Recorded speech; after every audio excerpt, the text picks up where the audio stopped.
Yep. Yep. Yep. Oh, we back. What's up, guys? Welcome back to the stream. Welcome back to the VOD. It is indeed Monday. Yep. And man, we got a busy week. I got some very exciting things coming up, man. We got some very exciting things to do. And I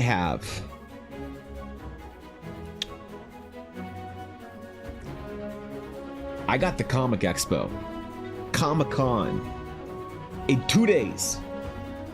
Well, 2 weeks, but it feels like 2 days.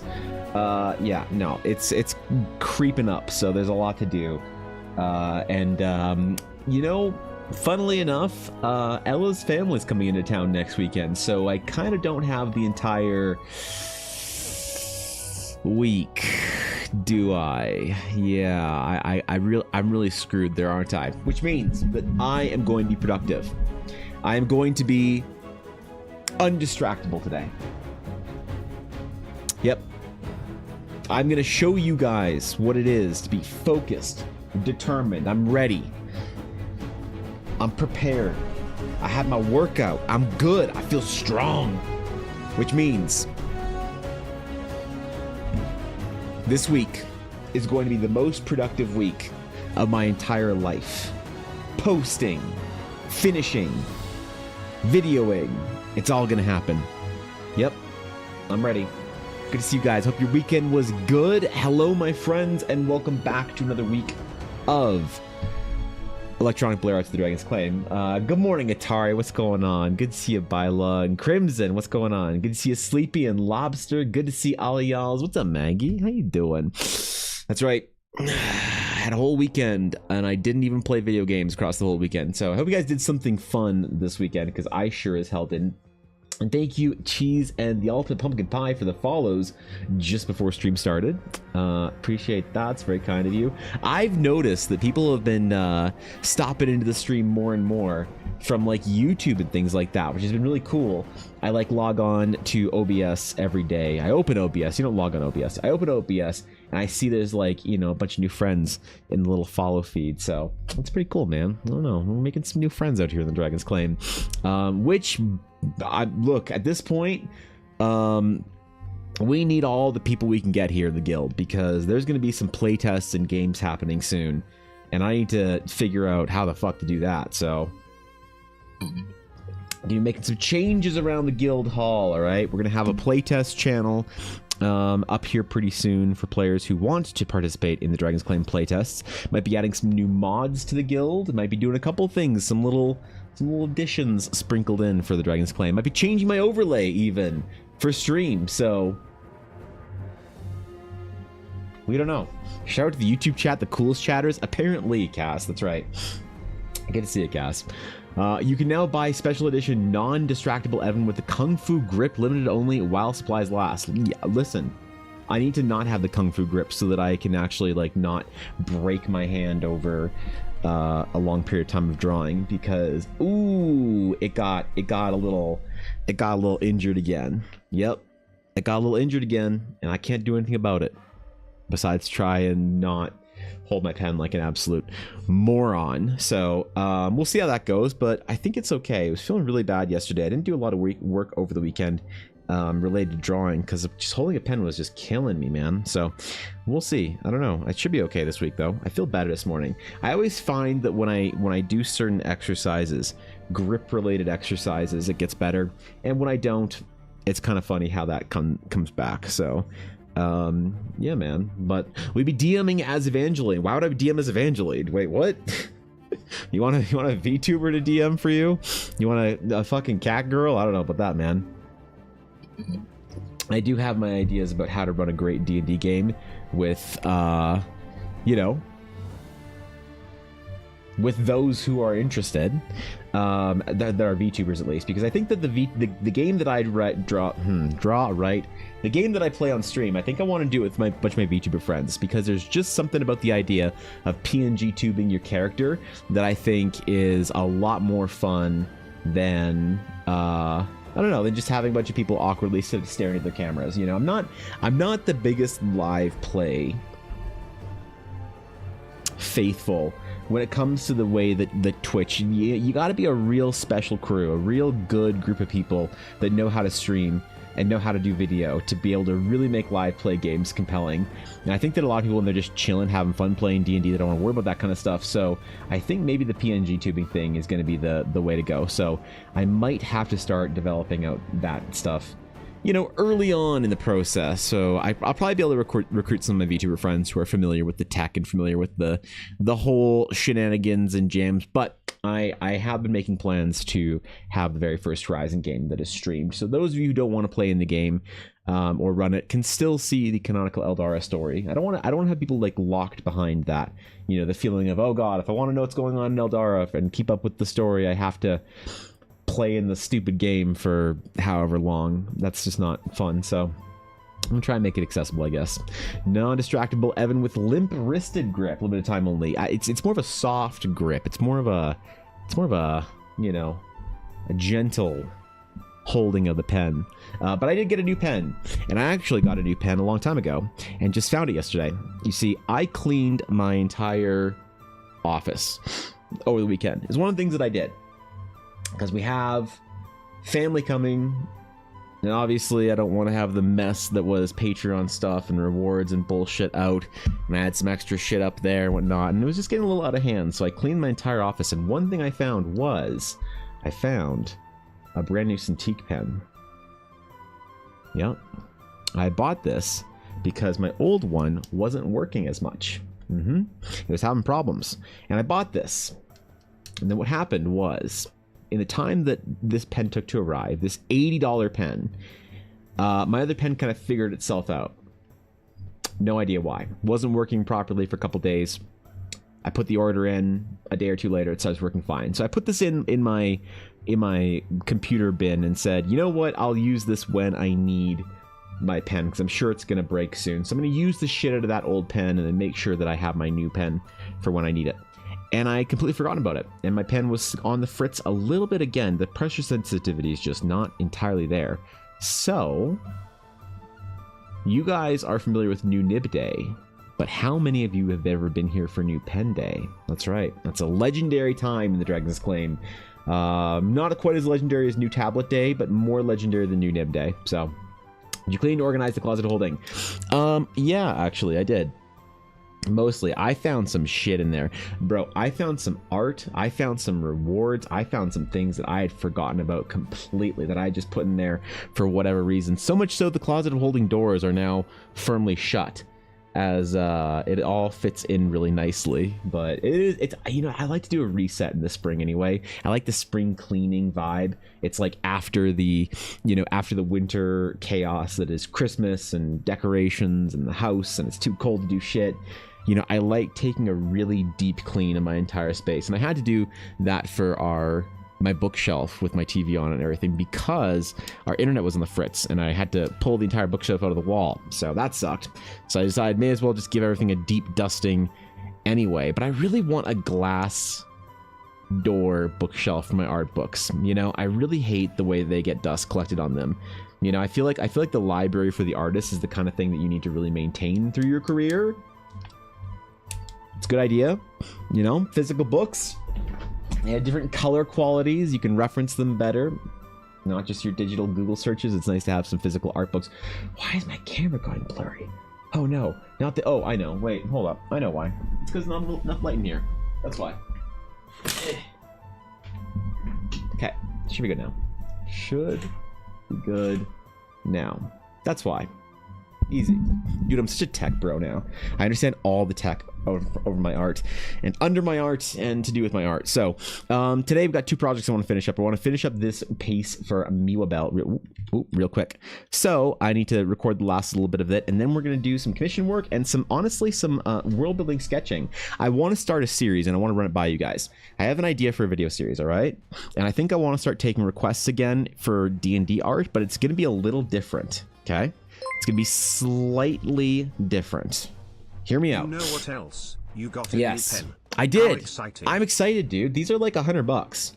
These are like, look at that. That's $100. And look at how the paint isn't chipped and the grip isn't messed up on it.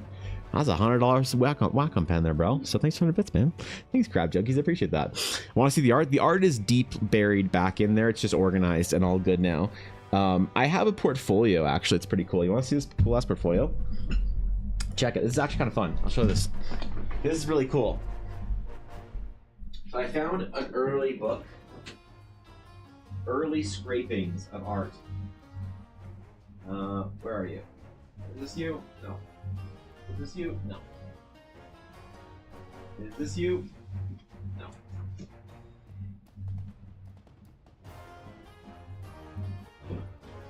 Where did I put the portfolio, boys? Oh, here it is. Okay.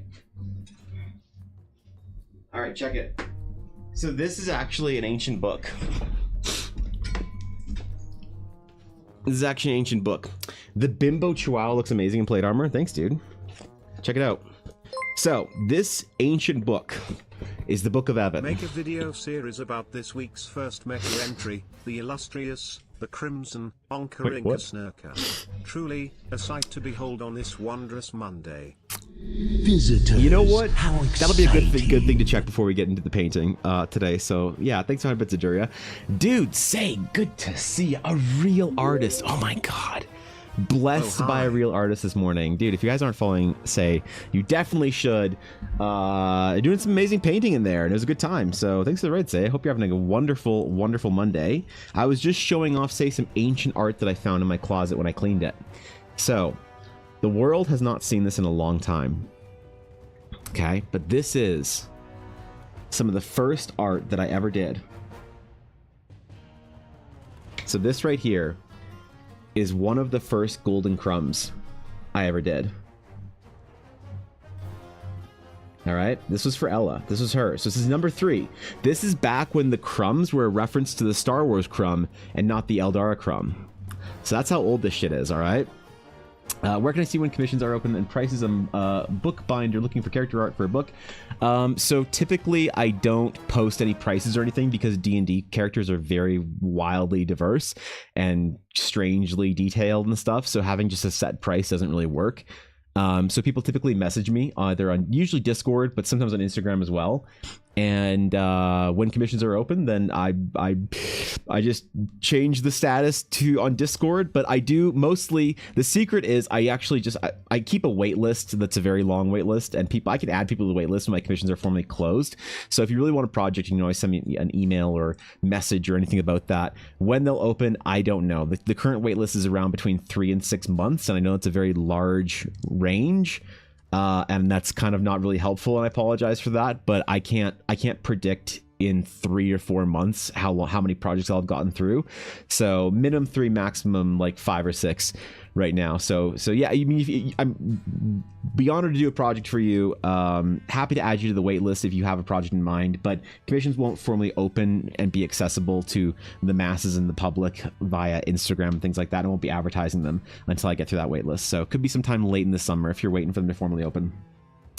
Okay, and this was the first ever sketch that I did for the Patreon and Rubies, and that was I gave it to Ella.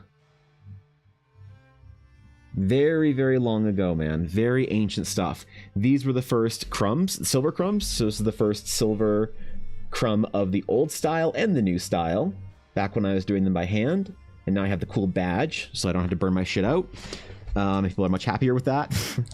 And then this is okay, so this was the first of the new crumbs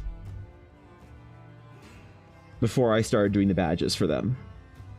So ancient stuff. And I used to also do cards for crumbs, which now I just do a single card per crumb instead of the triple again. But it was a very rare sort of like, I mean, look at that number 54 or 53, 54, and 55.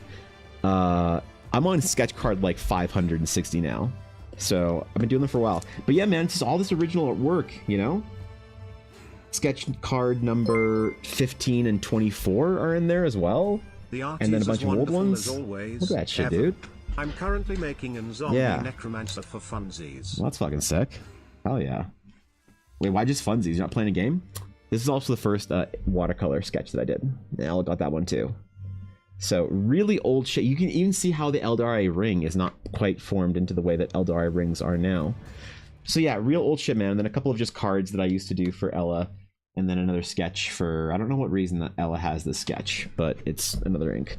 But anyway, really old stuff, man. So, oh yeah, this is kind of cool.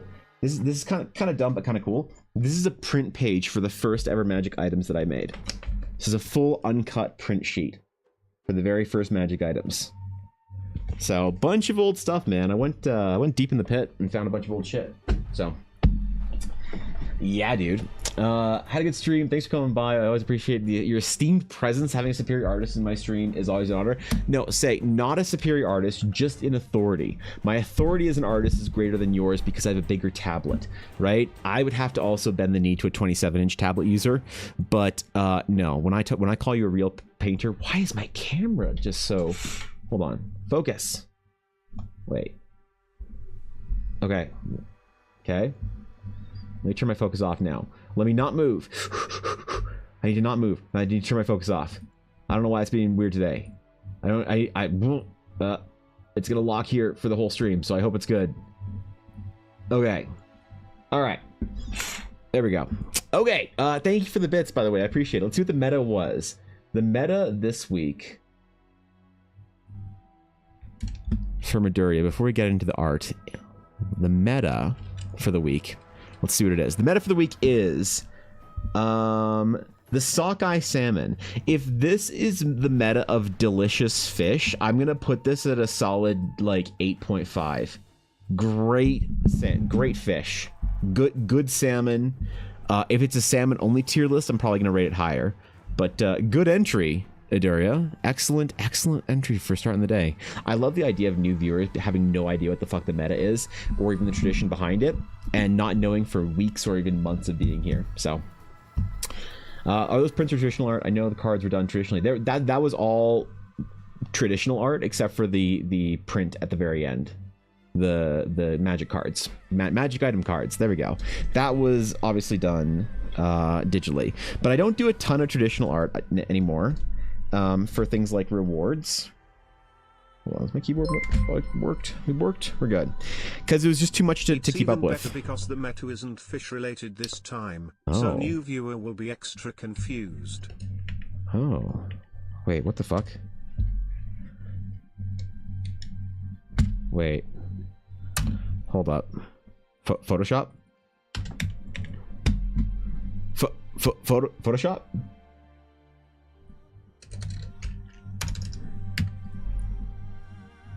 Did I just freeze Photoshop? Is this the meta's fault? Oh no.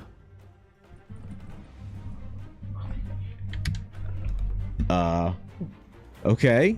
That's a great start to the work this morning. I did my warm-up today. Dude, I do my warm-ups in the morning. People think it's because I'm trying to be like a good artist and stuff. It's actually not. When I'm doing my warm-up in the morning, it's to try and make sure that Photoshop doesn't break. That's the entire reason. Because you don't know. If you start Photoshop and you say, yeah, seems good, you're fine, right? Until you aren't. You really need to be using Photoshop a little bit, spawning some of the tools in and shit like that, to know whether or not Photoshop's gonna fucking break. So... Okay. Okay.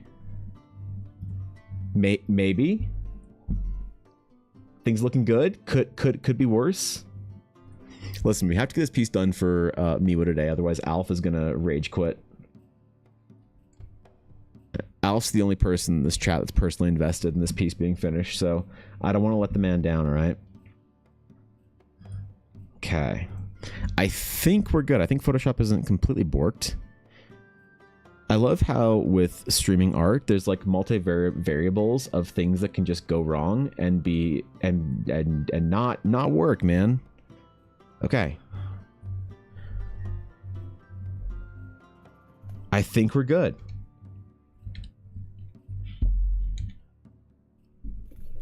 I think we're good. Okay. All right, we're back in business. Look, whatever that business was, that was just a small hiccup. I'm not going to worry about it at all. I'm going to pretend it didn't happen so that I don't sit here freaking out. Yeah. All right. All right, we get into it. Thanks for the look, B-Town. Appreciate it. Down goes Fraser. No, Wait, I do what? not have another D&D group who wants to not do a serious No? campaign of animal crime. I zombie necromancer would be a funny character, and all of my D&D people want a serious campaign of animal raid. I see. So they want a serious campaign, but you're not sure if you can provide because you've got too many necromancer ideas. Well, listen, I feel for you. I understand the struggle, but just know the players at the end of the day, they say they want a serious game, and it's always going to end up the same way. Some Monty Python ass looking shit and a whole bunch of memes. So good luck either way, though, Crab. Good luck either way. Okay, again, the thing that I was going to talk about before I started monologuing about the fucking art nobody cared about. So I have this idea for a video series I want to make, okay?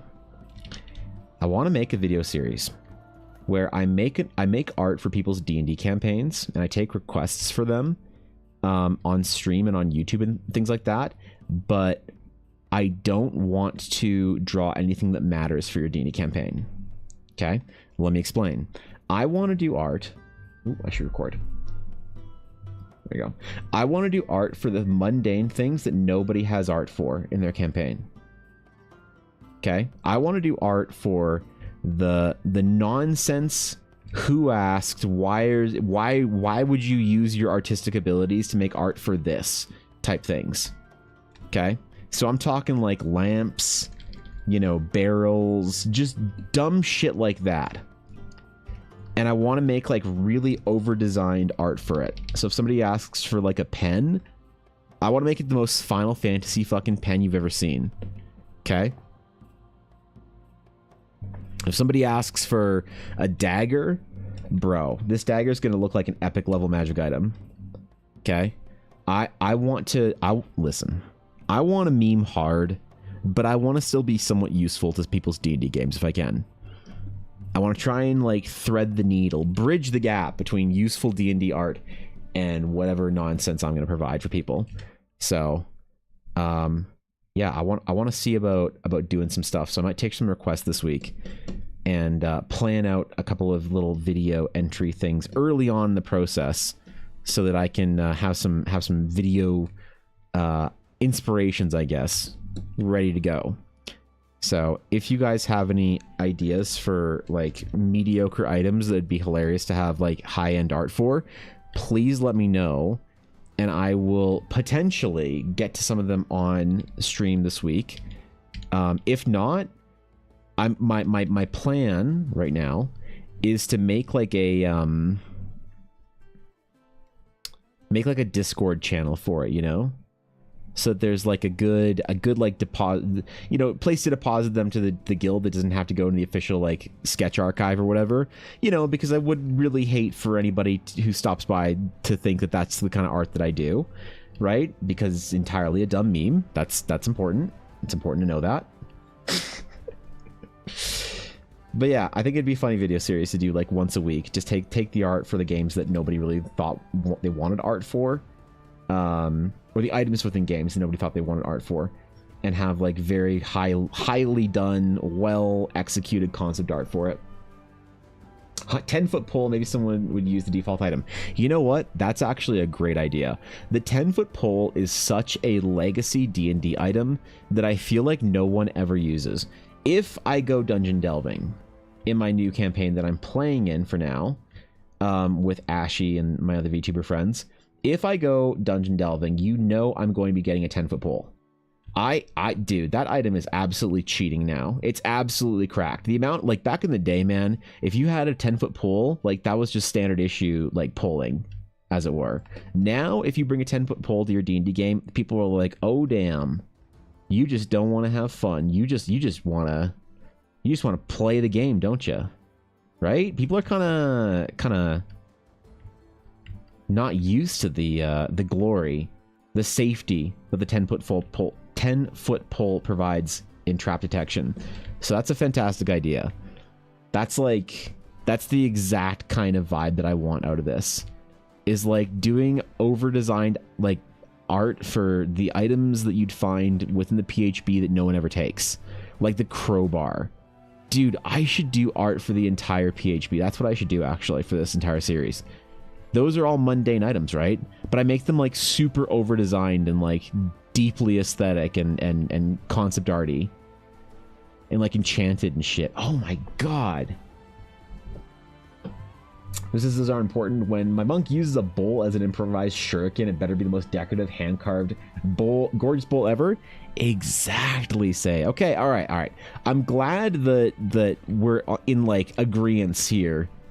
We've come to an accord over the level of memery that this thing needs to have, this project.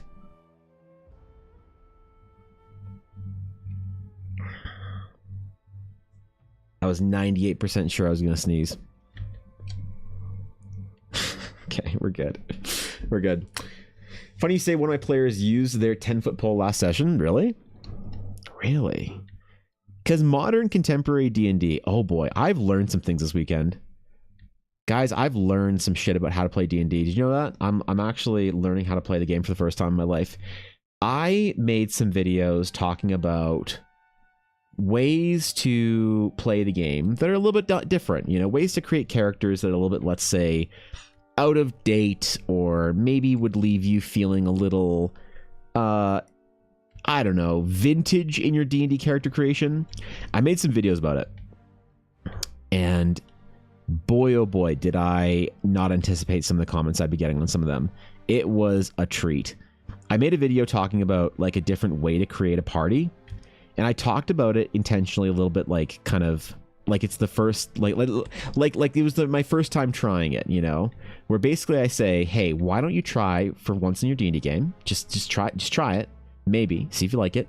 Making a D&D character that fits with the world first, and then all the story components you want to tell. So I intentionally use the word pick the role you wanted to play. Right? Because people think when a role-playing game doesn't really have an obvious role-playing element anymore, I feel like. And so I was kind of being a little funny with it, a little intentionally satirical, a little intentionally inflammatory by suggesting this, like, crazy way of playing the game. It's basically the way that everybody played the game for the last, like, 30, 40 years until recent era.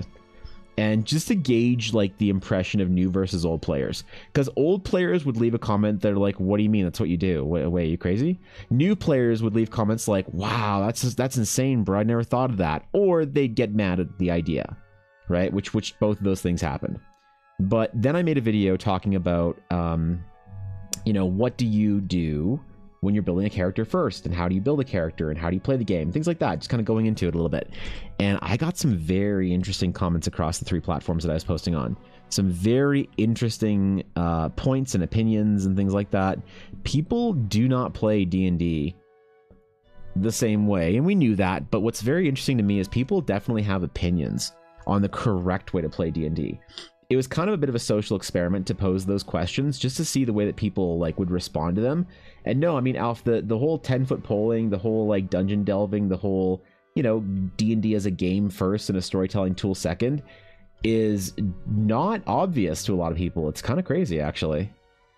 So I don't know. I learned some things this weekend, bro.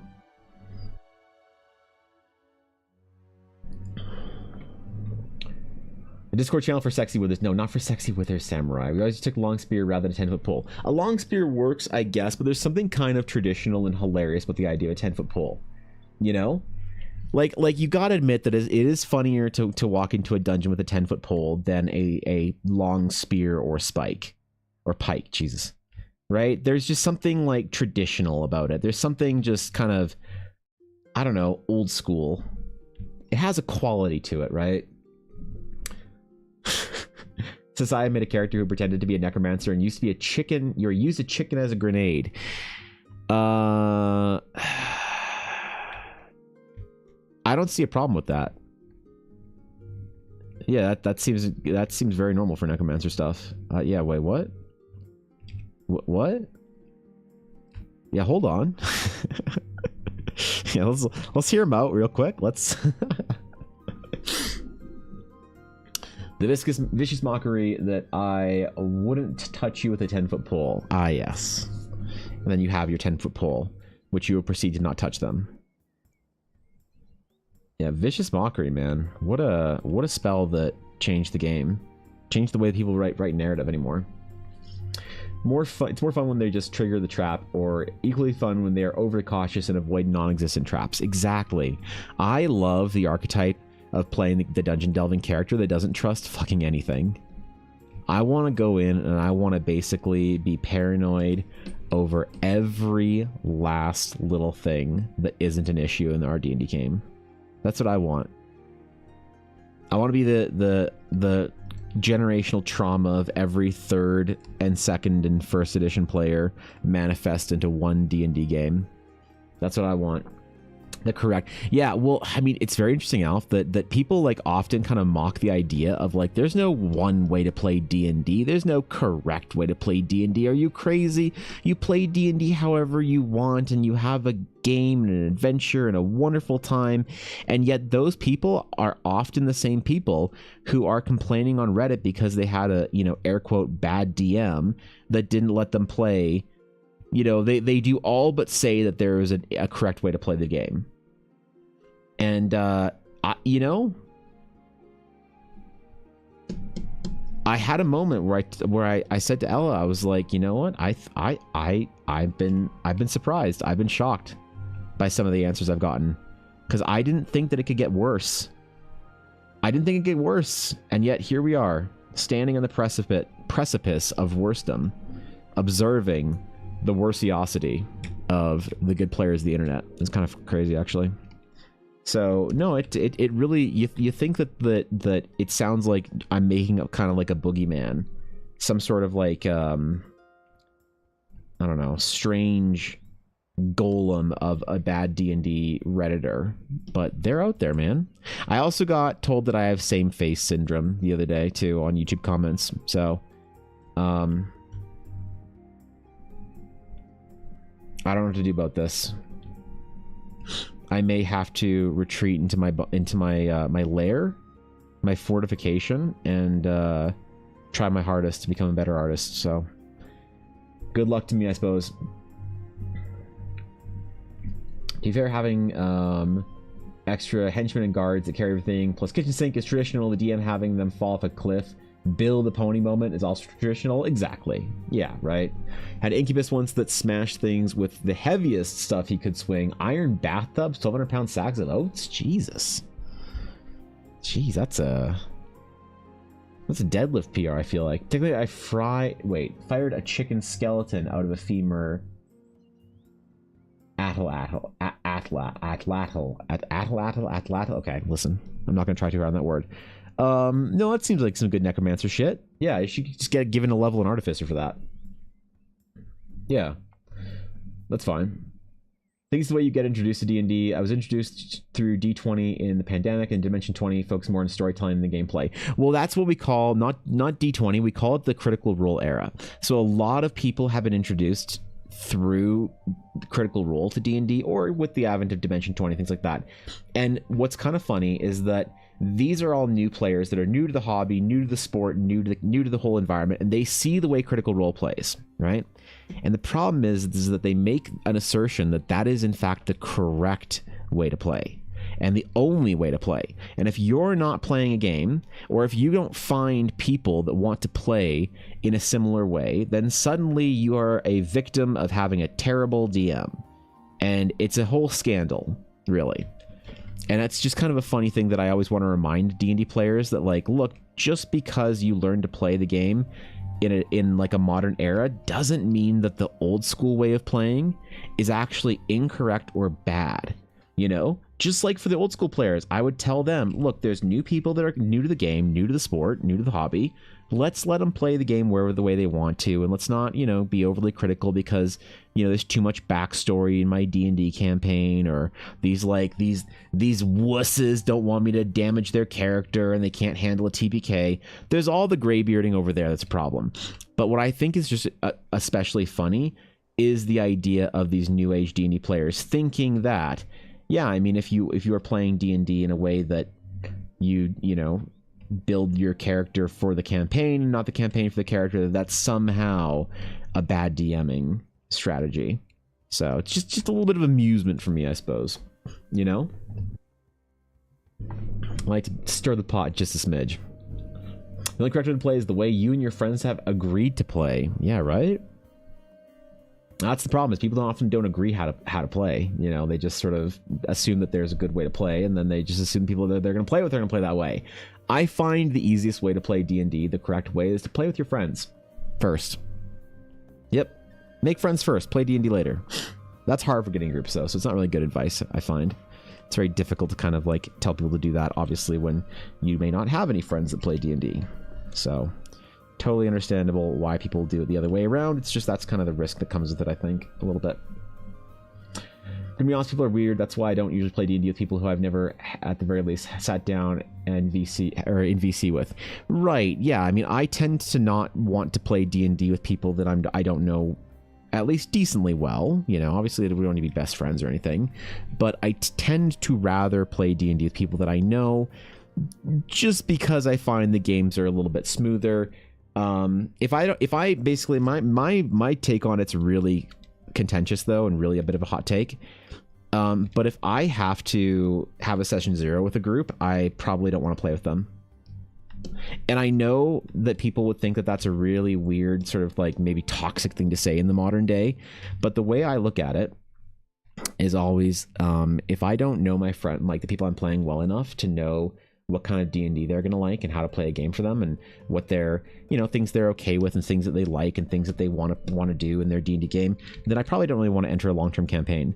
And obviously if you're doing something that's a little bit more short-term, that's totally fine. You know, you can kind of gauge the players off what they like and what they're talking about and what they want out of a D&D game. That's totally fine. But if I'm going to do a long-term campaign, it's almost a 0% chance that I'm going to play with people I've never really met or had any sort of chance to hang out with and talk to and chill with, and you know, it's just one of those things. It's a little weird. All right, we're ready to bring some color into this shit. Bring some warmth.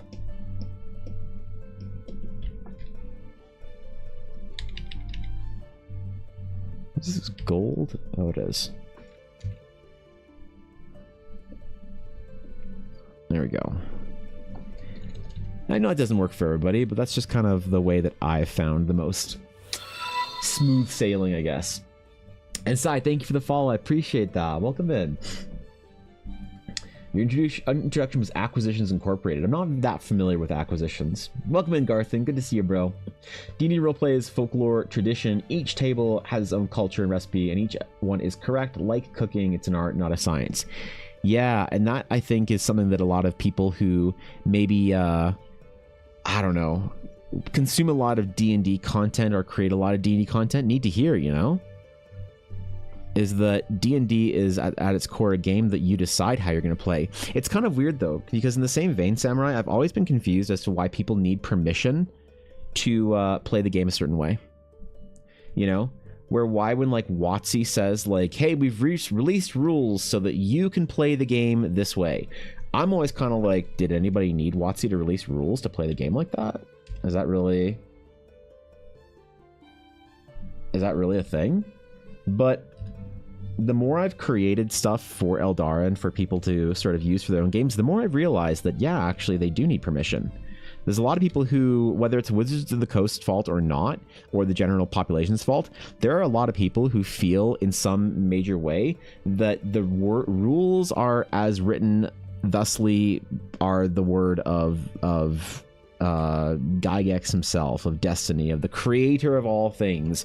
And if you deviate from the rules of Wizards of the Coast's Dungeons and Dragons core rule book, then you, my friend, are not playing the game. You're a mere shade of a person who plays a game. It's a little weird, right? Easiest way to play D&D is Baldur's Gate. Yeah, exactly right. That reminds me, I need to check stream topics when you take a break. Yeah, for sure. Let me or give me a reminder when I do it next if I don't. Sometimes when I take my breaks, I just sort of monologue about things that nobody cares about. Try to remember to do it though. I know not what of what arcane magic could be in there, but I'm excited. I'm intrigued.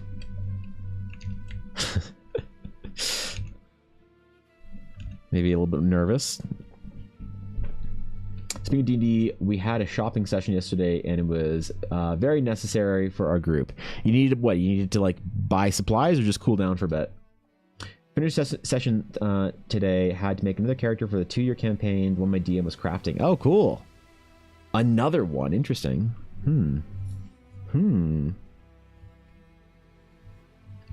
Hope nothing bad happened in the last one, unless it was awesome. Sadly, it's a hair day today, so got to actually start doing my hair. All right. Good luck, Sleepy. Good luck. Whatever that entails, good luck. Okay. I might even be ready to move on to the finishing layer. Really, at this point. Might be ready to just smash. You know what? I'm ready. I'm just gonna smash all my layers together now. Yep. Now we're on one color pass layer. Look at all that painting we did. Look how bright and colorful and shiny it is. The vibrancy of this. Holy. And I can actually go and repair edges and things like that. I might desaturate the whole thing just a smidge to try and keep it a little bit in line.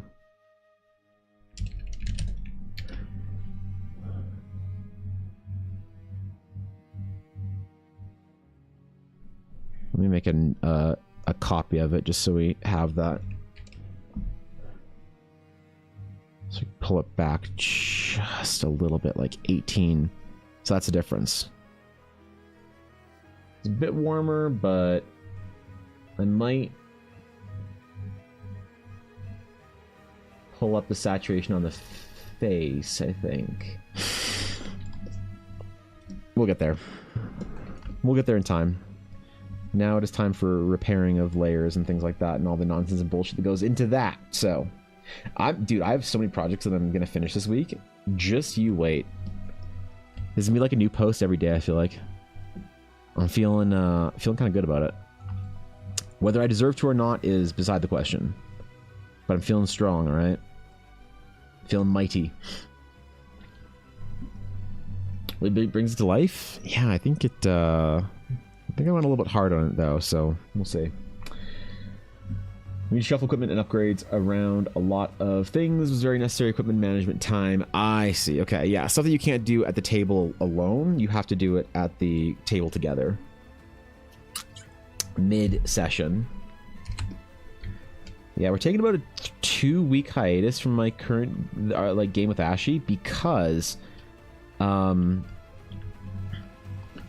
and I we basically have 2 weekends in a row that we're completely like stun locked on.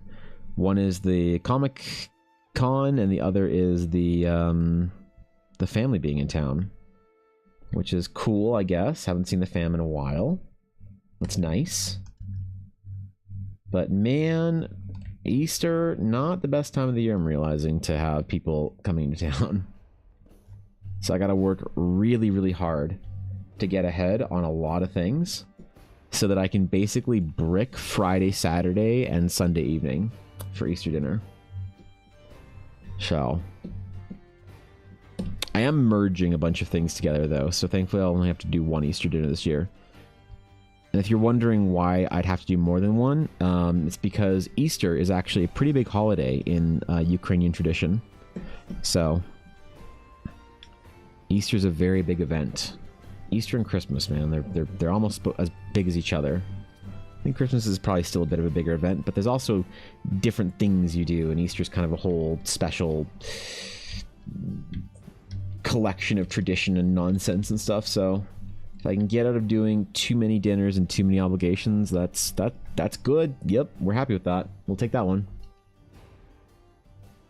So I decided to play a barbarian with an axe guitar as the weapon. That's cute. I only DM'd a handful of games, and I always bend, if not outright bend, the rules to letting players do the same if it is fun. Best example, my players were fighting some animated gingerbread men. One of the players rolled a 1, but they felt they saved it with a nat 20. So let them fall on top of the cookie men and roll over them, killing the swarm of cookies. Oh no! That's funny. Sure, I mean, like, the D&D rules have always been a suggestion, a vague suggestion at best, for, like, people that I've like come up playing D&D with. And so I wonder, like, do you think it's Wizards of the Coast that have sort of done this? Have decided that D&D is now, there's one way to play D&D?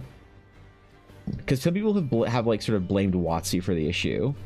And I don't know if it's WotC or if it's the community at large. Somebody's at fault. Not that I really care that it really matters. It's more just interesting to see, I guess. But I do wonder exactly what happened that made it so that everyone decided that there was a correct way to play the game. And, you know, if you weren't playing it that way, oh boy, you need to get canceled on Reddit. I'm gonna write a post about you. I can't believe this toxic DM wouldn't let me play my ridiculous meme in their serious D&D campaign. What a broody asshole, right? Like in my game, a barbarian with an axe that's a guitar wouldn't fly. You know? In my setting. And it's all about finding the right kind of game that fits with your vibe.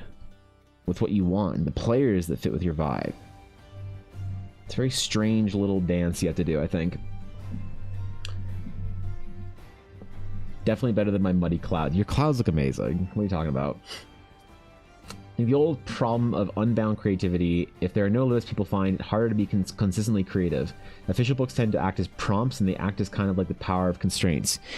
Well, I would agree with you, Samurai, entirely. I think you're right.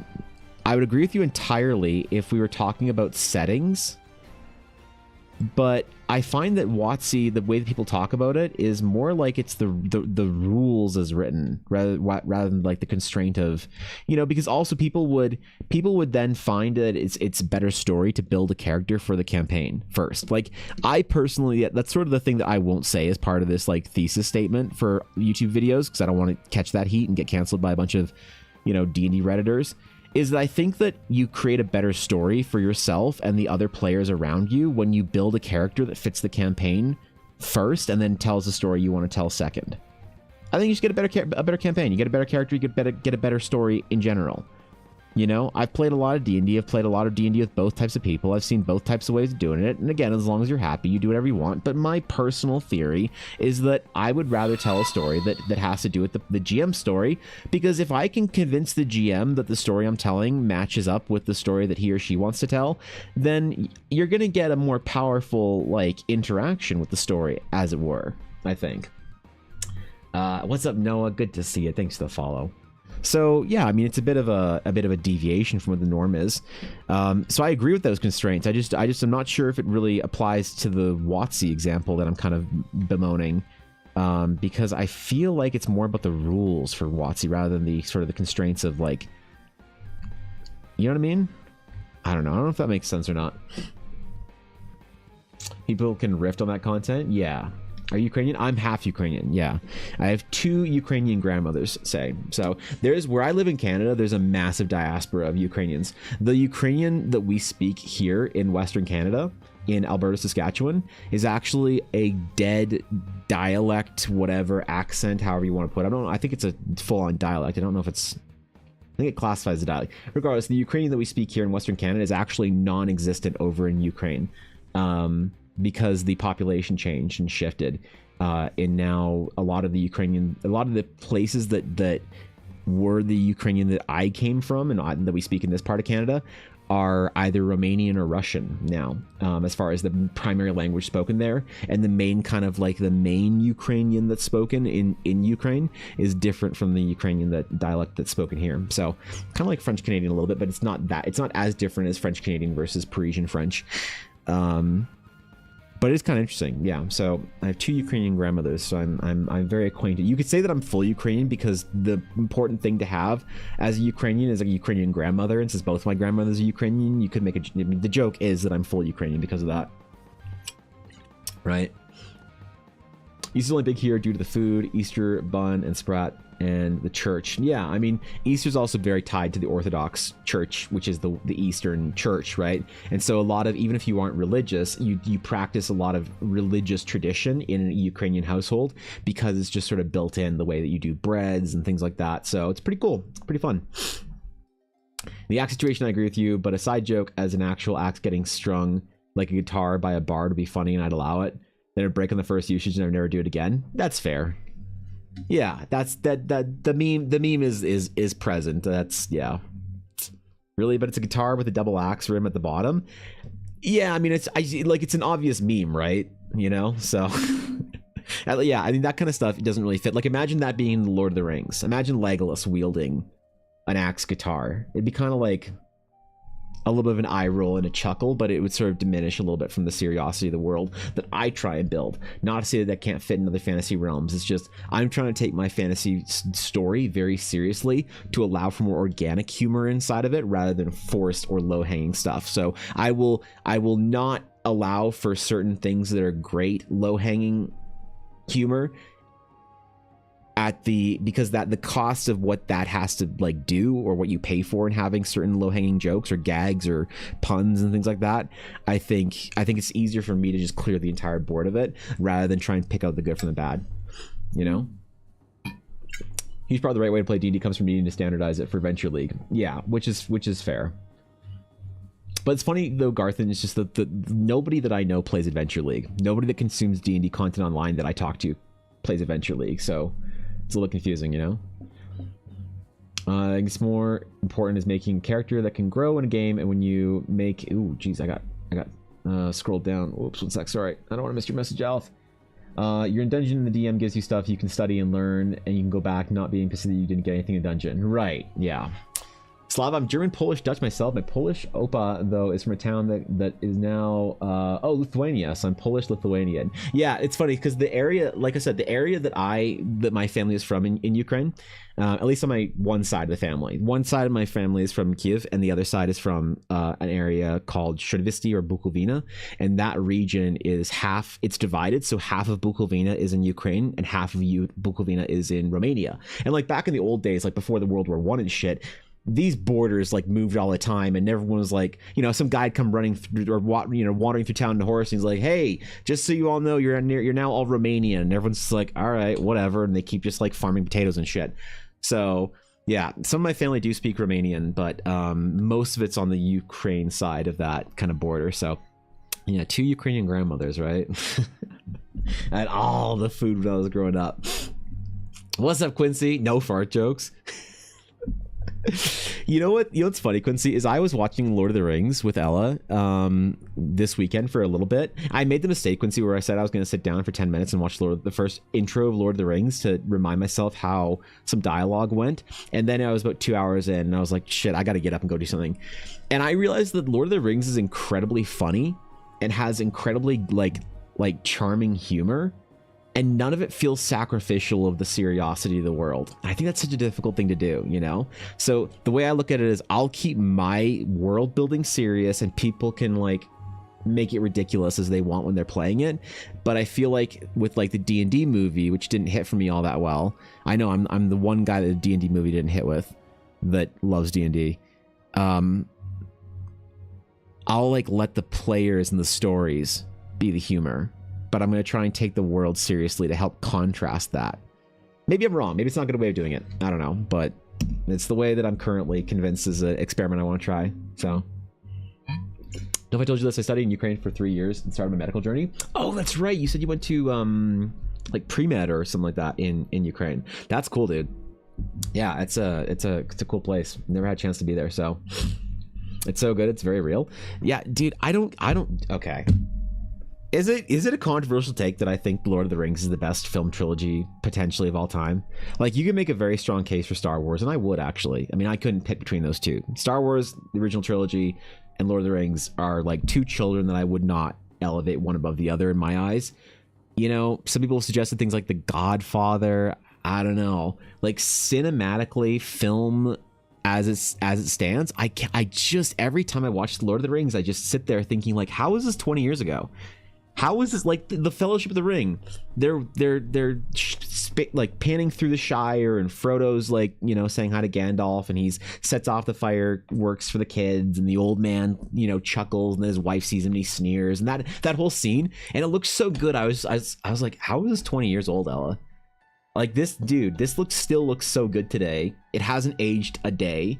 I mean, there's certain things with the CGI, sure, you know, but like just as a progression, man, it's such a journey to watch the entire series through, especially the extended cut. And I just don't know something that I can hold in as high of esteem, at least in my lifetime of film, that as a trilogy hits the same way as a cinematic experience. You know, some people say the Avengers movies are like up there as well. Maybe, I don't know. I think I only watched the second Avengers. I still haven't seen the most recent one, so maybe. But God, those movies are so good, dude. They're still today so unbelievably good, right? It's just like upsetting. God, I'm just so mad that it's still the best thing out there. We haven't had anything in the last 20 years that have been like, oh shit, you know? God. Raw potatoes. Yeah, that clip's hilarious. Take that back. The shield surfboard was hella cool. Fair enough. Yeah. It was right before the war too. Left, and a year later the war started. Wow, good timing. Holy shit. Got out at the right time, I guess. Yeah, so this Easter we're gonna be doing a whole bunch of I don't know how much Ukrainian Easter I'm gonna get a chance to do, because it's gonna be with Ella's family, and I actually have no idea what Ella's family's like background is besides her dad's side. And this is all gonna be her mom's side of the family that's coming. So I have no clue. I think they're just English. I'm not sure. So I'm not sure this is going to be any weird Easter tradition that falls in there. Because I realize how strange it is if you're not used to Ukrainian tradition to like come to a Ukrainian Easter. And there's like all sorts of painted eggs and bread and shit everywhere, and people dressed up in fancy colorful shirts and whatnot. And for me, that's like normal, right?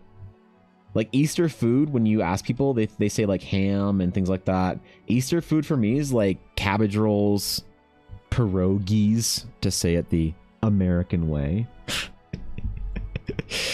Yeah, holubchi, vereniki, kutia, things like that. I know kutia is a Christmas food, but still, yeah, it's a fun time. There's a lot of good Ukrainian food. Definitely not as good as Polish food, and I'll admit that. The Poles and the Ukrainian cooks, basically the Polish, the further west you go from Ukraine, the more they fry it and the better the food gets. I'll just be honest about that. I'll be honest with that. I prefer a fried Polish pierogi as opposed to a boiled Ukrainian. A pierogi versus a pierogi, as I say it. Weird question. Have you been playing around with the aspect ratio on stream? I feel like a bit off. Could just be me. The aspect ratio. For what, the whole stream or for the art? Because I haven't changed anything for my like OBS settings or whatever. At least not in the last. No, actually, yeah, no, not at all. I looked at it because I wasn't sure if that was the reason why it was crashing when I was trying to multi-stream. Didn't have any thing pop up with that. No, it seemed fine. I don't know. Is it weird? Not working? Bothersome? Tell me, and I must fix. Western you go, the more fried things become. Yeah, I mean, it's true, right? Dude, you start in Russia and Ukraine, they boil everything. Then you go further west to Poland, or yeah, they start frying things. You go to Germany, they fry everything. Holy. Yeah, it's a whole thing, right? You know I'm right about this, too. You know I'm correct.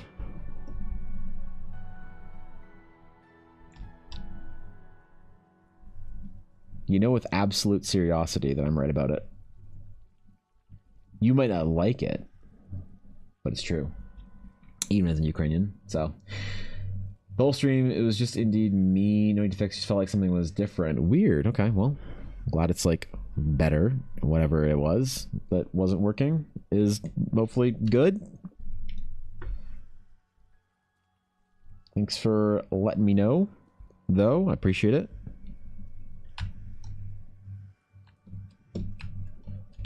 I think we need to change our line work a little bit. There's little finishing stages of things that I always gotta like consider, right?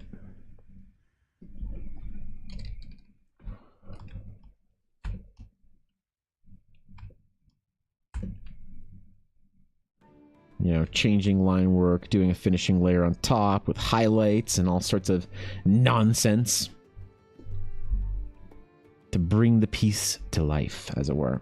Because I'm very close to being finished this, I think. Very close to being finished our Miwa Bell piece for dearest Miwa. I hope she's not mad. Dude, I hope she is okay with me de-bimboifying the chihuahua. That's how Alf said.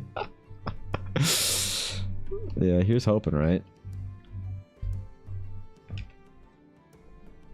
Here's hoping.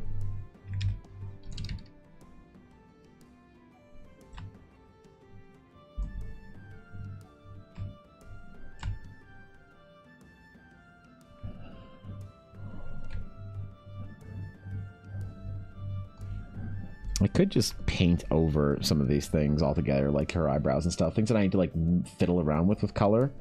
I could just legitimately paint over it, I guess. I could try a little bit. I wonder if that would be a better way of doing it, of just painting over it. And then doing line work underneath it. Let me try. I'm gonna experiment today, all right? I'm gonna experiment a bit.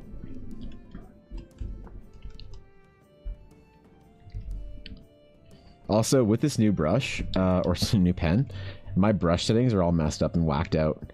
Like, I did not realize how not cool my old brush was until I started using the new one, or the new pen.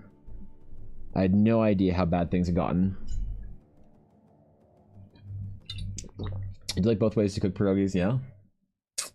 You like the pierogi and the vedeneki? When you reach the US and they're looking to double and triple fry stuff, well, American cooking is just a whole nother thing for me that I experience.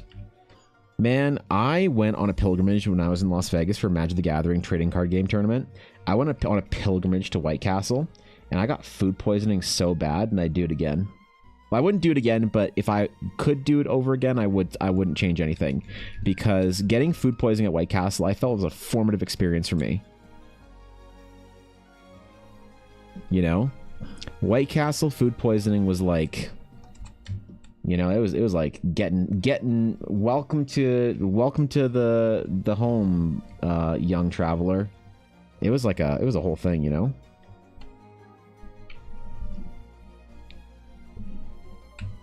You know, there's a lot of American fast food I still haven't tried. But I don't get a chance to travel to the US all that often.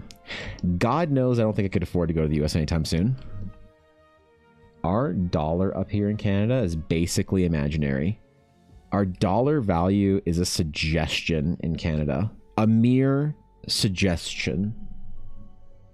So going to the United States is, it's rough. What it does mean, though, is plans to go to Japan are kind of back on the table for Elle and I. So we might have a chance the next year or so to take another trip back to Tokyo and get Elle another assortment of Gundams so she can chill out for another 5 years. There's that, too. Well, it's technically New Nib Day. It is technically New Nib Day, yes. As the whole pen is new. So Red Deer is a pierogi restaurant. I don't remember their name, but they only serve pierogies with different toppings. Yeah, it's like the further north you go in Alberta. So like, I'm surprised there's one Red Deer, but Edmonton, they have a lot of Ukrainian food there. Even Calgary, there's a bunch. So hope your day is going well, Azalea. Hope your weekend was spectacular. I'm arguing with my DM right now over the whether I could frighten Trask or not, even though it's technically immune because I have the inability that lets me transfer my condition to the enemy, even if they might be immune.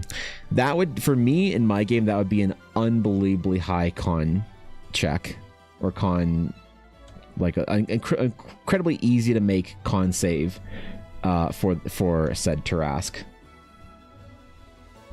but I would allow it. Why not? Have some fun, man. Tell a bit of a story. Do some dumb shit. Have a D&D old time, as it were. Why not? We getting paid by the Tarrasque over here? No. Let the players frighten it. Right? Hashtag down with the Tarrasque. You know, I've never used A the Tarrasque in my game. I've considered using A the Tarrasque. Oh no, actually I did one time. I had 3 A the Tarrasques. Because I remember I made that joke. It was in an arena. And yeah, this is a long time ago. And I told my players, I said, you see the Tarrasque, and they're like, oh my god, it's the Tarrasque. And I say, you see another the Tarrasque. They're like a reflection of the Tarrasque. I'm like, no, you see a second A the Tarrasque. They're like, but isn't it the Tarrasque and not a Tarrasque? And I said, yes, well now it's A the Tarrasque. So yeah, that was a stupid joke that was taken too far in our game, and led to an entire party encounter based on it. So to start learning Blender, I'll be quiet now. Blender's a hard grind there. Say good luck. I'm trying to learn 3D as well, so I can do some cool dice stuff with Ella. Make some cool dice dioramas for her. All right, what do we want to do for the background here?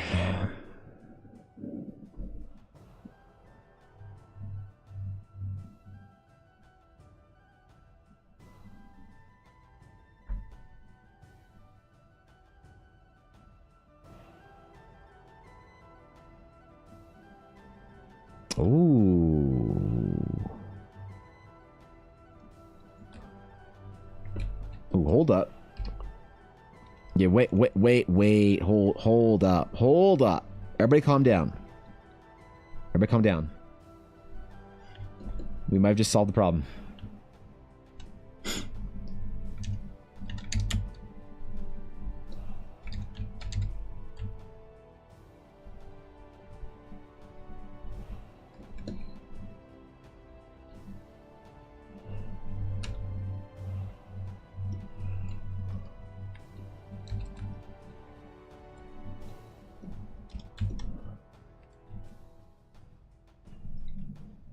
Yeah, wait.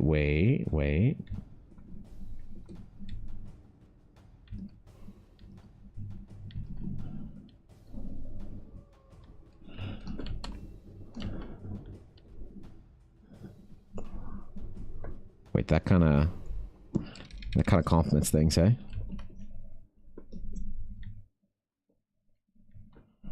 What's this supposed to be? Kind of a yellowy orange?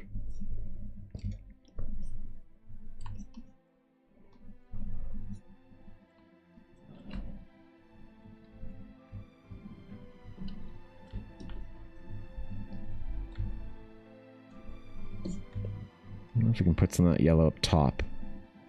Kind of like a desaturated golden glow. And build our texture back in on that. But the blue.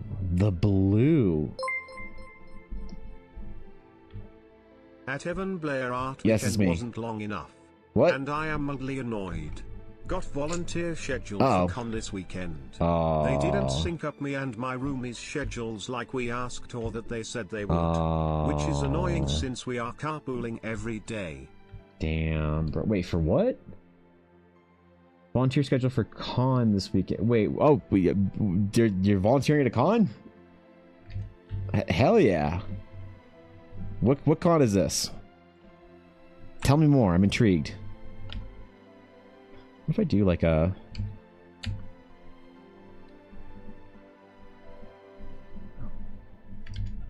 kind of the Shadowheart Arch style thing. Ooh, hold up. I'm gonna try something here. Thanks on a bit, Azalea. Appreciate that.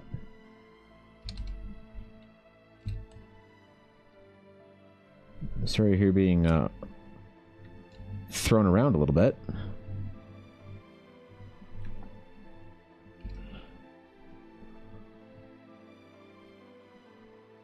Oh, that's cool.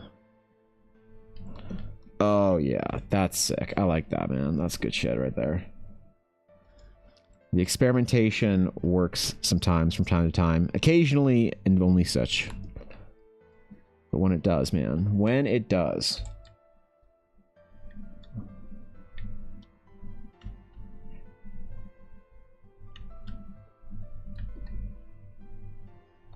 Kind of like morning sun type thing.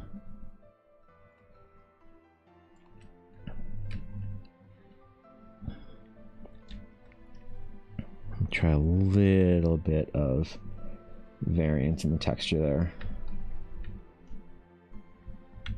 Hey, what is this con?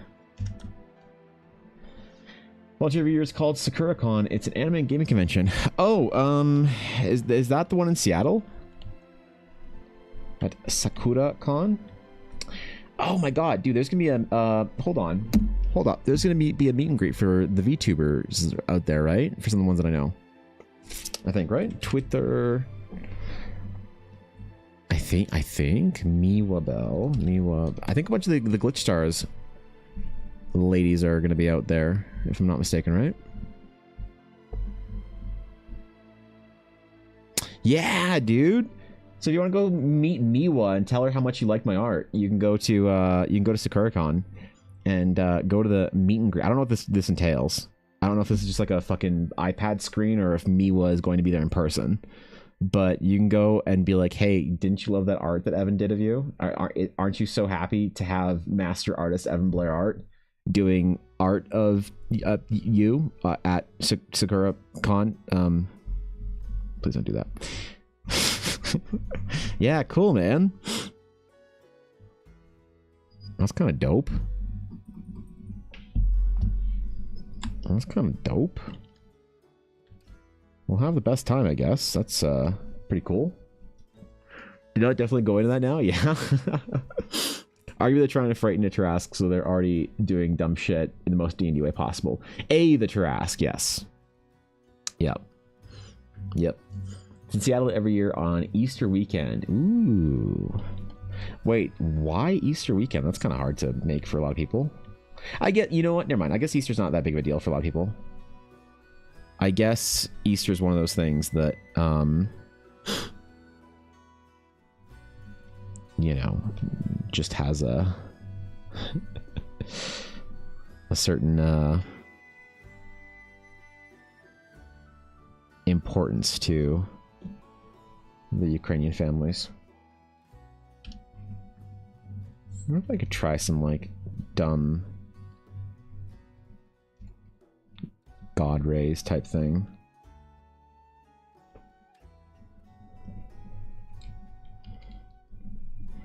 I'll try some lighting shit here.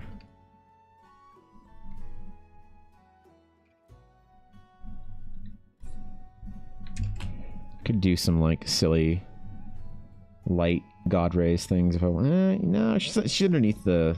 Yeah, fuck it. She's underneath her little I don't know what you call this, temple, chapel, whatever. We're not gonna mess around too much with that.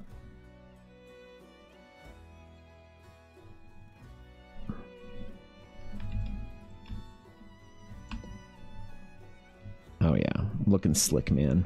Looking slick. Now I could try some. Could mess around with my levels a little bit.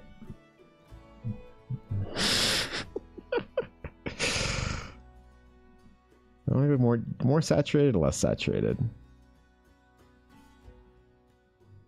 I think we keep it around where it was at. Be nice to warm up her face a little bit like we had before. So what I might do here is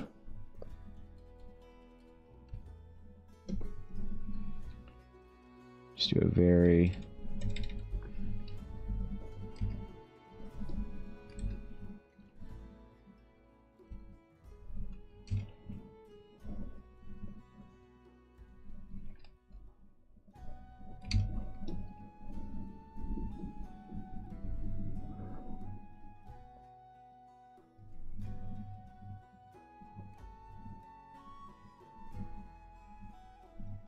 wait, where'd my color go? Oh.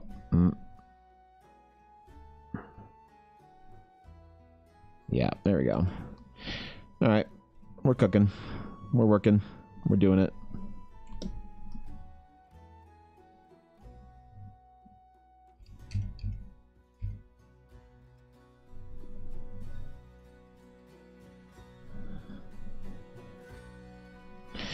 Alright, I think we're about done here.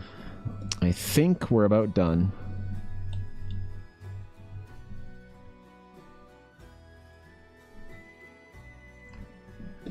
Yep. Time for signies. And you guys thought that I'd never finish any art. I can't believe none of you believed in me. Oh, I already signed here, but it's not in color. Oops.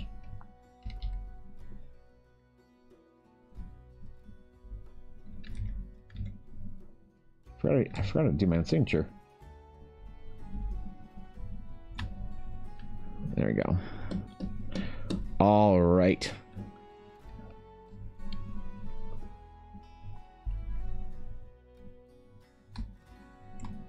All right, man.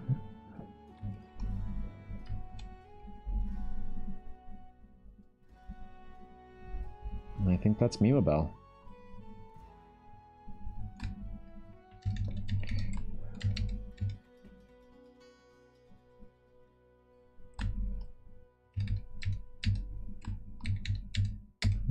Let's keep our highlights on one side of the lips. There we go. All right, Control S. We're saved. We're done. We're done. Complete. It's over. It's over.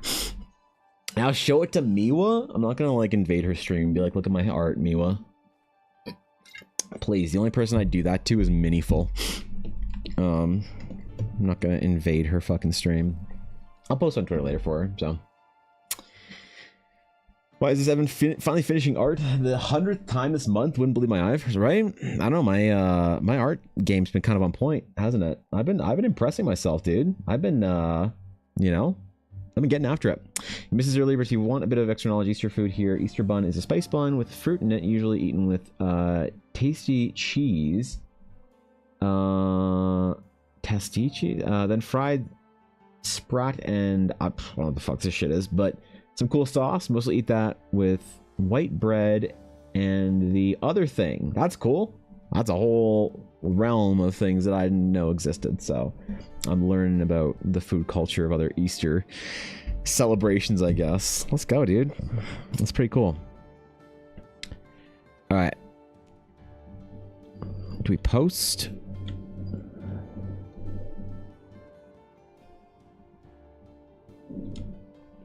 I'm gonna not post it because I want to give it a...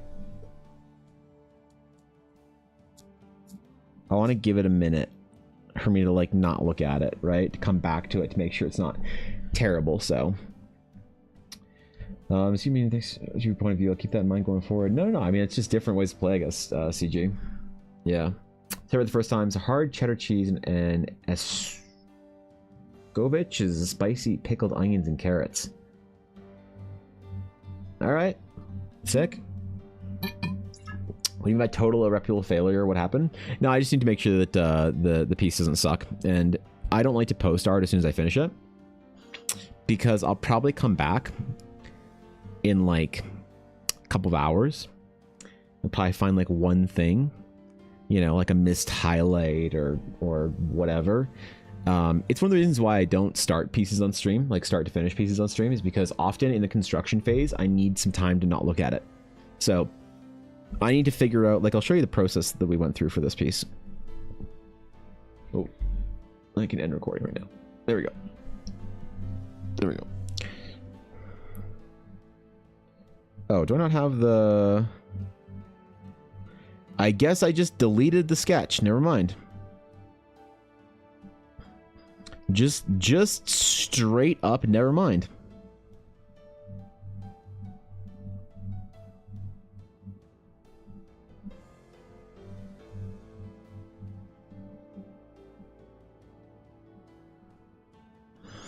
Oh.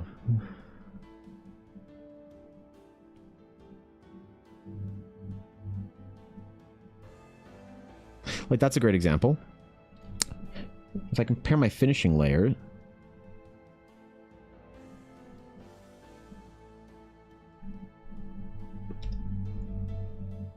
I had missed a highlight, so I need to put my finishing layer on top of everything. God, the saturation is nice. It is brighter.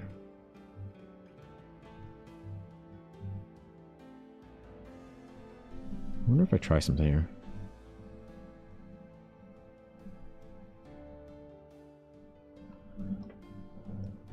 I try combining these two.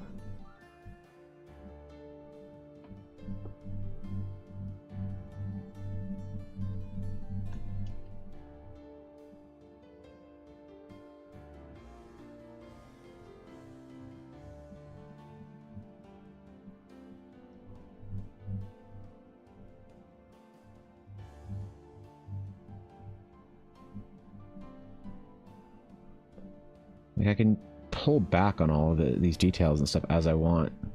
That's interesting. And then new layer. Yeah, that's cool.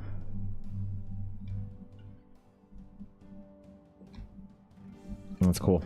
Yeah, so I don't like to post something right after I finish it. Do you erase sketches you go? I do, but I typically like to keep sketches. Like, if you look at the next piece I'm doing, Nikia. So I keep the sketches as I'm going. So I have like the character reference, then I have like the base sort of anatomy sketch layer that I do, and it's kind of how I start. Like, this is how I prefer to come to stream with, is at the very least here, where I know that everything's kind of correct and in the right spot, you know. And then I'll start playing dress up on the character, doing character designs, doing different concept, you know, try and land on one that I like. Eventually refine things a little bit. There's not much of a difference here. I think it's mostly her face and some of the details. And then I'll actually work off this sketch and get to, you know, the point where I'm like able to delete that version. But I like to keep it because, you know, I like to keep it all, I guess, recorded. Just for my own, like, silliness. Not that it actually matters. It's not like I will ever go back and refer to these, or I don't use them in the process video or anything. It's all just for my own reference, so that I have a good... Oops. There we go. That was the line work. Nope. That was the line work. Got too many line works here. Let's try different stuff with her hand on her hip. There we go. So yeah, I try not to show up to stream without a sketch at least mostly completed and mostly finished, so I kind of know where I'm going with it, right? They went terribly wrong, right? Stretch break. Yeah, I gotta be very careful about that today. I gotta like actually make sure that I'm keeping my arm in good form. I feel better though, because I went to the gym and I pulled heavy today, and I'm telling you, man, like artists, I feel like have just a vague idea of the connection of their physical health to their like actual career until something goes wrong. And then every artist that's like, it's like artists past the age of like maybe 30 all have like very serious artists have, you know, pretty good routines for their physical health, because somebody, you know, somebody out there has had a spasm or a backache problem, or you know, Alpha's always nagging on me to make sure I'm keeping my actually, he doesn't really nag on me that much because I'm pretty good about it.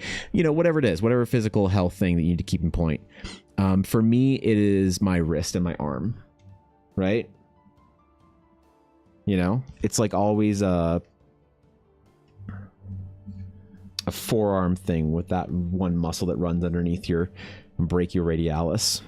So yeah, everyone just, you know, goes through their own sort of like arc of of issues, and then their own like strange creative solutions to try and fix whatever thing popped up when they're in their late 20s, early 30s. So D&D was happening with Minds to Int. Wait, what? If you're doing a stretch break, can you check stream topics? Oh, sure. Yeah. Before we get on the next thing. What do you think of the Meeple Bell piece, Alf? Do you like it?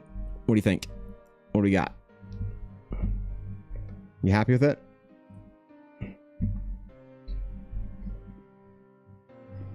The joke player has to be more involved?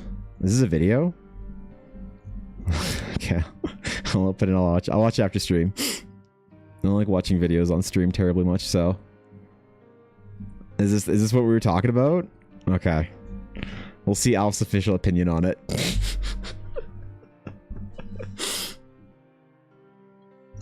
Ah, man.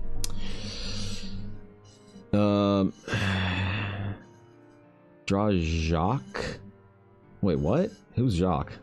I'm confused. I don't know who the fuck Jacques is. The only Jacques I know is Jacques Z Whipper. So, but yeah, it's so interesting when you learn more about that like physical therapy side of things to figure out what it is that you need to do for your own specific unique blend of physical injuries that you've acquired as an artist. I am very glad that I haven't had back issues. You know, there's an artist a lot of people are familiar with by the name of Adam Duff, and he has had some major back problems over his career. And yeah, like back, eyes, wrists, these are all things that you really need to be careful of. So, okay. Almost ready to start painting this girl too. We might actually get 2 things done today. Ooh. Line work on one thing, a post on another. Color on a third. I'm procrastinating on my hair. Did 3 of them out of 117 now. I'm eating lunch. Forgive me, Sleepy. I have no fucking clue what you're talking about. 3 of 117 hair? Wait, what? I think I might have missed some context in a previous message. I'm a little unknown to the... what the fuck you're talking about. I think I want to add some more, like, pieces to this before I move on. Makes total sense, right?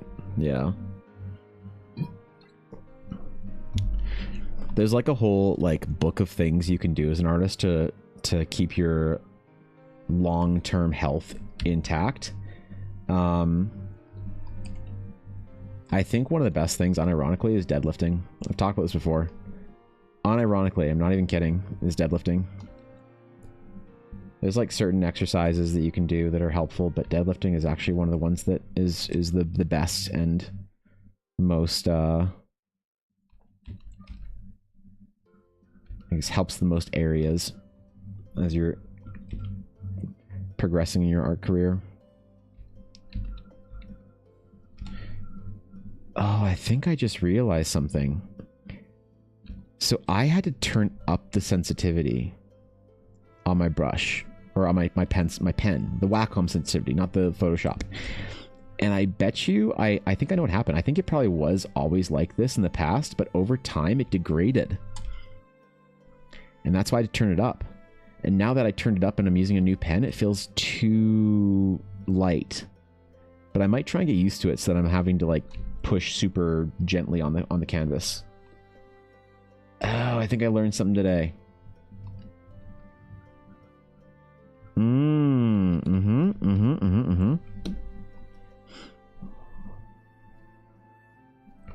I think I just learned something new today.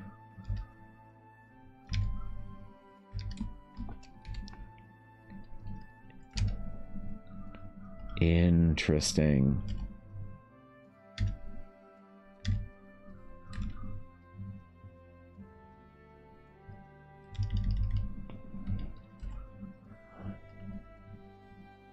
Well, that helps, I guess. So one of the issues I've been having with my wrist, I think, is because I was pushing too hard on my page to get the right kind of texture I want out of drawing, and I just realized now how that happened and why it happened. Very interesting.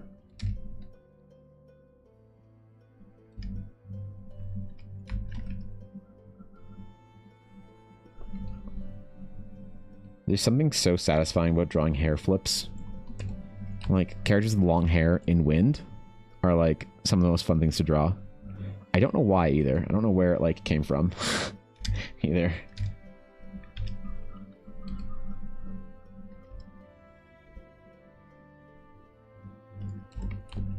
And it's kind of funny that I never get asked to draw characters with, like, really long hair. It's always, like, some sort of a manageable combat style, you know?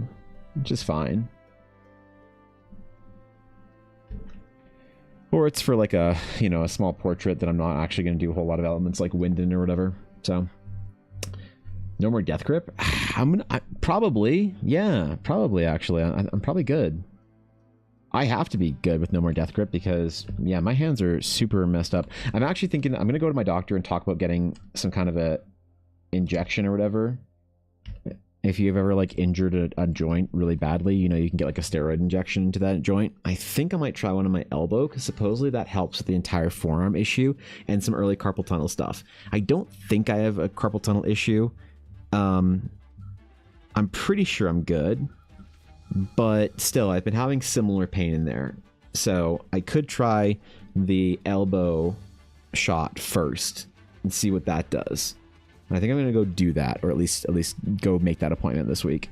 I don't know if I want to do that while I'm, like, in the midst of getting Horizon done, because if it really messes me up and puts me out for a little while, that wouldn't be good. That would be non-ideal, let's just say.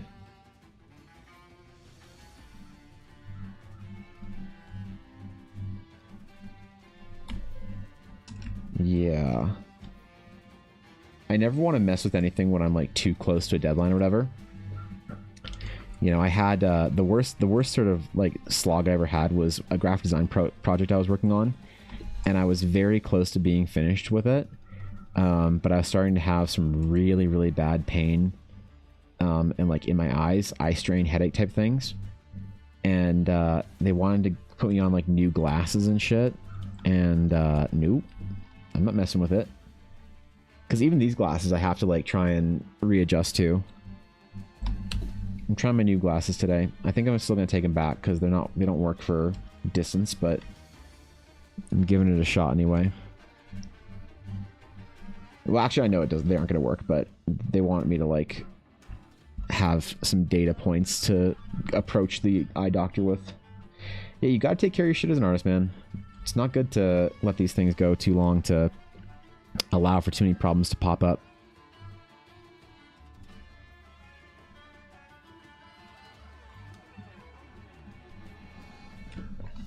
Otherwise, you find yourself at whatever the crashing point is. And, like, if you haven't had a crashing point as an artist, you probably know an artist who did. Or somebody who's a creative that had something similar. Like, Dashto, when he was writing the Realms of Eldara album, excuse me, he was doing probably he was doing, like, 7 or 8 hours of music composition a day. And, like, 13 hours of, like, playing music and stuff. Like, oh my god. It was unbelievable, the time he put into it. And he messed his wrists up so badly from composing and sitting at his piano and all of that, that he had to, like, basically go on... He didn't need surgery for it, but they basically put him in braces, like his hands or his wrists in braces. And they told him that he couldn't do anything with his hands or his fingers for, like months. Like, he needed legitimately months to fix it. So when he was getting back into work, because at the time he worked at Blizzard, I think on the WoW team, he had to do all this, like, engineering and stuff. And this was during the work from home era. So he had to set up his entire setup to be, like, good for his hands not being messed up, but still able to code. So he had a voice to text program running, and then he had macros that he bought, like, a foot pedal thing for. I don't know where you get them, but it was his entire, like, foot pedal sort of, like, contraption that had different macros on it. So it was really interesting to see, actually, the way he, like, set it up. But he got through it. But for a couple months there, for a couple of good solid months, he could not do shit, bro, because he, like, messed his wrist up. So And obviously I knew before that you could like do some real damage to your wrists if you don't take care of them properly. Not to say that he even didn't take care of them properly. He's always very good about like piano and computer ergonomics, but just the sheer volume of work that he was doing really messed with him. So a little bit of the fear of death was put into me with that. If I didn't take it seriously before then, which I think I did, I definitely did after that. Can we guess what these pieces are for? They're incredible. Oh, thank you, Shiny Gold Dice. So this one, oh, the one on the left is a Paladin piece I just finished. So that's why it's still up on in my recording window. So I just finished the Paladin piece today for another streamer, and then this one is actually a commission of a character. So I'm trying to get a little bit caught up on a little bit of the comm work that I have to do, because I've got a bit of a death march for finishing my adventure before the end of the month, and I'm a couple of pieces of art away from doing it. So I'm trying to get some of the commission work that I have cleared out, and then yeah, and the other one's just a little, I guess, passion project I want to do. But yeah, Paladin, and then actually, you know, to be honest, I don't know what class Nikki is. Mr. Pixel and I never really talked about that. She's more of a narrative character than an actual like playable D&D character class or whatever. And even if she is, the narrative importance of her was more important than the class communication. So sometimes, very rarely though, I will not know much about a class that a person's character is. And this is one of those times. She's like a homebrewed sort of like psionic fighter type thing.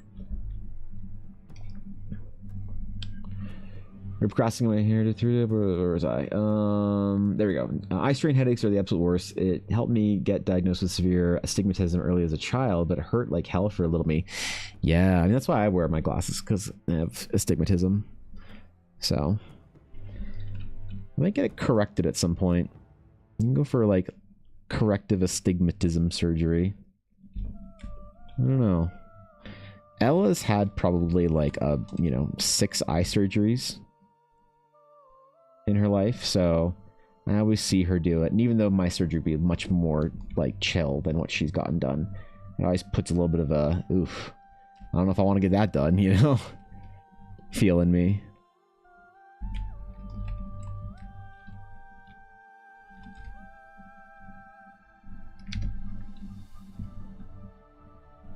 Right? Absolutely devastating. Yeah, for real, right? I mean, if I were to ever take on a serious mentee as an art student, I would tell them they have to start going to the gym and pursuing physical health, and they have to change their ergonomics up, you know? Because like a lot of art education comes down to like the obvious things, the fundamentals and practice and whatever. But I think that one of those things that comes with like art mentorship is how to have a good career and how to have a good workflow and how to set yourself up for success. And definitely it's one of the things that I would say is very important to do, is make time for physical health. And like most big artists that have been through that and are like in the industry and have access to like, you know, real facilities, but also have had a workload. Like, not that I'm saying that freelance artists don't have the same kind of demand. I think everyone who's like a successful freelancer would agree that unless you're also like content creating in the form of like streaming, YouTube, whatever, that the amount of art that you do is much less than if you were working in a studio. Because where I spend an hour every night editing a video to post, a real like studio artist would just be working on extra concepts that day. So we're both doing 10 hours of work a day. They're just drawing for the last 3 that I'm not. So those artists that are like just producing the highest quantity, especially like a senior artist that doesn't go art director or whatever, like principal maybe, those guys put in unreal time into their work. So they are all in really good physical shape. Because in order to have that longevity in your career, you have to have like, you probably will have been through one of those phases of like, oh shit, I just injured myself, or like one of my colleagues injured themselves and were out for months. There's a girl that worked at a studio that I was working at very briefly, and she had she come down with a bad case of the old carpal tunnel, and now back like 10 years ago, I don't know what happened, but carpal tunnel surgery wasn't as good as it is today. Oh my. God. Hey Mel, what's up, It's the dude? crew. Hello. How are we all doing? All chilling, hail the bro. orb, eyes emoji. I mean, you got 6.5 or 7 more hours of the orb, and then it's gone, Mel. So enjoy it. Enjoy it while it lasts. Good to see you, Mel. But yeah, she got put out with carpal tunnel surgery, and it was a really long recovery. She did not work or do anything art related. Didn't hold a pen for almost 2.5 months. Now it's probably a lot less. Like Ella had carpal tunnel surgery last summer, and she was out for a good like 4 or 5 weeks, but she could probably hold a pen after 5 or 6. She wasn't allowed to lift at the gym anything heavy for another like 2 months after that. But still, it felt like the time that it took Ella to fully recover, it like took the girl I worked with to just be able to hold a pen again. So I don't really know what the difference in the surgery was, but yeah, man, it's if you're not taking it seriously, it'll get you.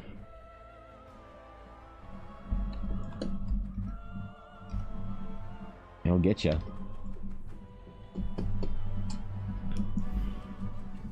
Care surgery, so I might stick with my weak eyes until it gets beyond bad. Well, I don't know what surgery's like where you live, but surgery now is pretty chill for eye surgery. If you get like any kind of laser procedure done or astigmatism or correction, it's very easy. You're in and out in a couple of hours. No, my beloved orb. Nope. It mustn't die. I won't allow it. Eyes emoji. Listen, Mel. Speaking of the gym, We all tried. Evan, Yes. I went to the gym on Saturday. Good. Feel nice and swole. So, smiling face with hearts emoji. Hope you're getting your good protein requirements in there, Mel. Some guy, Dom, thank you for the follow. I appreciate it. Enjoy those orbs. Sorry, especially the emerald one. Looks great. Lined up with all of them. Late to follow to keep an eye out for your commissions to become open. Yeah, I usually post my commissions. My commissions are a bit arcane, to be honest. I've got a very long waitlist right now, so they won't be open for a little while. And even then, I typically will post to my Patreon and Discord, and then announce them on Twitch and stream over here afterwards. And then I'll be very honest. My commissions don't usually make it to like by the time I like have. God, by the time that I say commissions open on Instagram or whatever, it's usually a pretty long wait. So I'll try and make sure the people who are like core in watching streams and in the community get their opportunity first before I unleash the masses, as it were. I know it's a little bit annoying, but I don't mind. I don't mind throwing people on the wait list even when my commissions are closed. The wait list is so abstract when it's this long. So like right now I'm telling people between 3 and 6 months because I don't know if it's going to be, I have to do more of the protein as I don't have enough apparently, sadly, lol. But trying to build up those muscles, flexed biceps emoji. That's right. Cool face emoji. That's right. Hell yeah. You a busy artist? Yeah, I mean, well, so Quincy, I just started, like, I just had an unpredicted growth spurt in my stream and everything. Or not in stream. Stream's like been pretty chill and pretty same for a little while. This year, in about early February, I started posting videos daily. Just decided I was going to start recording everything and posting it and making my dumb little shorts and stuff and having fun. And so like I started the year with like, I know these are like nobody who asked numbers, but like I started the year with like 500 Instagram followers, went to 5,300. And again, I know this is like nobody like baby numbers, but all my video platforms went from about nothing to about 5,000 or 6,000 in the last couple of months. It's been pretty big growth for me. And so with that like brand new introduction to people, I had an influx of just like between 10 and 30 commission requests like a week for a good like month and a half. And now it's slowed down a little bit. I get about between 5 and 10 a week now. And I just unfortunately have to tell people, like, for the most part, I'm sorry. Like, they just don't exist. I'm sorry. So it's a great problem to have. I admit I'm very blessed by people wanting me to draw characters for them and entrusting me with their precious characters, because drawing D&D characters is really, it's a meaningful experience to me because I know what it means to people. You know, if I'm working in like a studio or whatever and I'm doing concept art for a video game, sometimes your individual efforts aren't really appreciated, right? You're like part of a team and part of a whole, and it's great, but sometimes you feel like you're drawing goblins and people are just kind of like, you know. But drawing D&D characters for people, it's like their whole like life, man. Like some people live during their D&D campaign and then the 6 days of waiting to get back to their D&D campaign. And so I love doing character design for people because it's a very important and very like meaningful experience to them, and I try and take it extremely seriously. So I love it. I love doing the commissions, but yeah, I mean, I'm also trying to publish the adventure and stuff, so I have to like pace myself. And that 5 to 6 month wait list is me only taking about 4 full commissions a month, or a month. Yeah, 3 to 6 ish. I don't know. Maybe once the adventure's out, I can focus up a little bit on them, and not focus up, but just like really try and grind through a lot more commission work, because again, I love it. It's just yeah, rate of steady growth is genuinely impressive and wonderful. Yeah, you know, I like, it's so funny that when I Tank and I were talking about this about growth the other day, and it's very difficult for me to have that conversation where Tank's like, yeah man, you're growing really well, and I'm like, I just hit like 5,000 followers, Tank. You have like millions of whatever on TikTok, you know. So I think we were talking about TikTok specifically, Tank and I, and so I know that it's not like impressive or whatever, but yeah, for me it's pretty cool to see steady like feedback and see people liking videos and seeing the art and enjoying the process. And you know, it's really important to me because I didn't start making the process videos for anyone else. I started making and recording my process for me, so that I would have a reward structure built in to the things that I was doing, you know, because I talk a lot about how to keep motivated as an artist, and I think there's something about seeing your work and saying like, wow, I did that piece, that's cool. But for me, there's something extra when I go in and I see like the whole process of it being constructed. It's almost like it fires something off in my brain where my mind is like, oops, like, oh yeah, the work you did there like meant something, the process, the grind. And so sometimes when I'm on like hour 20 of a 30-hour commission, like this piece right here, a full character commission in color from start of conversation to delivery of client represents about 35 hours of work, of design, of iteration, and then actually rendering, sketching, whatever. And so it's a big process, and sometimes on hour 20, yeah, you know, you're like, what am I doing here? And so when I see this kind of work and I see the process video come back to me, I'm like really I don't know, motivated, uplifted, inspired. I don't know what it is. So I started recording the process, and I didn't expect anyone to watch them, to think it's cool or whatever. So I have my little memes, and I tell a little story or ask a little question, or, you know, get an idea off my head for D&D or something like that during the videos. And people, I'm glad they think it's fun. But no, I didn't like expect to ever have anyone care about who I was doing. Like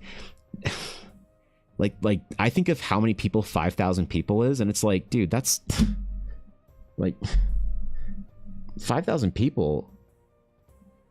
God, that's a lot of people, you know? And I wish I could just like give every single one of them a big hug, you know? So yeah, it's really nice to be, I guess, to be busy, but it is a lot of overwhelming kind of deadlines that I'm setting for myself sometimes. And so I'm very happy to have like my own projects that I can go back to, and understanding clients who are, when I say are like, yeah, I'll sick like 3 months out is when we're going to start. They say, sure, it's worth the wait. And when somebody says that to me, it's like, it's amazing, you know? You get back in that daily post grind. I mean, I was just considering doing it every other day, right? Because I want to make, maybe try and edit my videos on the weekend, because there is sometimes by the end of the day, I'm sitting there trying to figure out if I want to post my daily sketch video and edit it, which is about an hour process for me, maybe not quite for some videos. Do I want to do that, or do I want to like go for that walk or whatever? And I try and be really disciplined about my sleep schedule, so I'm trying not to say that I'll sacrifice sleep for it. So the daily posting thing, I thought I would keep it up for a week, and it's been almost 2 months. So I mentioned the swimsuit calendar to Quincy yet? No, we've not talked about the swimsuit calendar yet to anybody, Alf. In fact, Snowball starting out generally the hardest part. I've heard people say that the first 1,000 subs on YouTube are harder than the first 100,000 or million or whatever. And I don't know. I don't know how true that is, because I don't really see my videos like going way harder or performing way like a lot better, it seems like it's all pretty kind of chill. I got to figure out what that next like level up thing is, because every single time I've like had a new like growth spurt in my average views, watch time, whatever, it's always been at the hand of something I've done intentionally to change it. So I really got to figure out what the next thing. Oh shit, holy shit, dude, I got a 1 out of 10. Wait, it's a 1 out of 10. Pog, let's go, dude. The thing is, Quincy, we also put Evan on the spot and tell him he's an amazing bean as much as he tries to deny it. Smile. Stop. Thank you for 100 bits, Mel. But I am jokingly tracking my percentage to my silver play button. So I'm happy to announce that I'm now 6.4% of the way to my silver play button. So thank you guys for all the support. It really means the world to me. Yeah, thanks guys. I appreciate it. Congrats on the growth. That's some awesome. Praying for the same. Yeah, I appreciate that. Thank you. Yeah, it's definitely been, I've been challenged by myself this year to put a lot more time in, to be streaming more hours, to be doing a whole lot more things that I want to consistently, and it's nice to see it like paying off in some regard. Even though, again, I am aware that if I'm going to celebrate small victories like the first 1,000 subs or whatever, it's really hard to do that knowing that like there are people out there with like hundreds of millions of subs, and it's like, shit, am I really trying as hard as I could? Am I doing the best work that I could? Maybe there's more I could be doing. I don't know. Oh man, still got this cough, bro. Yeah, only 6.4% the way there. Sleepy, you know. Yeah, for real. I enjoy watching your process videos. Thank you, Lexer. I appreciate that. Yeah, it's most fun for me to see them, but I really do appreciate anybody taking the time to, like, even just, I don't know, man, like I'm just so honored and humbled that any of you guys choose to spend part of your day in my stream with me. There's like a lot of places you can go, a lot of things you can do on the internet, man. And I'm always just so blown away and amazed that my little tiny corner of Twitch is a place that anybody wants to hang out in, so. You know, like, compare yourself to yourself. Keep it fun, keep it you, and you'll always do well. Yeah, yeah, you're right about that. It just feels silly sometimes to like celebrate a milestone, but I still do. Like, I just feel silly talking about celebrating a milestone, you know. Because the thing that I'm really the most proud of, honestly, in the last year, since the start of the year, the thing I'm most proud about as an artist is I feel like I've upped my production in a way that I'm actually proud of the work that I'm producing at the rate that I'm producing it, and being consistent. In chair with popcorn. Oh, we could move. Now I'm comfy right here. There's a lot of places you can be, Mel. Face with hearts emoji. Yeah, thanks for 100 bits, Mel. I appreciate it. Yeah, I mean, compared to where I was, oh yeah. I mean, I'm on my redemption arc as an artist, you know. I'm compared to where I was like 4 years ago, 5 years ago, when I first like tried to restart my career and tried to, you know, give art a chance again. Compared to that, I'm a completely different person. It's not even funny. And I'm so proud of those changes and the development that I've made, and yeah, I try and stick as close to that as I can, because I know that it'll get out of hand if I sit here worrying about, you know, numbers and things like that and all the stuff that doesn't matter. Because I don't ever really like there's nice things that come with size. Obviously, if I'm producing a Kickstarter, it's like nice to have a lot of people that know who you are, that think fondly of your work. That's good. But at the end of the day, I will happily be a very small artist my entire career, so long as I get to produce the work that I actually want to. That's a decision I made when I decided not to go pursue the career opportunities I had in the games industry. Right? I wanted very much to become an artist that was producing something that I could be proud of, rather than somebody who was working on a big project at a big company that eventually would risk, you know, being sold, investors, board members, whatever. You know, just the project getting murdered was definitely I'm trying to keep it out of the corporate system.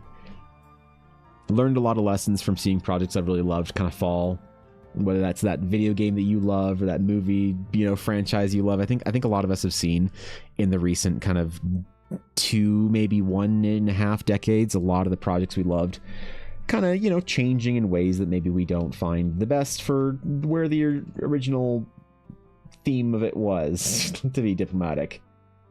And so I never want to get rid of Eldara. I never want to get rid of my art. I always want to make sure that, you know, I'd rather Eldara be a very good but very small and focused project than some massive thing that I have to worry about creative hands changing and the monetization of things and the industry kind of making it not what I wanted it to be. Whatever. There's tons of examples. But it has been really cool.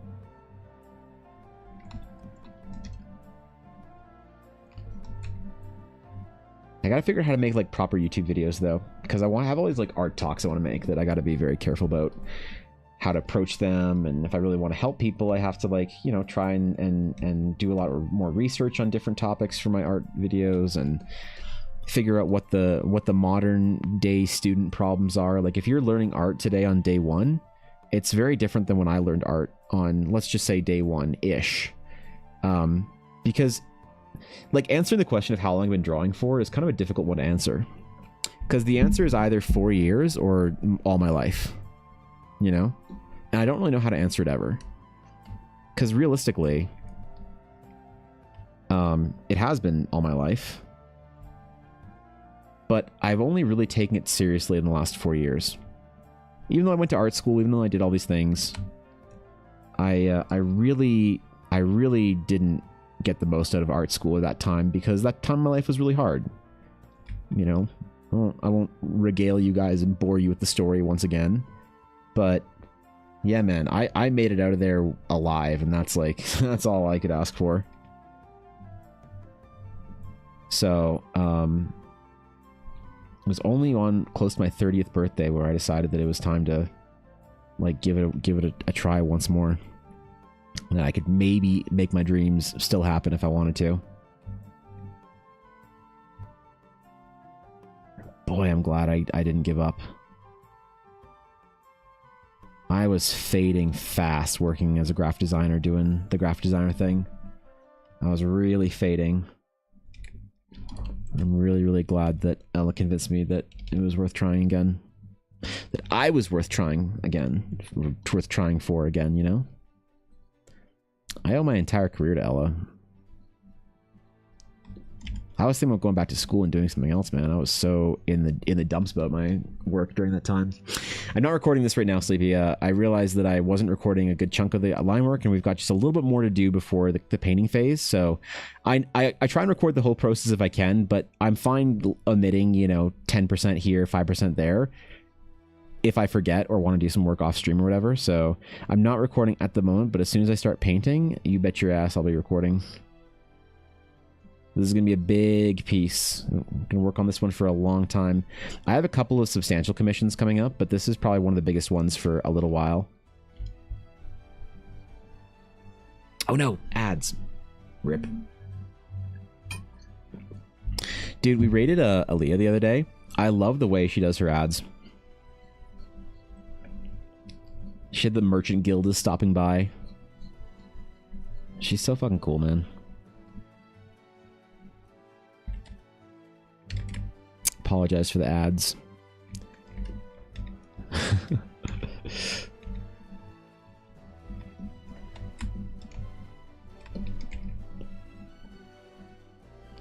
Let's do a little bit of hatching here, because obviously this is gonna be painted.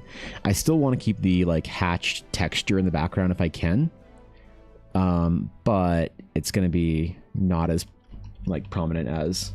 Do you know she's Jamaican too? Oh, is she really? Oh fuck, I didn't know that. That's cool. Oh, that's cool.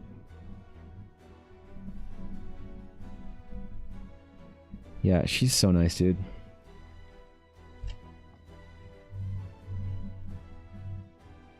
I love how immersive her stream is, you know. Just the fantasy experience.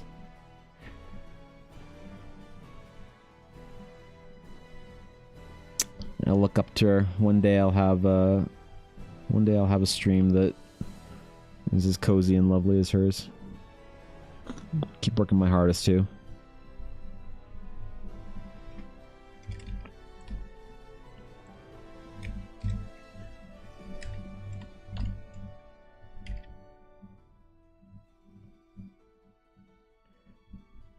I'm trying very hard this year to increase the quality of my stream. Today I'm going to do some overlay changes.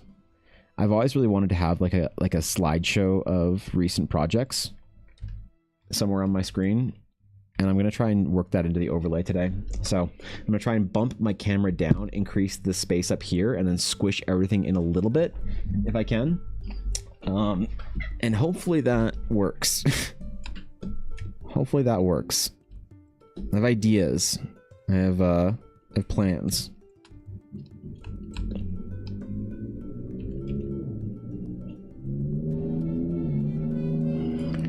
Look at me holding my pencil properly while I do hatching, not even aggravating my wrist.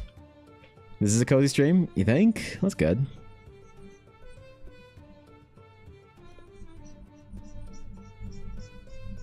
That's good. I'm glad people are happy to chill here.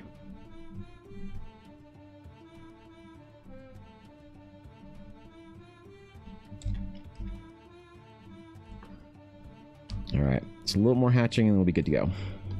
Be good to start painting.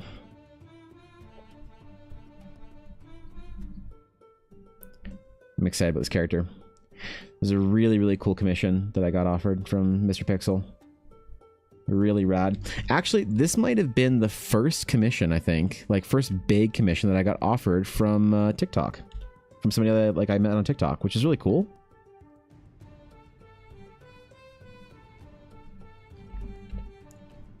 Because a lot of the messages I get over there are basically just, hey, will you draw this thing for me for free?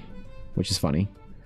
But ultimately, I don't get a lot of very serious commission requests on TikTok. It's more the Instagram and Discord.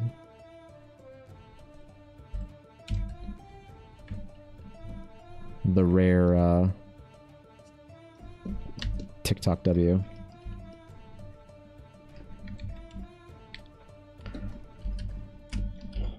I hope I get a chance to meet Tank at a expo this weekend or next weekend. Not sure if he's gonna go or not. Oh, that's right. Quincy was at a convention this last weekend as well. Shit, I forgot to ask about that. Let's get rid of the stupid orb and you'll have plenty of space. Yeah, is that... Listen, Dark, there's only 6 hours and 40 minutes on it left, so consider the orb on its last leg here. Yep. It's limping along. Alright. I think our sketch layer here is almost done. Almost. I need to do some line weight stuff real quick and then we'll be done. Time chat being chaotic. Your streams are always cozy streams. Thanks, Cass. I appreciate it. Cash the unofficial YouTube mod.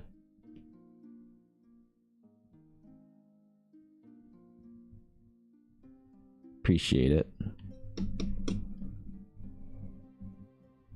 Yeah, I mean, I know how much stuff there is on the internet, you know? There's like a billion podcasts, a billion streams, a billion everything. And I have a hard time picking sometimes what I'm going to do in a day or sit down and listen to. So people hanging out with me, I always feel very honored by.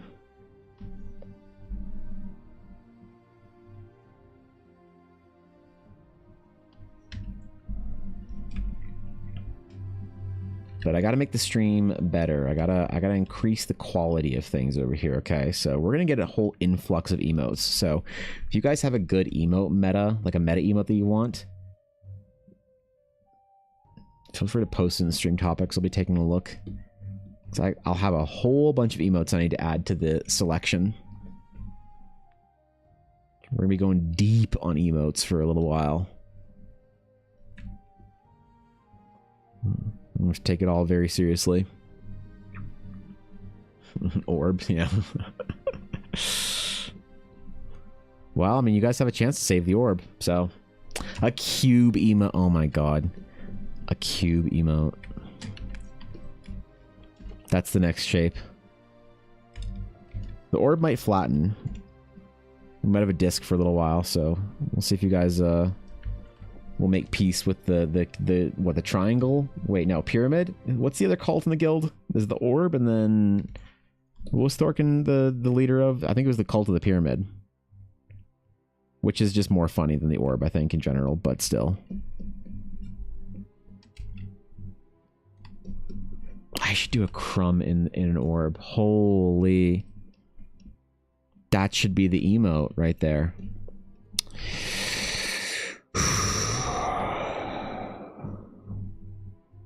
Okay. I think this is our line work. I think this is she. Our girl Nakia.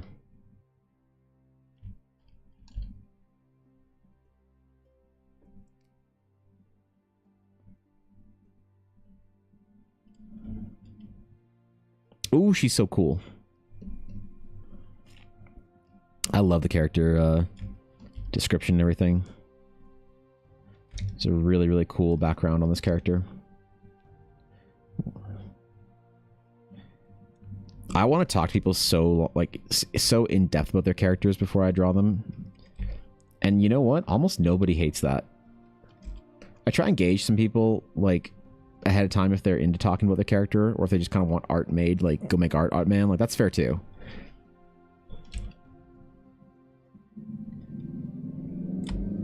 But man, it's been fun. People like actually really like the way I do commissions, which is like really satisfying, really gratifying for me to hear. I had somebody a while ago, early on in the year, say, you know, I've gotten a lot of commissioned art done. I've never had that much fun getting commissioned character done. It's like, hell yeah, dude. Let's go, man. Enjoyed the process. Can you ask for anything more? Happy client, happy Evan.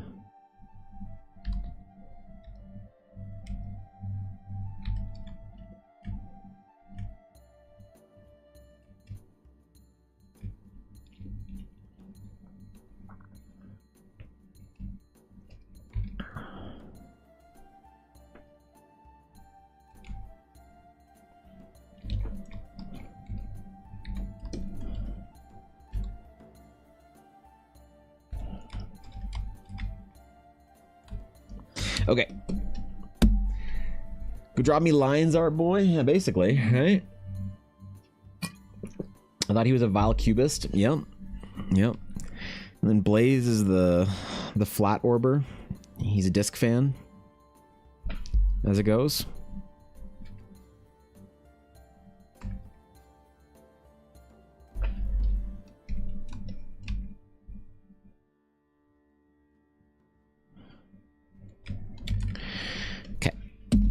So, we are going to now enter into a new era of this piece. The very first color passes. What shape am I? That's for you to decide, Duria. I would never tell you what three-dimensional shape you are. That's something you have to decide for yourself. Alright. You decide what the battle lines will be drawn. And only one shape will come out on top. You guys will all get a chance to choose your sides of the fight. The fight will be as monumental as the Star Wars memes versus prequel memes. Like original trilogy fans of memes versus prequel memers. So be very serious indeed. You good? I'm good. All right. It's finally happening. The color layer is here.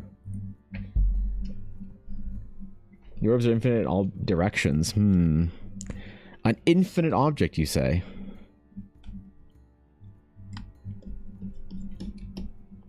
Oh my god, I keep forgetting to switch my... There we go.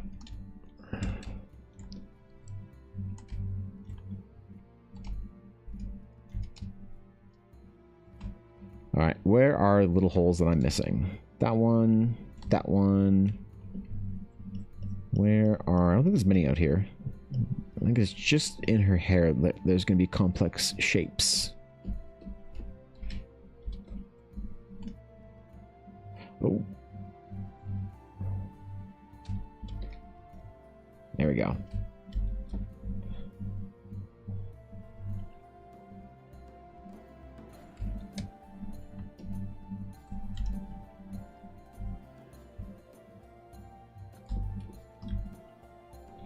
Do a little bit of selection repair right now, even though I know that most of this is going to come later as I'm repairing line work and things like that. So I'm not going to worry about it too much. We'll just do a little bit of it right now. It's in these corners, man. Oh, see? There's one I missed.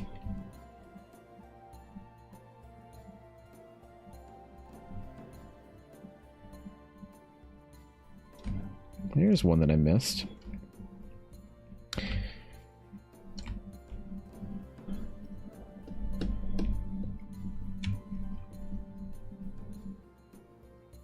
I need to finish for 10 p.m. like last time? Ooh, yeah. Geez, sleepy. Oh, wait. What's this lag? What the hell? Whoa. This happened last time. Hold on. Give it a sec. Sorry.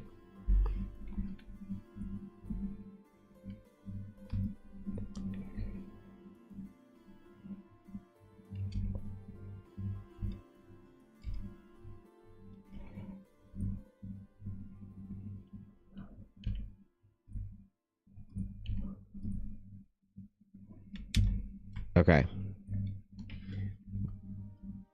Shouldn't it just need a quick second to not break everything? Oh, please don't crash.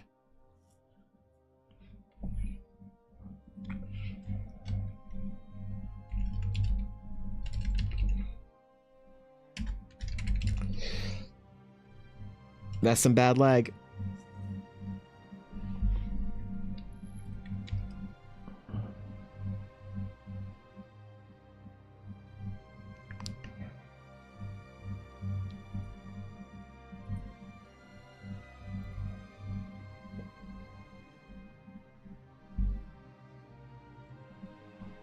Oh, good God.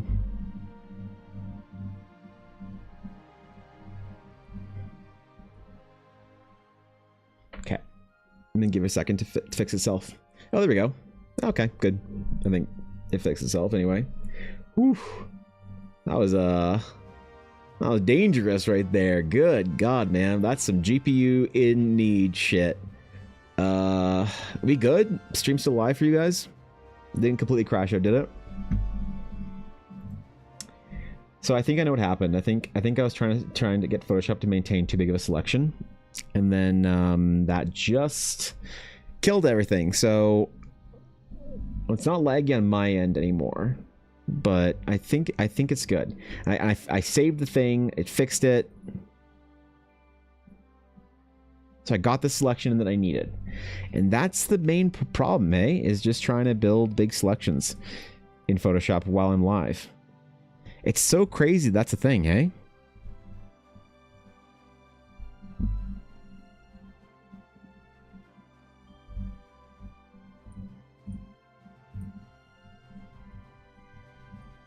I gotta redo this real quick. Yeah, sorry about that. I should have known better. I thought it'd be fine. Because I was pretty sure that Photoshop on this size of a file wouldn't have a problem with that, but I should have known better. Yep. My bad. Call me San. Thanks you for the follow. I appreciate it, San. Thank you. Welcome in. Honored to have you. Hope you're having a wonderful day. All right. All right. Yeah. I see a new holiday on the horizon. New GPU day. Dude, new GPU day would be intense. Could you imagine? Well, there's a good chance that... So Ella wasn't convinced that she was going to get into Calgary Comic Expo. Actually, I don't even know what the fucking thing's called anymore. I think it's Calgary Expo. I think it's just... I don't know. It was Comic Expo when I was growing up, so I don't know what the fuck it's called now. Either way. Ella was not going to get into it. She was pretty sure she wouldn't. And so when she got an opportunity to get into Calgary Expo, it was a bit of an unexpected bump. So there's a very good chance that if Ella does very well over the weekend, that I might be able to get a new GPU at the end of the month, potentially. We'll see how the birthday subathon goes, yo. That's right, man.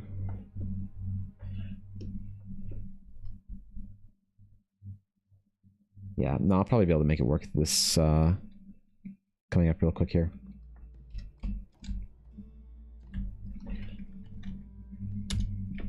So I do apologize for the annoying nuisance inconveniences until then. I'll try not to... I really should have known better than to try and select something out like that on stream. Because if you're wondering why this is an issue now, it's because I didn't used to stream on YouTube as well. But now...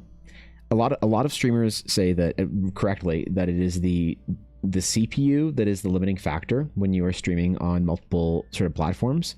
But for me, because Photoshop is such a chunky piece of software, it is actually my GPU, which is the issue. So there are some Photoshop related issues, and I'm definitely in need of a new GPU because of that. Like, I have a 3080, so I don't have an old GPU or a bad GPU by any means, by any stretch of the imagination. And I wouldn't even be upgrading to the 50 series. I'd just be upgrading to a new 4080 or something. Just dropped in here. Your art looks beautiful. Such a fantastic post. Thank you. I appreciate that. Thank you. We're going to paint her out pretty quick today, so we'll see what it looks like in a little while. How do I want to go about this? How do we want to go about this? Let's do it like...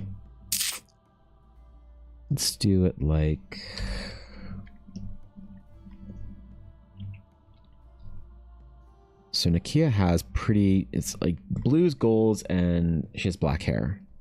Okay, we're going to do an extremely dark gray for her hair. So that leaves us room to light it.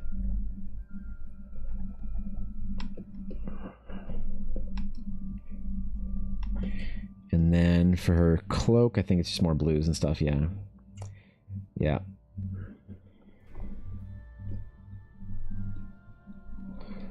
We'll do almost a purpley gray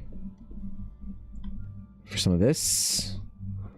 And we'll choose like a bluish gray. Cooler blue gray, somewhat matching her hair. For the cape.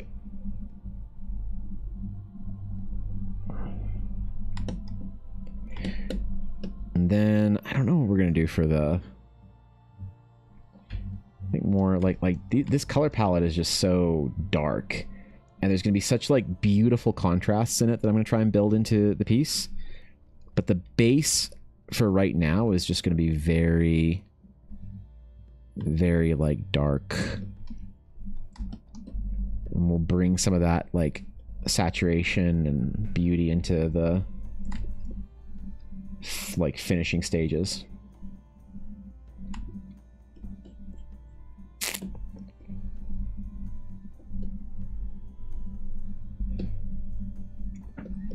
I love when we get our very first color pass on.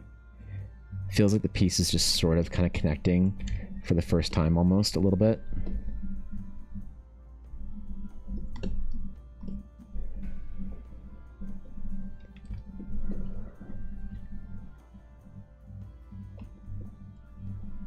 much warmer hue here, I think.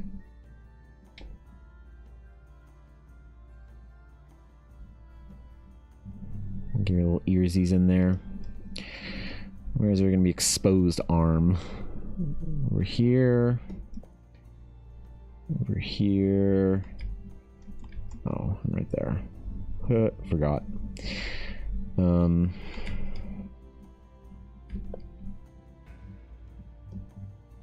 Great. Let's try locking down our blocks for a little bit, because remember, we're doing the same thing we do with Miwa Sketch. This isn't a painting, it's a colorized sketch, which is how a lot of my work has been recently. So it's going to be a bit of a different process than the painting style of things. It's definitely okay. I am here for the entire thing, so.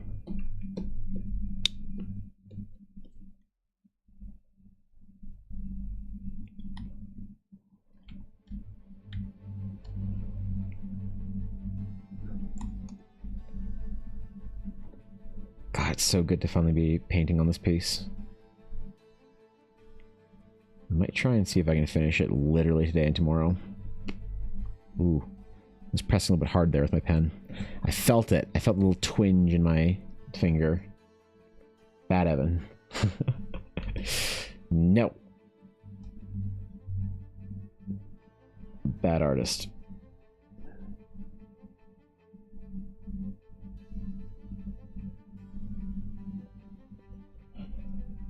We'll know a little bit closer to what this is going to look like once we have everything blocked in at the very least. Not everything, just the bases of it blocked in. It's not like everything is going to get blocked in before we start painting. Or sorry, before I start LARPing as a painter, my bad.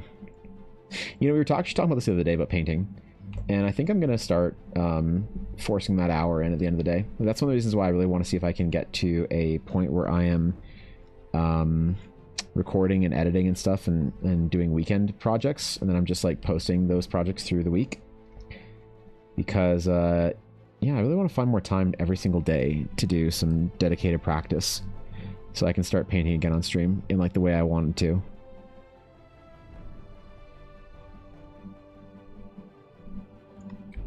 For a very long time. It's called Calgary Comic Expo, or CCE. Oh, is it still have the word comic in there? I thought it was just simplified to Calgary Expo after Fan Expo. What inspired the pose and character? So this is a commission from somebody.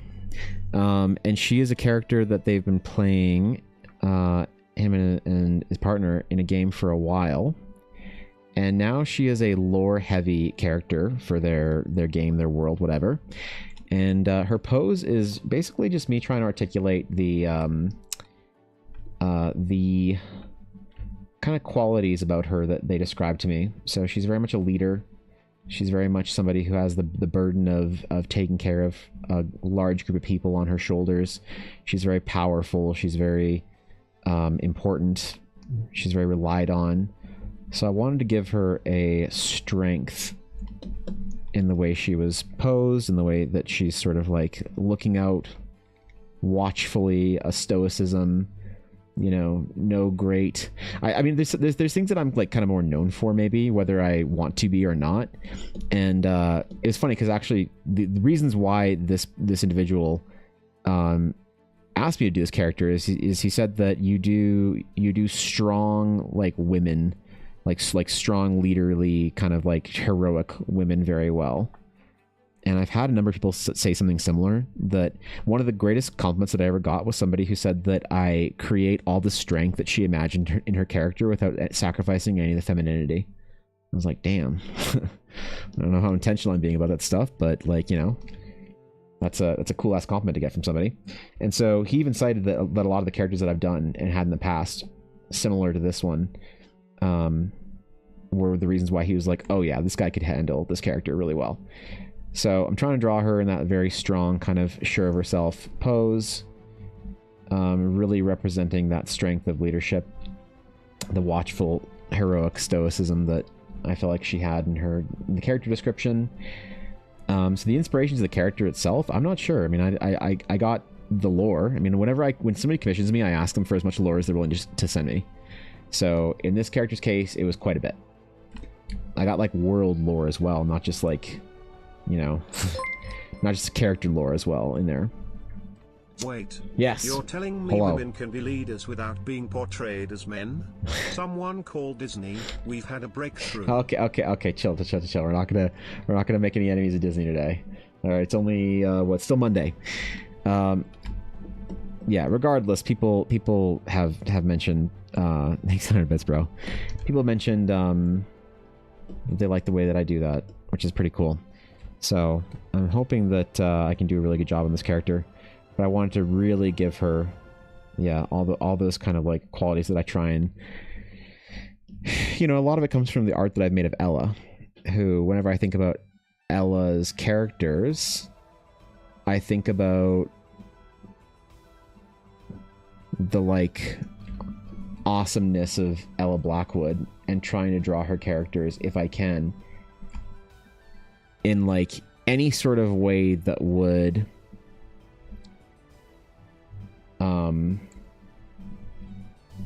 I don't know, I guess just show off to other people the kind of qualities that I see about Ella. She's a very strong person. Has a lot of very... I don't know the way to describe it. She reminds me of like a heroic sort of character, Ella. And so when I draw a character for her, I really want to try and like capture some of that for her.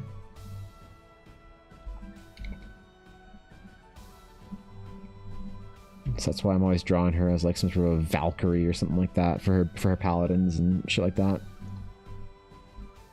We hear like Fire Emblem. Yeah, what's up, Vale? Good to see you. What's up? How you doing? What's up?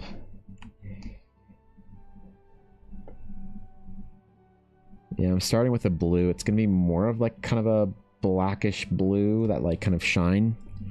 I'm starting with the base of this color to really give it that. The rare alert. Oh, the rare alert. It's been so long. Holy shit. Yo, Katzen, thank you for the 100 bits, and thank you for the rare alert today, my friend. Good God, it's been a while. Holy shit, thank you. Appreciate it. How you doing? What's up? It's very kind of you, my friend. Thank you very much. And Gary Canary, thank you for the follow. Welcome in. Honored to have you. Damn. To think, I almost got distracted just now. Thanks, dude. Appreciate it. What I just hear looks for a beating stick. I'm sorry, but I hear someone needs to be beaten so their self-image improves. I don't know. Who you could be possibly talking about? Dark? I don't know. Who you could be possibly talking about? Yeah, dude, it's a veil, bro. Aren't you excited, Nick? I'm excited. Anytime I get a chance to be graced by the presence of one of the greatest artists on this website, it always makes my day.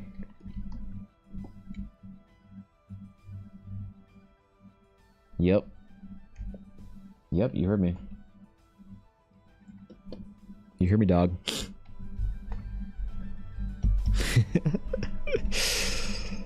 All right. I might not do the thing that I usually do with the eyes, where like when we were drawing Mima's piece, I decided to do her eyes first because sometimes having characters with sort of blank, dead, blocked color eyes is like a little unsettling. I might not do it with this piece because I'm not going to do a portrait version of it in the recording. I'm just going to be doing the like full painting process of it. It's a whole thing. Just trust me.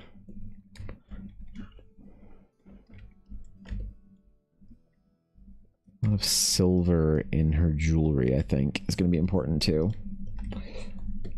Cap keeps hitting the pause button. What?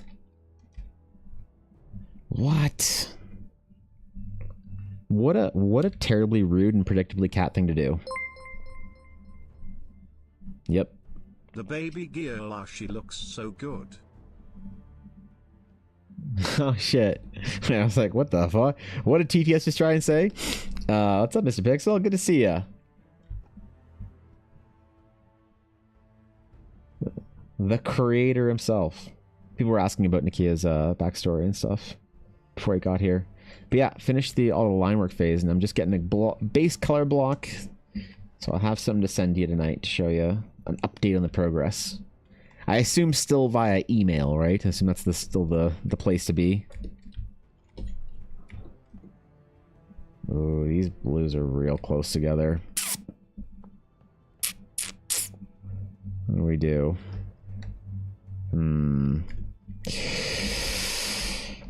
Maybe we desaturate the cape a little bit, I think is the way to do it.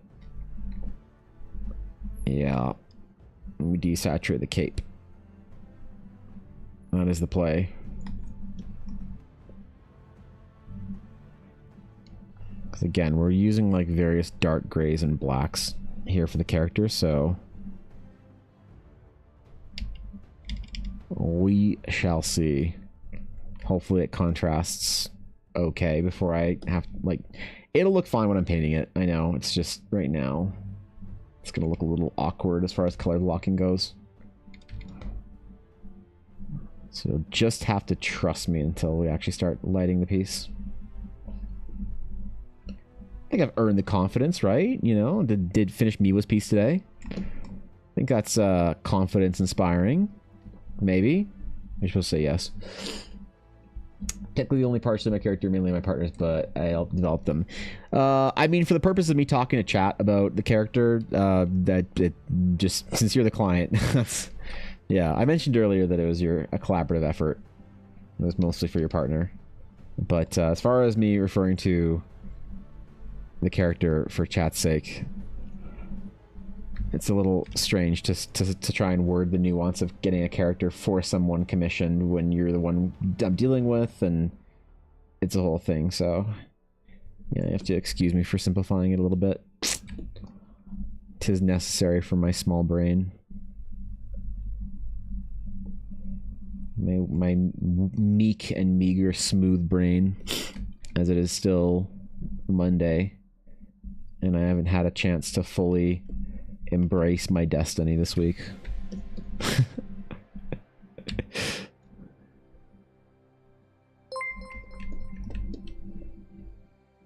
Is TTS broken? Also, what am I supposed to get at the grocery store? Oh, no, I just turned your thing off, Ella, because you tried... No, yeah, TTS got turned off because, Ella, you were mad that you couldn't, like, cheer the 666 or the 690-bit things for whatever reason. So, no, TTS is fine. I just removed the 1-bit TTS from you. You know what? Let me fix that, because if you're out right now... what are you getting at the grocery store? Ella, at the grocery store. You were going to get a thing either of bread today, or we were going to make our own. So decide if you want to put that effort in, because I will not have time today, unfortunately, to make bread. So if you want bread, please collect 1 bread for yourself. Where's Stream Elements? There it is. Let me fix Ella's TTS so she can TTS and get my attention. Go to overlays. We'll go to alert box. We'll go to edit. There's something else I know there was. Bread. What else? There was... We talked about ground turkey. If you're going to the like fancy people grocery store, do not get ground turkey there, please. But if you're going to like the poor people grocery store, please get ground turkey for us. I don't want to pay rich people prices on my ground turkey. Damn it, it's doubled. Shit. Oh, okay, fix. AOL chat group. Evan can fix anything. That's right. That's right. Thanks on best moves. I appreciate it. Thanks, dude. TTS setting. Oops, stay on page. Variations. Okay.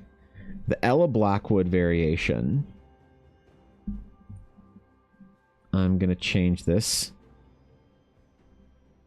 Oh, so I can't change... Oh. Minimum amount 1.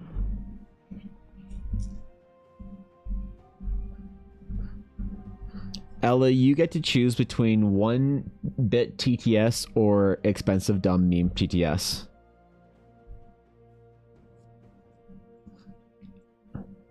Yeah, it won't let me do both. Either I have to enable 1-bit TTS for everyone, and you can bet your ass it's never happening. Or you want meme TTS? You really want to have to TTS 100 bits every single time to get my attention? And you don't have a special voice for your TTS either? Alright. Okay, well, I'll turn it off then. Alright. Ella Blackwood gets it. You know, there's some TTS we've never heard before. We've never heard the 100k TTS before, ever. There's a 100k variation. And the 100k TTS is not a TTS. It actually plays a video. Actually, I'm going to take the TTS off so it actually works. So there's a rare alert that's never been played in this chat, not even once. Actually, this one as well. I think the 500k one hasn't been played either. Yeah, I don't think so. But there's 2 TTSs that are deep Dragon's Claim memes. I feel like this is a bait. I mean, the memes are bait. Yeah, absolutely, it's a meme. Of course, it's supposed to be a dumb meme bait thingy.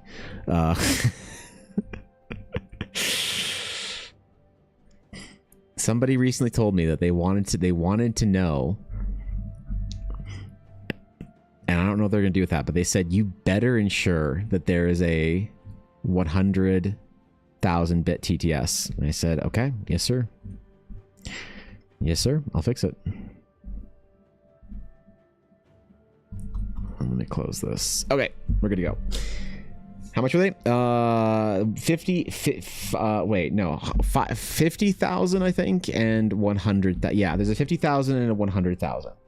The 50,000 one is just a meme, but the 100,000 is a full-on video, probably basically directed for one person. That's the only person that's ever going to cheer that many bits in chat in one go. So, yep.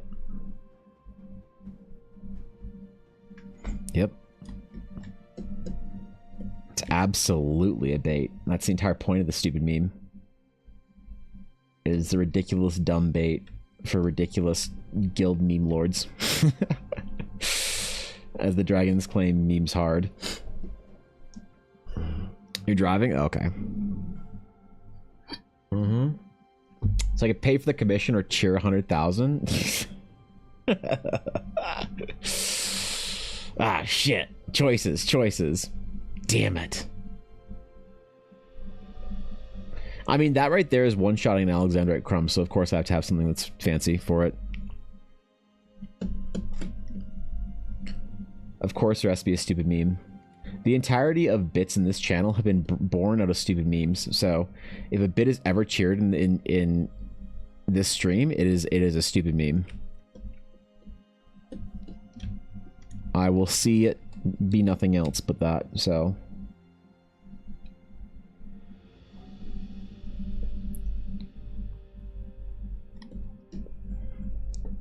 It's like meme Lich King. There must always be a TTS meme.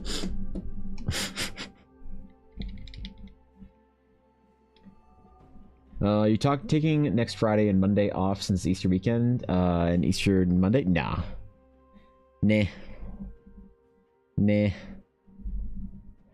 I might do a shorter stream this Friday because Ella's family will be in town. And so this Friday might be a bit adjusted. It might be on earlier and get off an hour earlier so that I can go hang out with them. But Easter, nah. I don't really take any time off for holidays like that. The only holiday I ever really take time off for is Christmas, because Ella and I always have like dumb traditions and stuff for Christmas. But Easter, meh.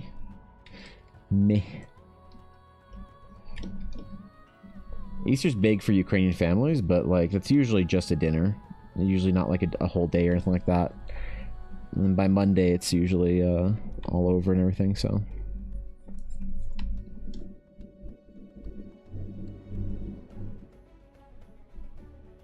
Nope, I'll be around. We got an adventure to make, man. No days off. I haven't taken a single day off since, you know, it's cool to see. Check this out. It's kind of funny. Ella showed me this yesterday, or, this week. You want to see the consistency that I managed? I'm very proud of this, by the way. You know, when Quincy was here and we are talking about, like, goals and stuff, this is one of the things I'm actually proud of.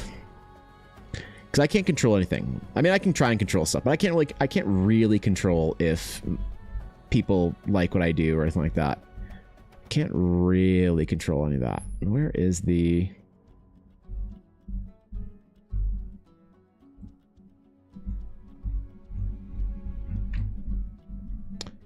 Where's the days?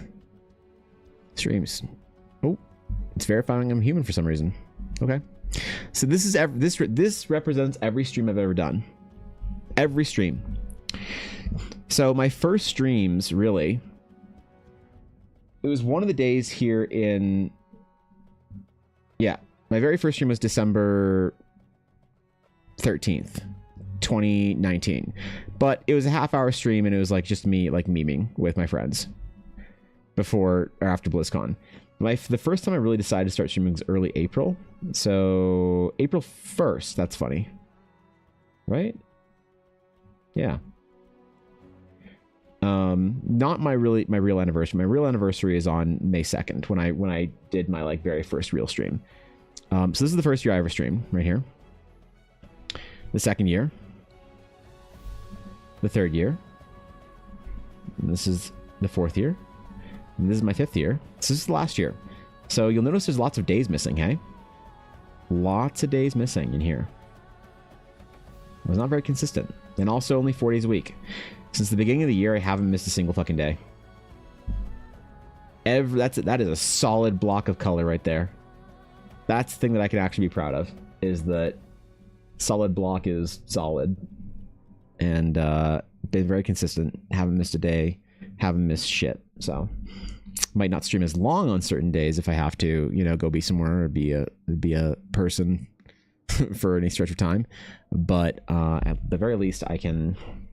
Where do I pen go? Oh, there we go. At the very least, I can be there when I can and control that. So. Color wall? Yeah, Sleepy gets it. Yeah, let's get it.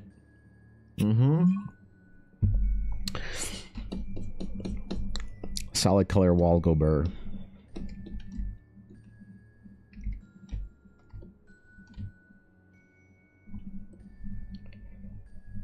These are the things I can control. These are the things I can be proud of. I can control whether or not I'm available for people all the time. And basically say no to everything. And allow myself to actually do the things I want to, which is streaming more. That's what I can control and be proud of.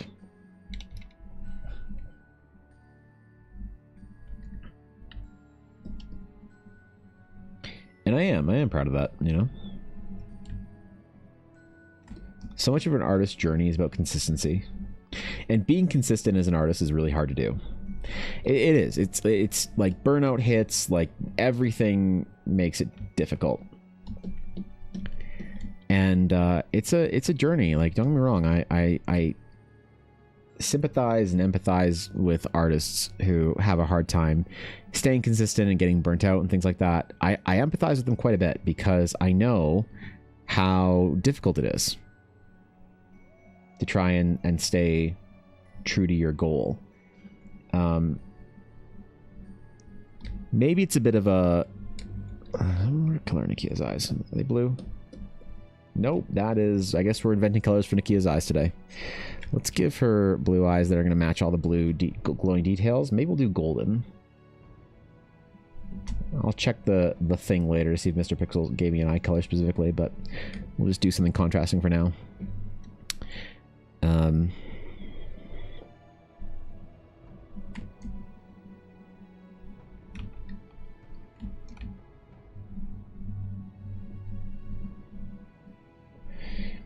But yeah, staying consistent is very difficult, and it's very taxing as an artist. And although I'm very sympathetic and empathetic to artists who have troubles with it, I think that's one of those things that basically you need to create the systems around your art to enable your consistency, as opposed to, like, if there's a lack of consistency in your art and in your progress and in your sort of, like, you know, overall art craft, I think for me it's one of those things where I look at that and say, okay, this is a non-negotiable parameter. Being consistent is non-negotiable. So what needs to happen around it to make consistency easier and possible? And every time I've had to solve a very difficult problem in my life with, like, creating some sort of new, I don't know, new habit, protocol, routine, whatever, I always view it as, well, this thing is hard to do, so what's going to be required to make it like non-negotiable? You know, for me, like, keeping my house is non-negotiable, or keeping my house clean is like non-negotiable, because I cannot focus in a messy environment. And so for me, it's like, well, not how do I make sure that I clean my house more often, it's how do I prevent it from getting messy? Because if my house gets messy every week, I won't, you know, I can't put in the hours and hours and hours to clean it. So I will create... Whoa. Ella aggro. 1 sec.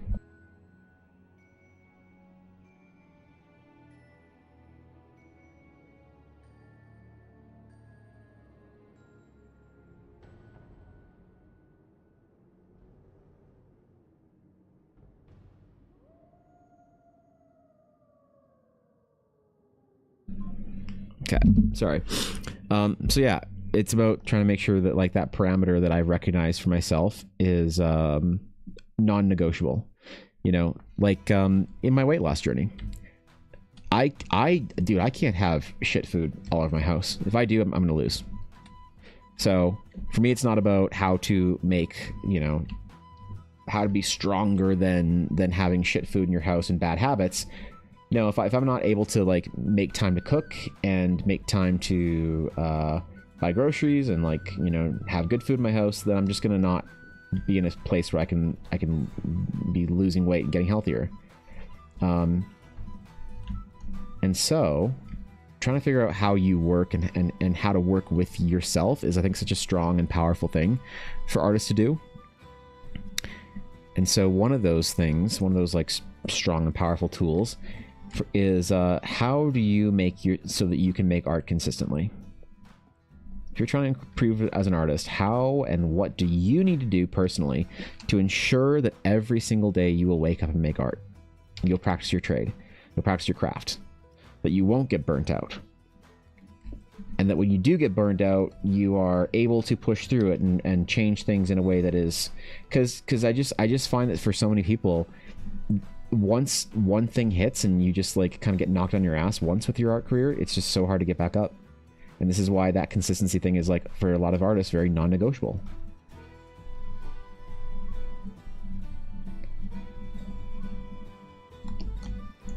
And, you know, limiting scope is, like, a good thing. Changing your reward structure is a good thing.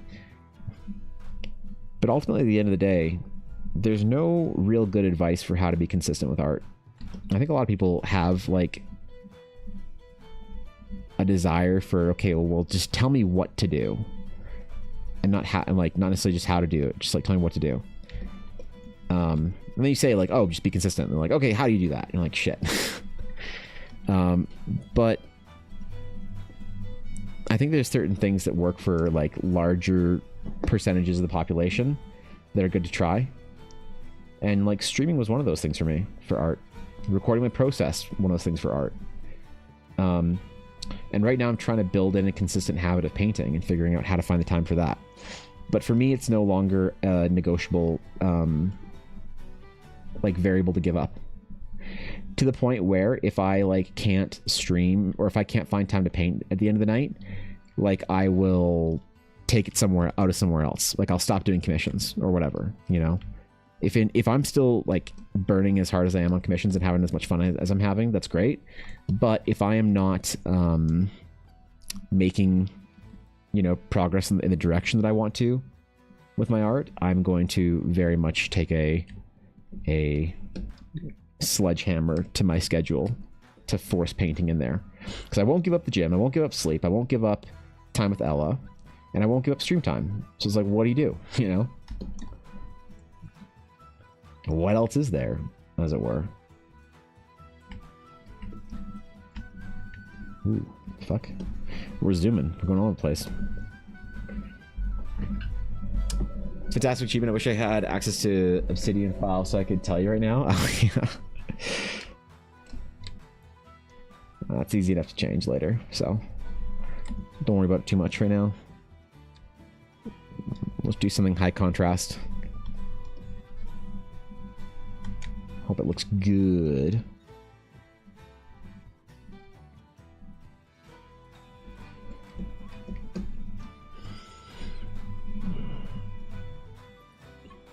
Same for writing. I've written all my life, but once I figured out a schedule where I wrote every day, it started to feel like it never before.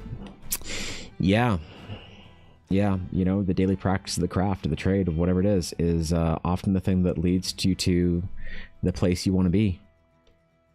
And once it clicks, it almost seems frustrating how easy it is. You know? Like, just speaking of, like, growth on social media platforms, like I was saying earlier, I mean, it took me almost 5 years to grow an Instagram from 0 to, I don't know, 500 followers. And once I figured it out, it took me 2 months to grow it from 500 to 5,500. And it's like frustrating when you like, oh god, that was so easy comparatively to where I thought before. And to me, it's just the power of figuring out that system that works for you. And lo and behold, guess what helped for that part of the process for me was consistency. And also creating something new. Because it wasn't, you know, I tried like daily uploads to Instagram, things like that, daily posts and whatever, and didn't get me anywhere. And that's fine, you know. It really wasn't until I started doing the process videos that it actually like made some headway, which is really cool. But whatever craft it is that you're working on, I think that, yeah, if you can figure out that consistent structure, I think you've unlocked the ticket to success, the I don't know, the secret, however you want it. So I got back into art. The way I stay consistent with studying is having all the topics available for me, have a set day, clean desk, let everyone know I'm working so no one bothers me, set up a playlist for me to focus with. Yep. Yeah, that's great. There's a lot of things in there that are good. Not getting distracted, whatever. There's tons of good stuff in there. I don't want to balance the colors here. I guess we'll do more of our silver for our metallic sort of like finishes, and then do our gold accents on it. That should be pretty cool.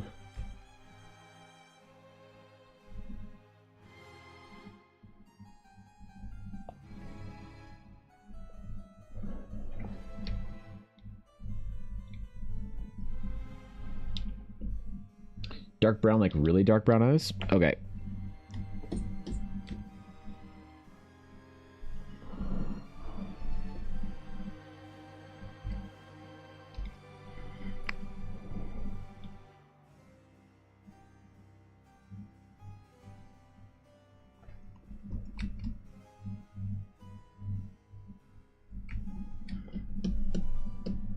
Gotcha.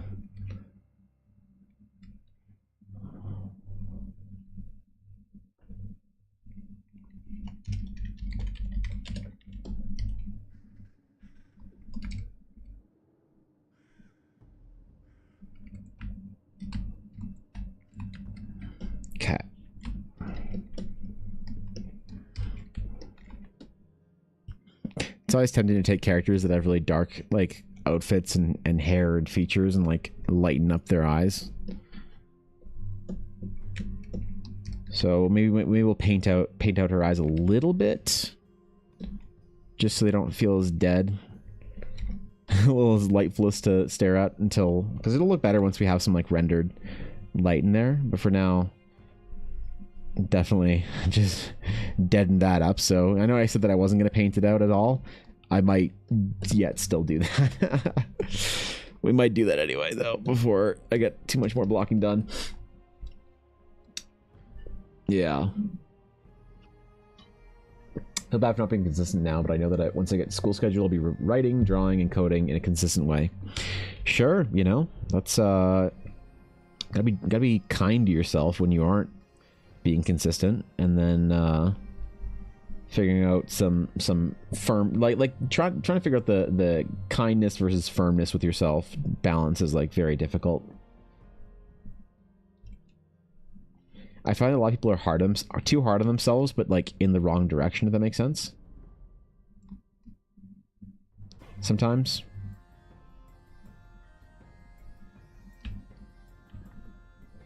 Like, personal example, I'd beat myself up for not getting the results that I want with being consistent.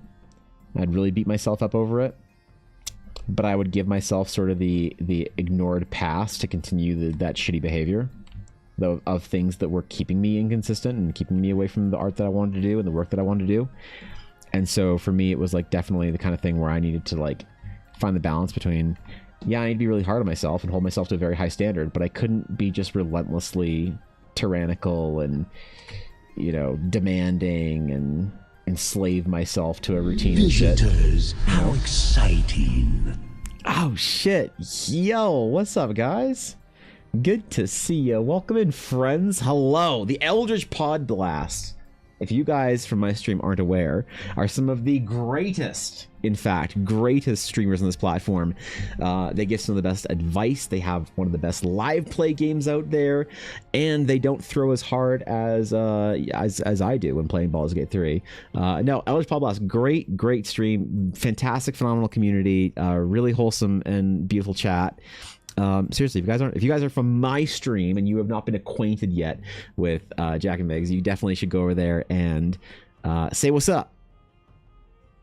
Drop a follow, throw a sub, you know, slide a cool 100 bits in chat some days, you know, just do the whole stream thing. And welcome everybody from the stream. I hope you guys had a lovely time. I was chilling out for a little while doing my warm-up with you guys, so I didn't catch too much of the advice section today, but I caught a little bit of it, and it was always a delight. So thank you guys very much. It's not a cult. Okay, all right. Okay.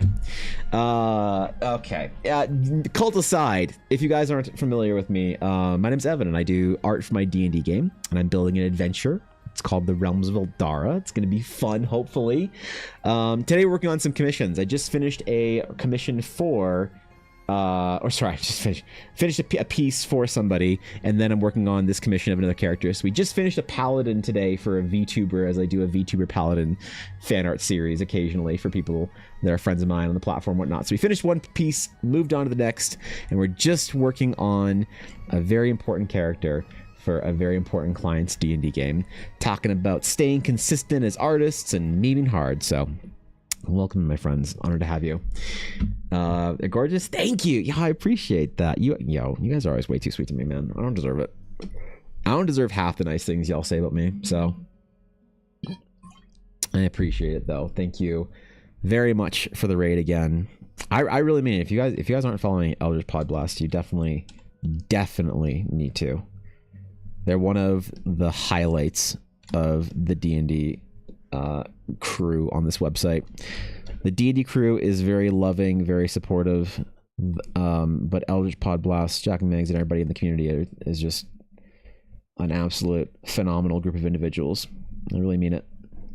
I really mean it, man. Communities are tight-knit when the streams are run by quality individuals. So important. I said so as much anyway, Mr. Pixel. I wouldn't lie to you and say that you were important just because you're the current client. I'm kidding, dude. Relax, man. Yeah, so we got a little bit of telekinetic magic in here. We got a little bit of that fightery leadership vibes. So all in all, a pretty cool project, and I'm going to try and finish it off today and tomorrow. If I can, if I don't get distracted. Today is a no distraction day, by the way. I am showing my resolute determination as an artist. I'm going to finally beat the allegations that I just meme all stream, excuse me. I'm going to finally try and beat those allegations and show that once and for all that I too can be trusted to show my mettle as an artist.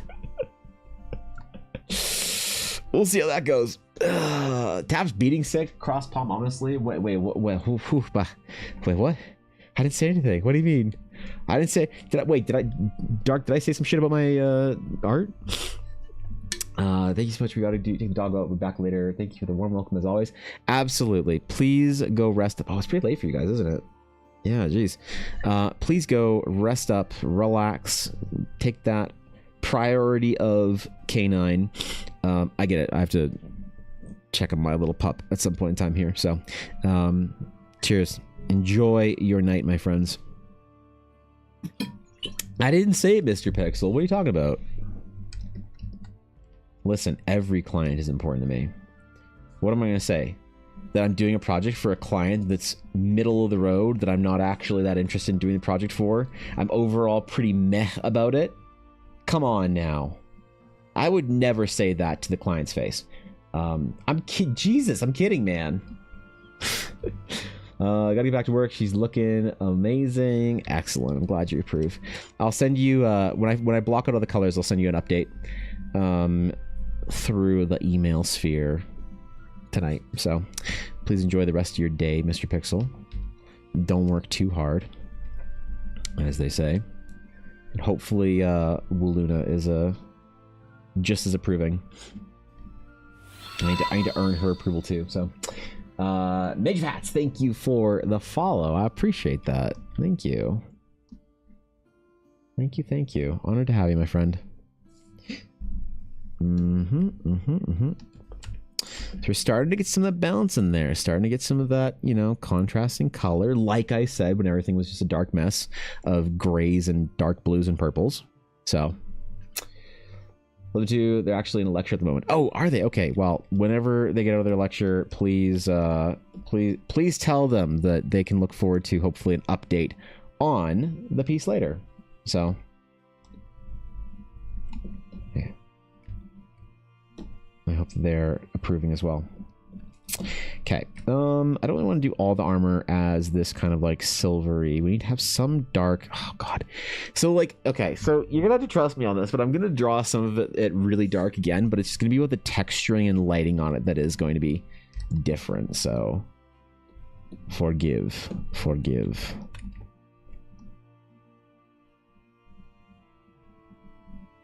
Even though it's gonna be like 3 colors that are all the same shit. Holy. Can you imagine?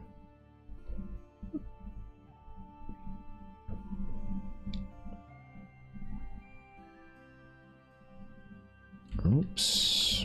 All right. Okay, that's it. Spear time. I've stared at this blank, non-color matching spear for far too long.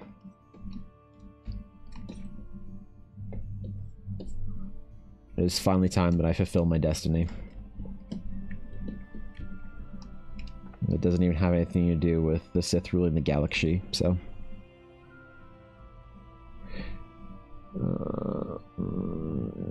Intentionally, I didn't do much hatching in the spear because of this, so I could fill it in easily. Let's do a much brighter. Again, we're contrasting things, right? Yeah, we got a really bright silver there. Ooh, that's not what I want to do. There we go. Oh yeah, that's nice. That streak of color through the, well, right now it's just tone, it's not really color. Streak of tone through the piece. That's sick. Little telekinetic baubles just floating around. The class Nikia? I have no fucking clue. I have zero idea what class Nakia is. Sometimes when I'm talking to somebody in depth about the lore, the conversation kind of transcends the class when the character's more narrative.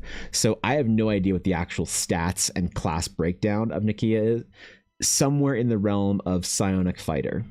Somewhere in that realm. Whether there's extra levels in cleric or anything like that, I have no clue what the balance is. Zero idea. But Nakia is much more of a narrative character in the story at this point in time than an actual class, right? And I had I had called out in some streamers chat the other day, or last night actually. Every once in a while in the evenings, I'll go peruse the art category to see what other artists are doing. Because I think a lot of artists are doing really cool shit, and they don't necessarily get a lot of attention for it. And I like to like go against the Twitch algorithm and go look for artists that are doing cool stuff. Like consciously go check the art category type thing, right? And I usually find pretty cool gems in there, pretty dope artists doing dope things. That's how I found Avail, right? I'm a big fan of Avail now. Lightning, I don't know, a bunch of artists in chat. I don't remember who, but either way. And I was in this person's stream, and I commented on something that they were working on, and they were like, "Oh, what are you doing right now?" And I was like, "Oh, I'm just drawing a D&D character." And this one of their mods was like, what's the character? I'm like, oh, it's just like a paladin, you know. And they're like, what's the oath? What stats? What level? What's the breakdown? Like, are they a con paladin or a strength paladin or like a charisma paladin? And they just like kept like peppering me with questions, and I was like, yeah, I don't know a lot of that stuff, man. It just didn't come up. I'm like, wow, so you're drawing a D&D character without knowing their stat breakdown? I'm like, is that a weird thing? Should I know stat breakdowns when I do a D&D character for somebody? Should I be asking that? Like not the general assumptions of what class and things like that, but asking them specifically what their stat breakdown is? I'm a bad artist. I mean, look, I mean, shit, wait, is Necro still here? No? Damn, okay, I can't answer that question. I was gonna ask if I was a bad artist rhetorically and then answer the question.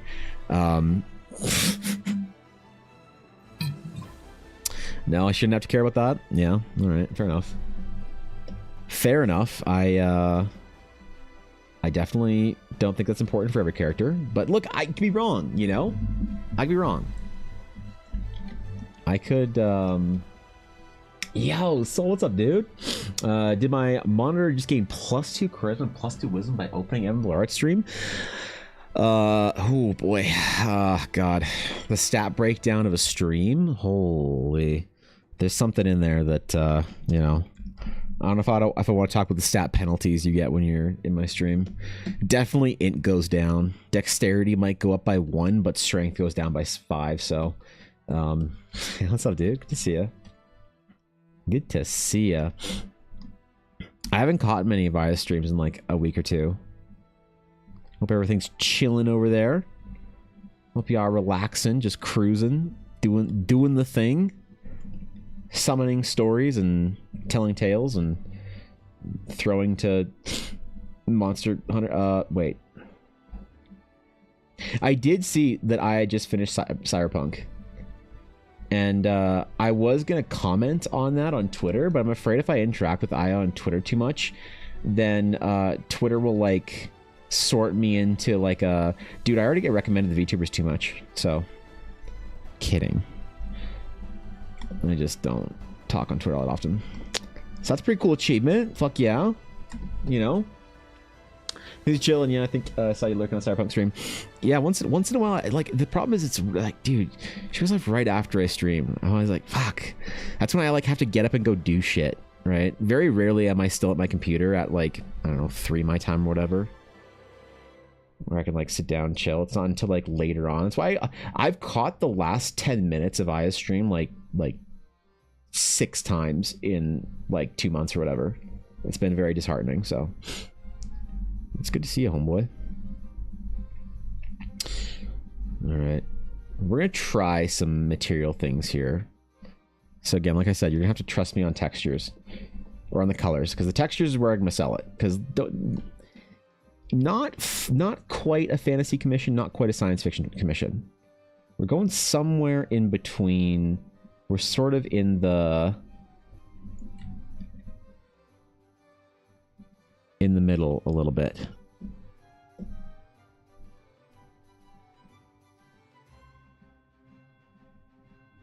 the color of this to be, though. Got our white. Ooh, I want this to be another dark like color like this, and then maybe just flanked with. Maybe I'll match it with her hair. Honestly, well, you know what I'll do, because this is mostly material. I'm just gonna match it with her hair for now, and then the late shift. Thank you for the follow. I appreciate it. Welcome in. Good to have you. And then I'll really be able to sell, because this is gonna be quite a glossy, shiny kind of material here.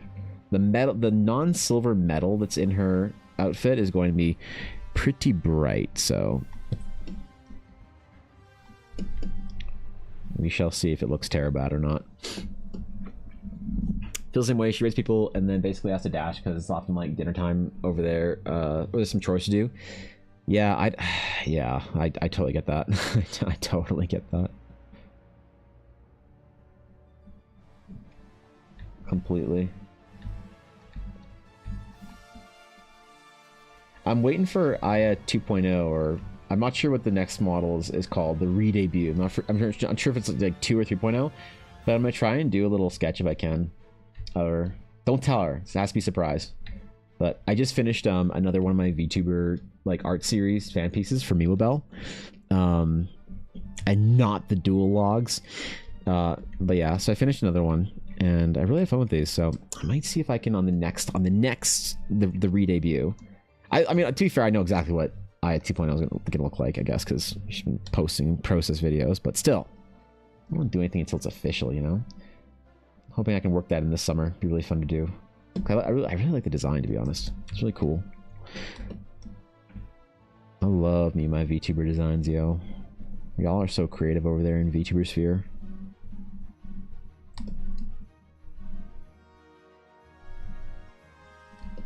Y'all just chilling, making cool shit.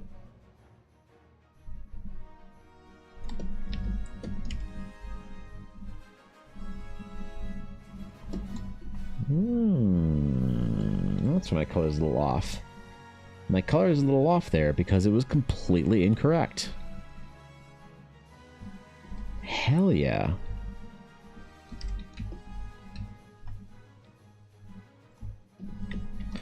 Listen, Darth Vader said it best. I'm as clumsy as I am stupid sometimes. And I wonder why something isn't working, and then I realize it's a completely different color. You think I would have, like, sampled the color to see if it was, like, you know, the right color.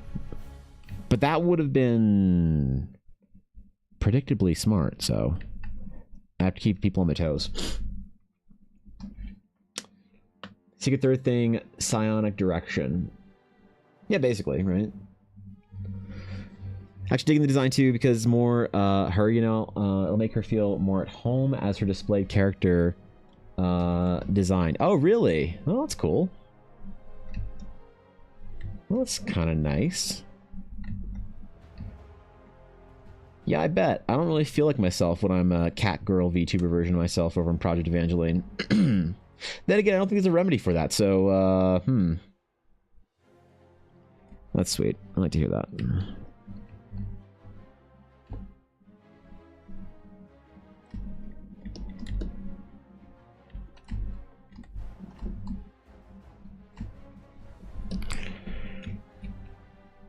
Oh yeah, the gold looks good.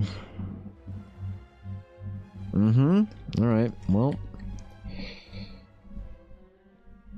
Serves me right for questioning myself. Wait.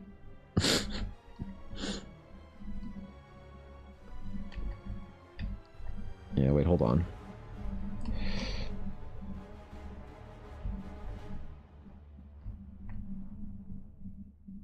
I've also been spending time doing my very first live 2D. Boy, that's a slog, man. Any kind of live 2D work is just unbearably tedious.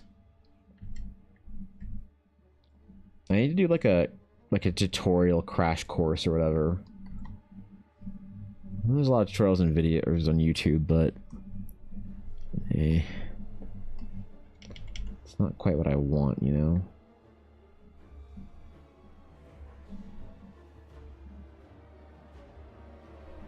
We'll see if my terrible project turns out good or not.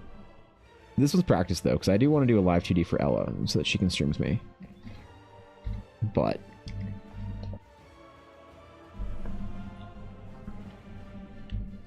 we'll have Amanogawa. Using live 2D stuff? Yeah, I'm building it. So I've wanted to build a VTuber for a very long time. I think VTubers are really cool. I'm a big fan of it. Like, there's a lot about VTubing that I'm not a big fan of. That a lot of things that happen in that space and sphere that I'm not really like...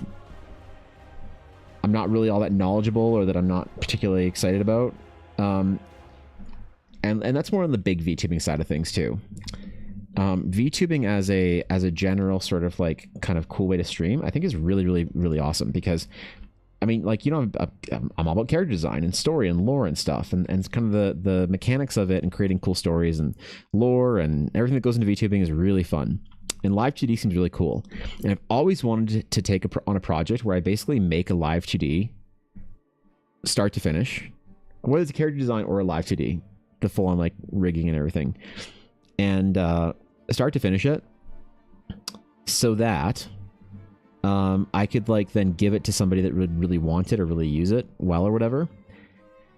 And so I'm finally taking the plunge on it, because when Ella is streaming, she has this little like shitty Vroid thing that I made, and she loves it. But I really want, if we're gonna be streaming D&D together, her and I really want her to have a good model that she's like proud of.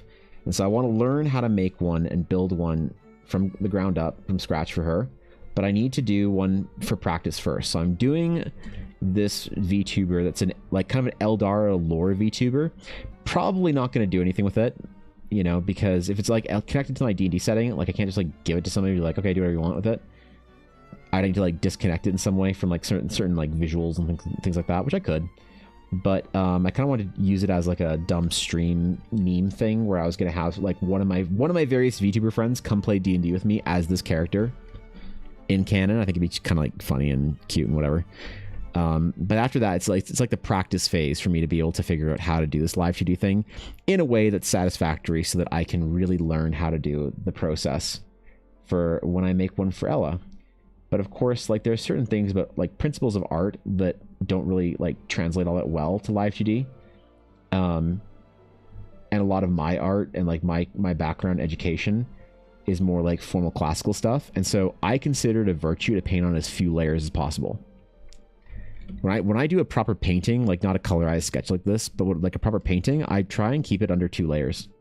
Or let's start under 3 layers. So 1 to 3, 2 is okay, but like 1 is the best, really, if you're trying to like paint properly. So I'm trying very hard to get this project Amanogawa-chan figured out. And hopefully it looks good. Hopefully people like it. If I find one of my little peepo VTuber friends that wants it and kind of wants to dive into the meme, maybe I'll give it to them. But if not, I'll do the thing on stream and have some fun memeing around with it with like my friends and shit. So we'll see. But either way, I'm using it as practice to learn. So nice pick. Also love writing lore for my VTuber, right? It's pretty cool. Yeah, it's pretty cool. I think it's fun. There's like it gets a little, I think it can get a little out of hand, you know, when people like the lore and stuff like that, when basically it's like I don't know how to describe it without like sounding like I'm calling anyone out, because I'm really not trying to.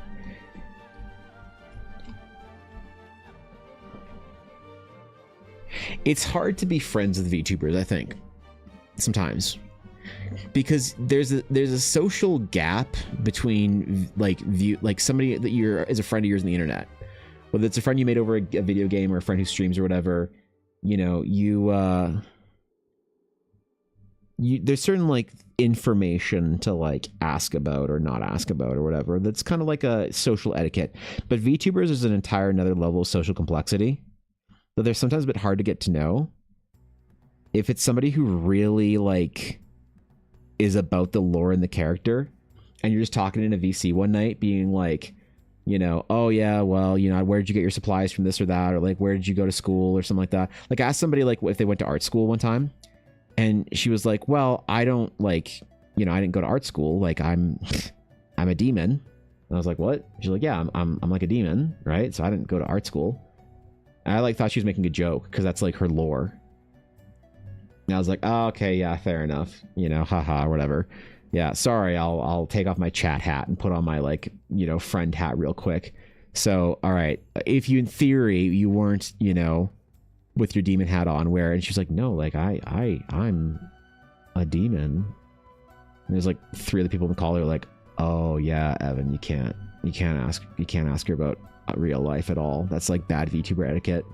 I was like, I thought we were just in a call hanging. Like, you know, like the lore thing can go a little far sometimes, I think. It's maybe diplomatic about it, but I think that like for the whole vibe of it for the stream is like really fun, really cool. So I'm generally a fan. For the most part, I love a lot of it. The lore is really cool. It adds to it. It's a bit strange. Yeah, it's why, like I've always said, that's why I said sometimes it's a bit difficult to know I'm like I didn't, because like sure I made a mistake. Okay, I had a social faux pas. My bad. I didn't mean to. Like obviously you know not to ask about certain things, like where do you live, where'd you grow up, where'd you go to school, like things like that. But to even imply that they were a real person was like a social faux pas I didn't realize. So I'm always a bit reluctant, you know. It's a bit tough sometimes, I guess. You gotta know if the person's like, the lore is like kind of a fun thing they do for stream, or if it's like, apparently there's like a lot of YouTubers out there where it's like their lore is like, no, you best refer to them as a squirrel. That's their brand, is that they're a fucking squirrel, man. You best refer to them as a squirrel. Okay, my bad. I'm sorry. I wish I could like know, you know, read the book ahead of time and just know like how to interact with this person or whatever. There's people that don't live in reality. Well, I don't know. Yeah. I don't know. I don't want to try and call anyone out or whatever, but just I find that the entire other side of it is a bit hard to get to know somebody sometimes. I never know how to act properly because I don't want to offend anyone or make anyone uncomfortable or whatever. Or, you know, I don't want to stumble into a social faux pas like that. It's not my intention.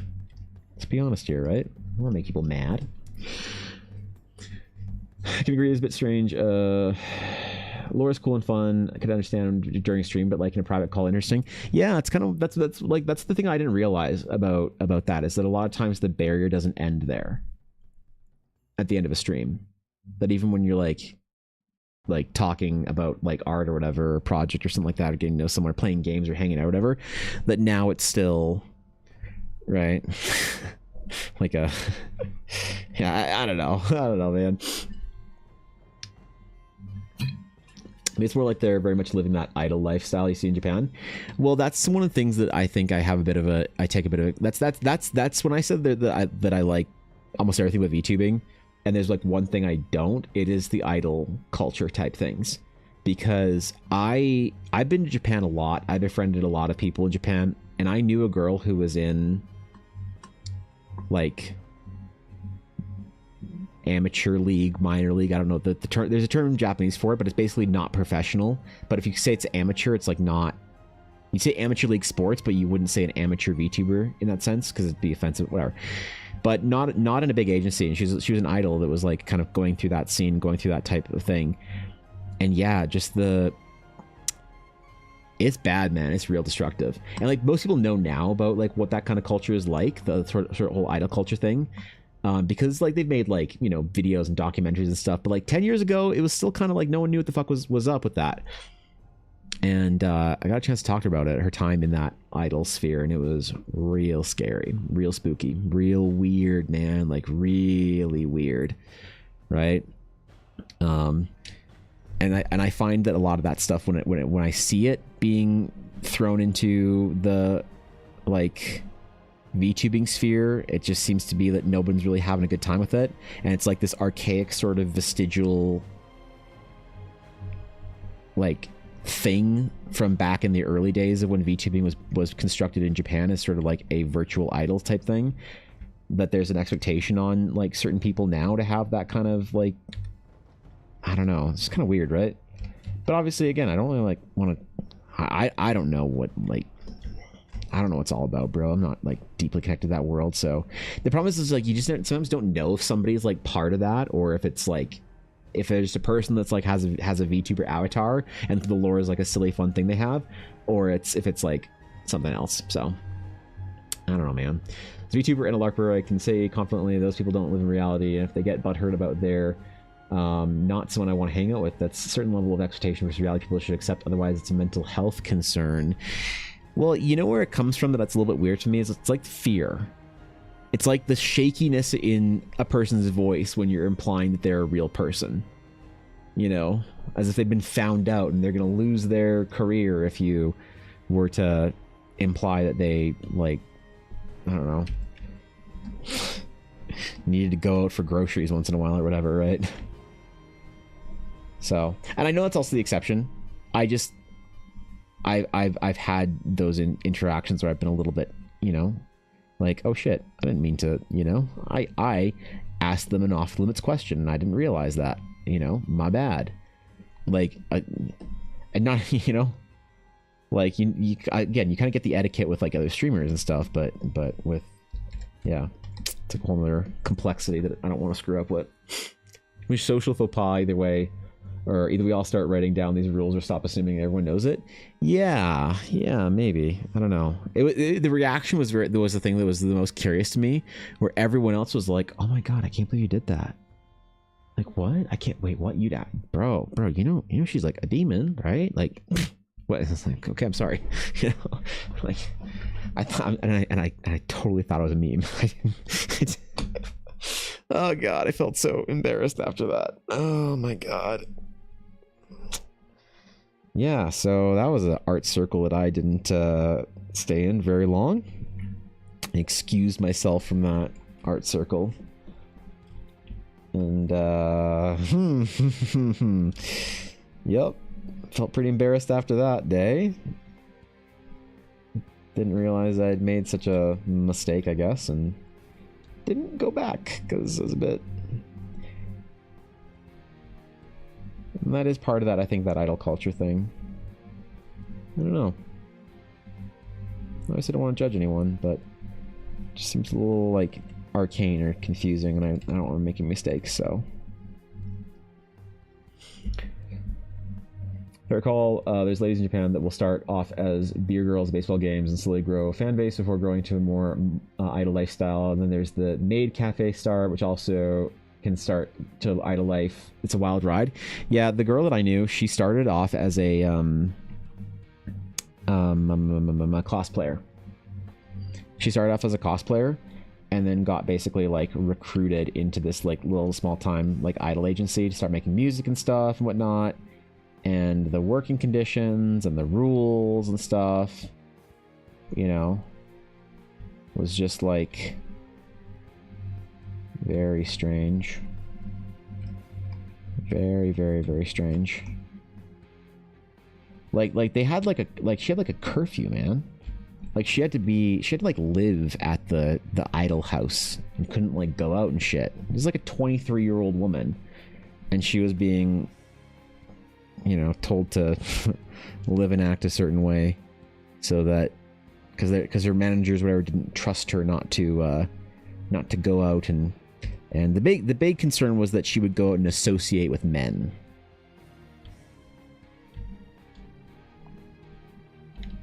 Yep. That she would have a friend or a brother. She said that she couldn't even be seen with her brother. That if she went out or whatever, that she was told explicitly that if her parents came to town or whatever, she was not allowed to go out with her brother. And so for like years, she didn't see her younger brother, all in the pursuit of this idol career. It's like, good God, man, that's crazy, bro. It's always a collab. Yeah, that's true.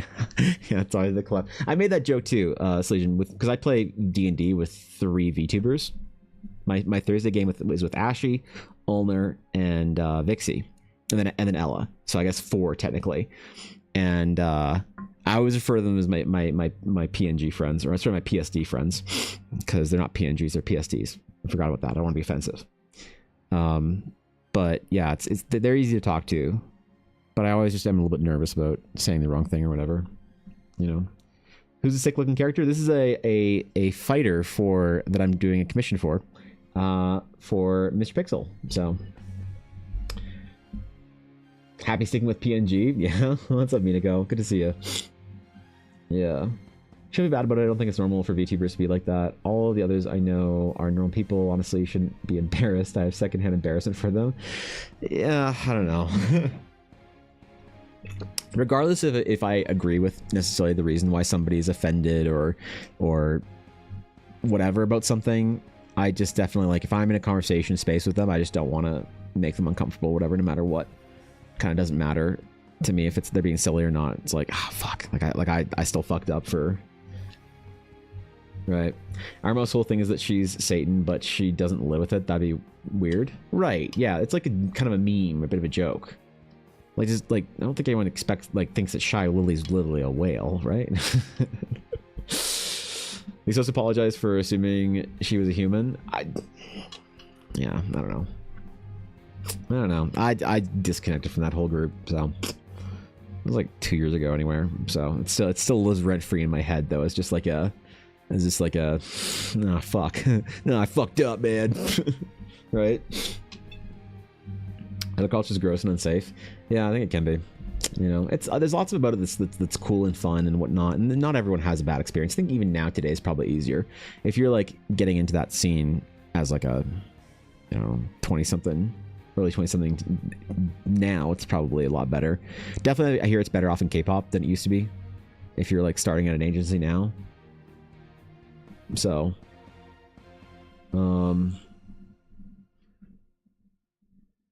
good news is, oh, you shouldn't ask these questions type of VTubers are allowed, but they are a minority. Plenty of VTubers are more chill than that. I've realized that. You're absolutely right. Yep, you're absolutely right with that. So I realized that mostly everybody's just there to chill and have a good time. Yeah, it unjustly made me very self-conscious of conversations that I've had with people for a long time, I guess. And that you're absolutely right. Nobody, every person I talk to now, nobody. I have one friend that is sort of like, and she has her opinions on it, and I love her for it. I have one friend that has pretty positive opinions on the VTuber idol type thing, and she has some pretty good reasons for it, and she's well thought out about it. And but besides that, everyone I know basically is like, oh, if somebody's trying to pretend they're not even human, but they're actually their fucking character, like off screen, then that's fucking whack. So that's pretty much what I have. She's pretty heckin' chill. She is, right? I like I. So by the way, I had to unsub. Minako, I wasn't even worried about it. You're welcome to my stream no matter what. Whether you unsub or not, simply your presence in my stream is very important and means the world to me. So I appreciate you. Character is a descendant of Incubus Demon. I don't live with it. That'd be so weird. But I like to make thirsty jokes, and that's suitable. Yeah, alright. That's fair. Whoops, I messed up moment just makes me think of Deku meme. It's like the I'm gonna do great gets hit. I'm a failure. I'm sorry, everyone. I'm sorry, All Might. Yeah, basically. Yeah. Yeah, I forgot, dude, in my years of isolation, I forgot how to interact with people. I gained for a little while an unhealthy sense of social anxiety that I had never felt in my entire life, just because I basically wasn't interacting with humans for so long, in a, you know, a non-stream environment. When I'm streaming, I'm pretty comfortable, no matter what. Like certain people or whatever, maybe, I guess, I'm pretty chill about it. A big raid, yeah, I might get a little flustered, but it's not like I feel uncomfortable or whatever. Because it's my stream, right? I can pretty much just chill. But in the outside world, dude, I noticed when I passed a neighbor and I got a little bit of anxiety where I'm like, please don't talk to me. I have no idea what to say to you. I was like, okay, all right, we're going outside more. This is not healthy. Okay, Evan, come on, big guy. We're gonna go talk to people at the gym tomorrow. That's what we're gonna do. I'm not gonna recluse. All right.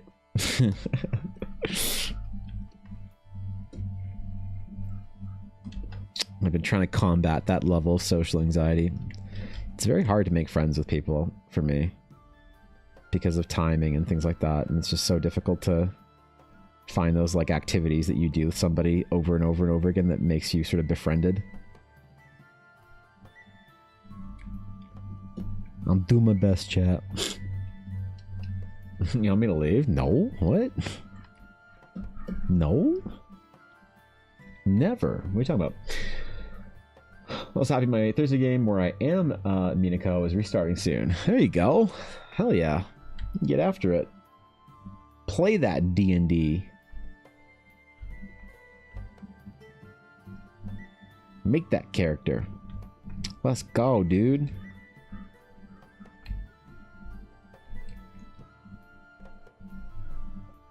Draw that art. I don't remember if you're an artist or not, Minako. I remember you drawing something at some point in time, but I don't remember if... Okay, could be wrong. We can be socially anxious together with all of us, like a family, and we're Canadian. Yeah, right?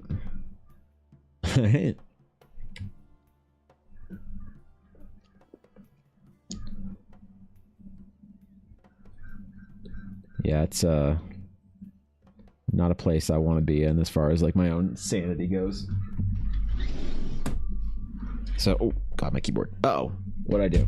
Okay, I didn't blow everything up. All right, it's chill. It's chill. We're good. We're good. We're good. We're good. We're good. Uh-oh, I did the same thing. Oh my god, it happened again. What the fuck? Why is that freezing Photoshop?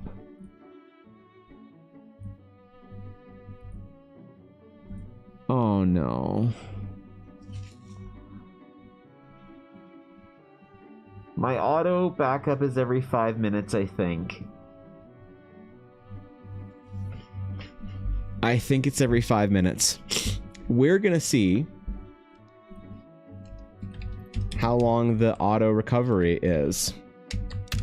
Dude, it did this morning. I don't get it.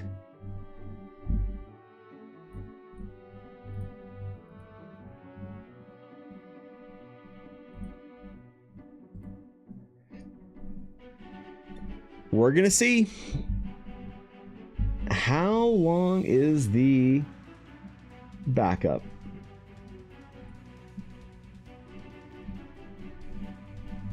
Let's find out together. Make you flustered? No, I appreciate you, Dark. LARPico 2, there are these art cards you can collect called Fivoltia, and they're a set of playing cards with actual players from the game in saucy poses. Ooh. And because of my character's background, I actually collect these cards because they suit his nature. So he cares about them more than the coin. As far as I know, I'm the first person to incorporate this card as my character. That's hilarious. That's awesome. The two, when I go to have to dead stare or face to no one talks to me because I just trying to go to the shops and back. Nah, I mean, it's good to be social and be comfortable out there. All right, let's, oh god, please don't be, oh boy, okay. What did I lose?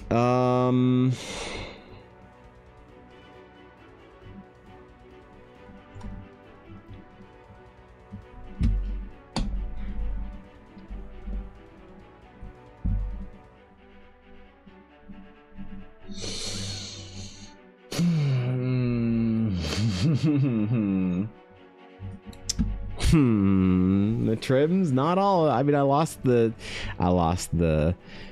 all the stuff around the torso. I lost the trims. Okay. All right. What's the auto backup? Edit, preferences, general. What's our autosave at?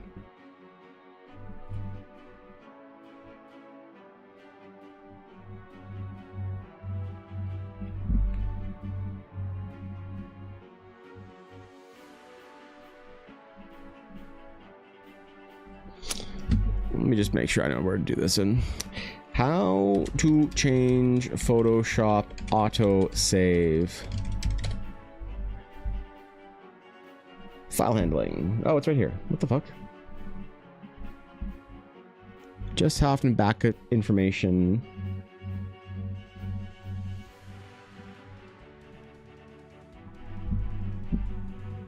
Oh, it's every 10 minutes.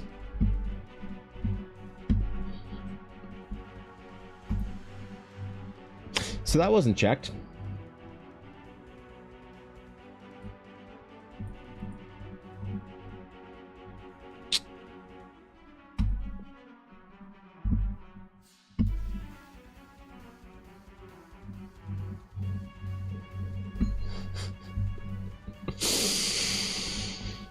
Ah, boy. Okay.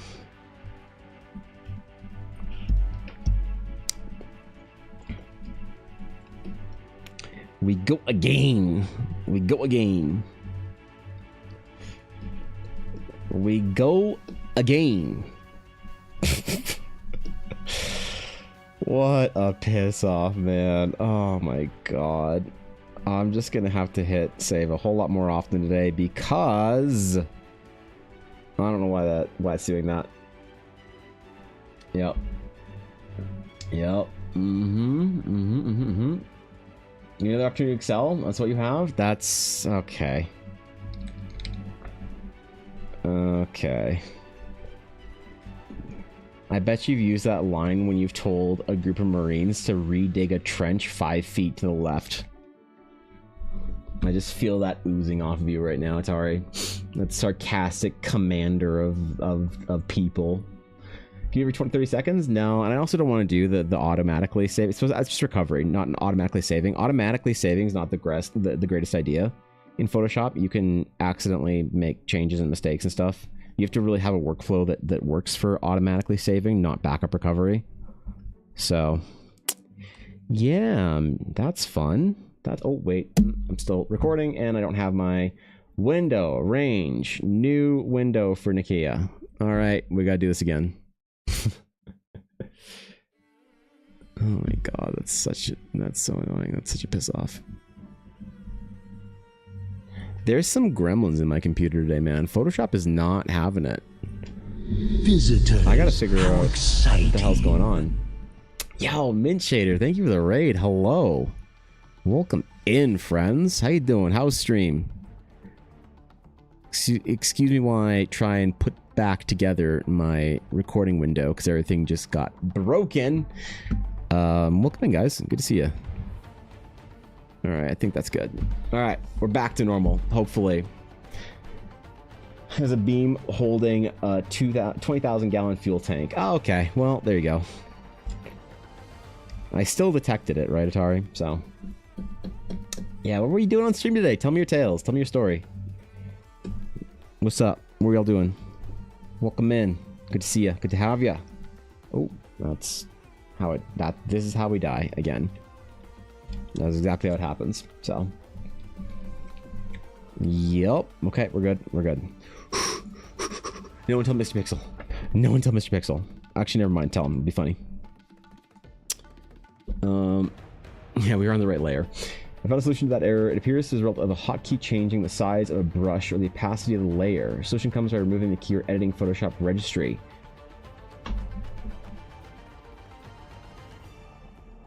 Interesting.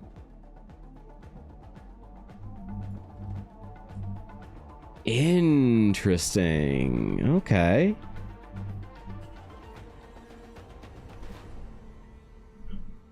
Okay. There's a lot of hotkeys that I just don't need, and if that's an issue, this was an issue, a similar issue back in the ancient elder days of Photoshop, like before the fall of Gondolin,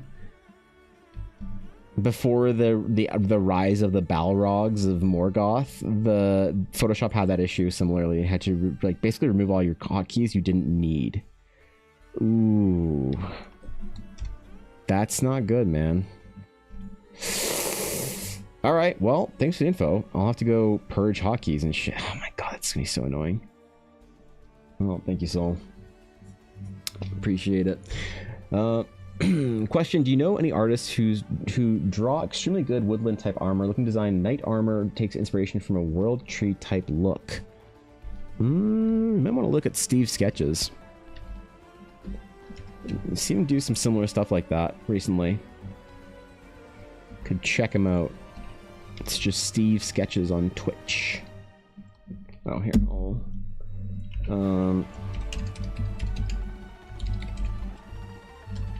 Did I spell it? There it is. There's Steve.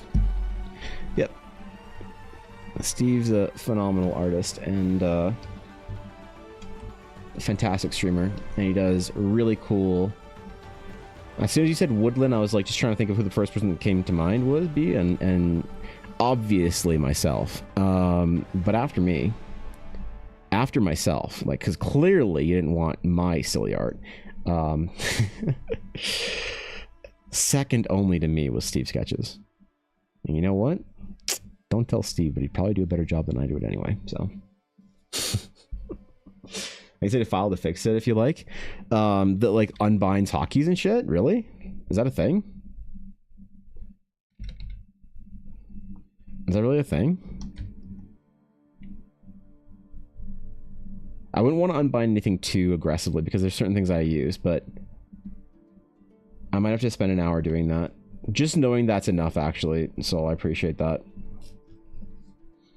Because I've done something very similar before, and I've had to do all sorts of nonsense with Photoshop since I got it.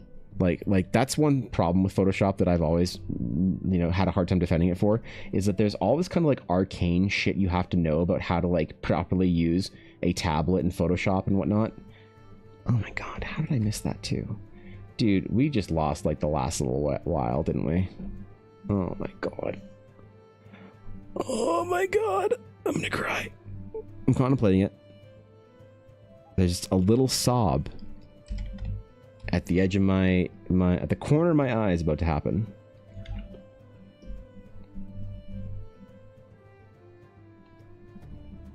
Just link to the how-to. Oh yeah, sure. If it doesn't like auto unbind everything, because I know there's like macros that you can get like that. People be like just download this app macro and like run it in Photoshop and it'll fix everything, and then it unbinds everything for you, and you're like, fuck. I mean, yeah, I'd appreciate that. Thanks, bro. I may ask, what's your social media social so I can check them stuff out and study it? Oh, for sure. Here you go. Right there. Pick your social media of choice. Boop. I post all my process videos. If you want to study the way I work specifically, first of all, I'm honored. But second, if you want to study like the process videos that I do, they're on. I post them to Twitter sometimes Twitter. I post them to Instagram, TikTok, and YouTube. All the process videos. So if you really want to see the workflow and the way that I work like that, you can see those videos anywhere. So they'll be around wherever you please. I try and make it accessible for people's preferred platform, even though it's a pain in the ass to post to all three every night.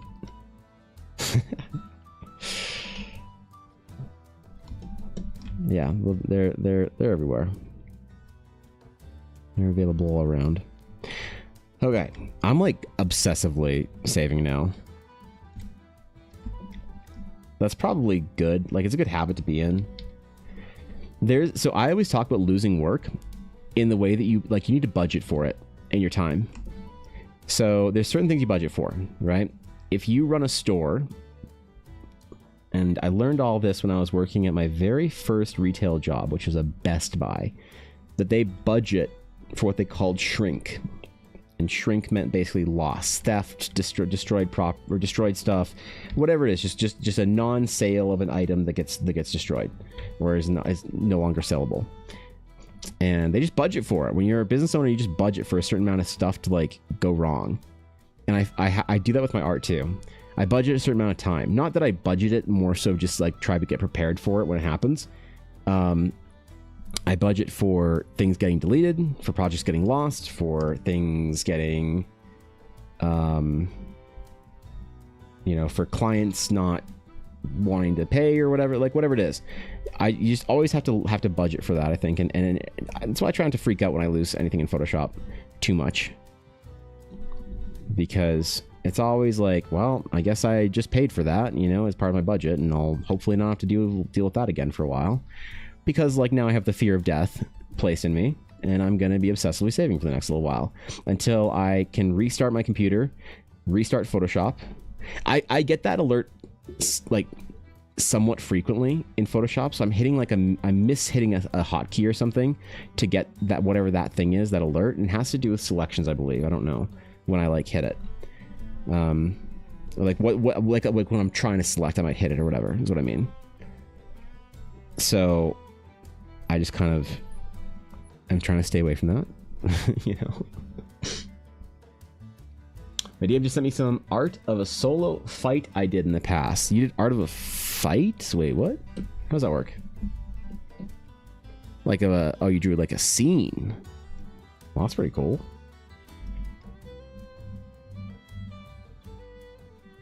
That's pretty rad.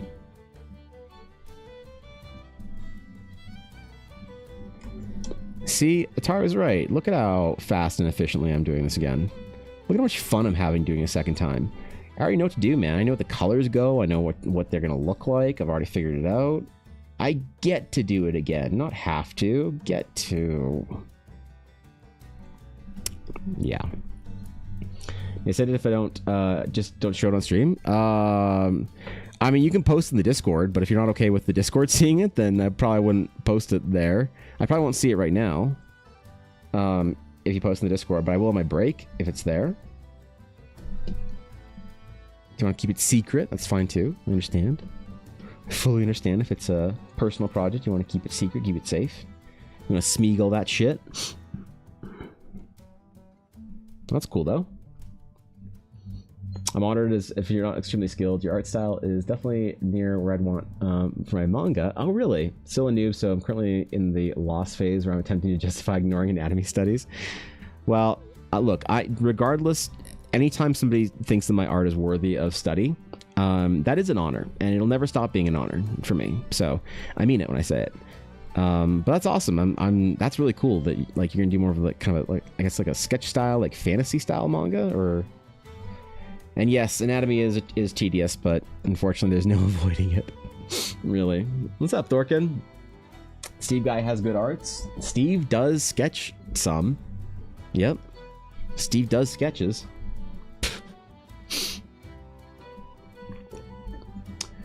Correction, the tutorials don't suck. They simply don't work for my brain. Oh, yeah, that's fair. Tutorials are very limited.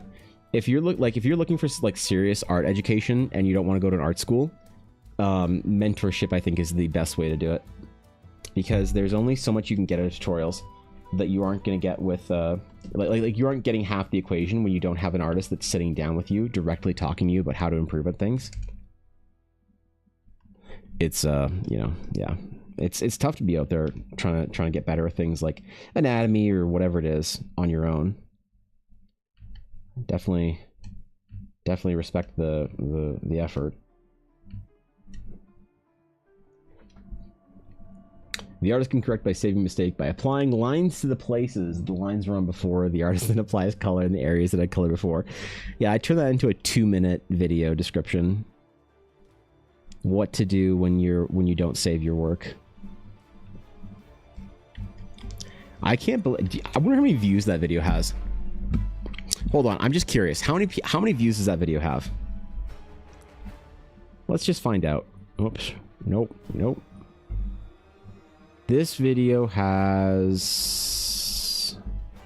That stupid meme, Atari, has 2,500 people watching that shit. Oh my god.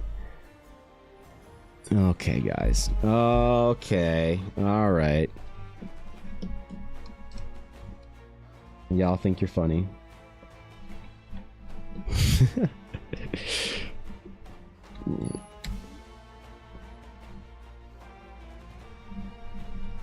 Y'all think you're hilarious. Start with anatomy is painful. Shape and perspective will help your brain understand how things are supposed to work. My anatomy is incredibly painful at the moment. I'm going to take an Advil. Yeah. Well, anatomy is actually pretty easy to progress at. If you can break it down the right way. The problem is understanding how to break it down is one of those things that, like, if somebody that you look up to, an artist, can tell you exactly what's wrong with your anatomy and how to fix it, then you won't have much, like, it'll just be time. You just invest time in a certain way, and then boom, you're able to draw perfect anatomical characters the first time every time. The issue is finding the descriptive help on knowing exactly how to do that for yourself. But once you unlock the sort of the cadence for working on and studying anatomy, you will never it becomes fun. You will never dread it ever again. It becomes extremely satisfying to progress with your anatomy.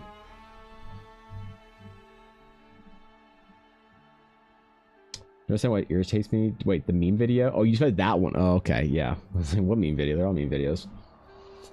All you just watched it 50 times each. Oh, okay. I see it. Yeah. Wouldn't say fantasy, more like a revamp of 1800s Independence War, like a autocracy? Wait, what is that? As a religion goes where the might make some... Oh, cool. Wait, that's cool. I like the World Tree vibe. I think that'll look good with that time period, so... Oh, cool. I see. Well, it sounds kind of dope, to be honest. I like that. Excellent getting back to where you left off of it. Thanks, dude. I appreciate it. I had so much fun doing it the second time. Didn't you see? So, dude, I loved doing that all over again. That was awesome. That was really cool. Man, to think that I could maybe delete it and do it a third time. Yeah, I got there in the end, right? Thankfully, all I'm doing is blocking colors. I'm not actually, like, doing anything difficult. Like, I've had in the past where I've lost the entire process of a piece that I was, like, sketching the, like, construction of, and I had to go back to the stream VOD and, like, take a still from it, screenshot it, and then go deep on trying to redesign everything, trying to get lines and stuff. This is just, I'm just chilling. This is just coloring book shit for me right now. When you're blocking colors to colorize a sketch with, it's so chill. It's like, it really isn't that stressful to do. It ain't no thing. Now I need to make decisions again. I need to actually make decisions on what to do for things.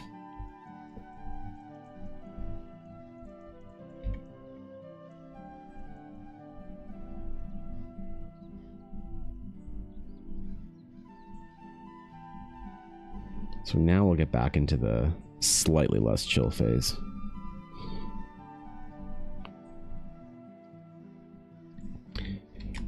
Build those healthy habits, right? Always be pushing. Always be learning. My favorite quote's about what just happened. Make something, then destroy it, and then redo it. You'll know more doing it the second time. Or something like that. Yeah, there is definitely an idea in art that goes something along those lines in like art education too. That if you just like rebuild things over and over again, do a design over and over again. I mean, that's kind of one of the core tenets of concept work, is that you have to sort of like redo designs to iterate on them. A design must fail and fade before it can be appreciated and properly redone over and over again. Then you'll have something really spectacular.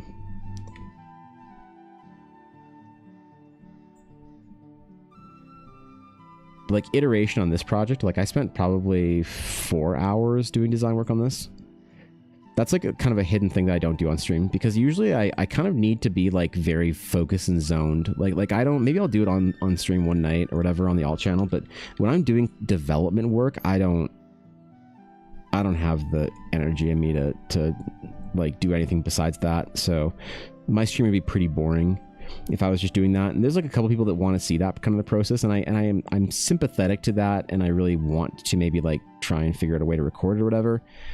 But to be honest, when I'm just doing visual development and design iterations and stuff like that, it's just such a, yeah, like you couldn't get me to have my normal stream during that time. What's up, Bella? You back? Did you get everything from the grocery store? Cool. Welcome home. More than I expected. Oh, what does that mean? Okay. Guys, Ella's home.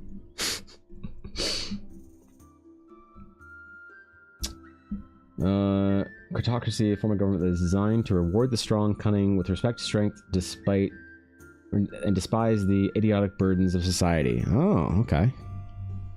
And Noxus, okay. That Thorkin comment makes a whole lot more sense now. Mm-hmm. Yep. It's 5 in the middle of the afternoon. Good night, my body go EP. Alright. Good night, my friend. Be well. Go have a nap. And then fix your fucking sleep schedule. Go have a nap, and then tomorrow, start the process of fixing your sleep schedule, you goblin. Yep. That's right.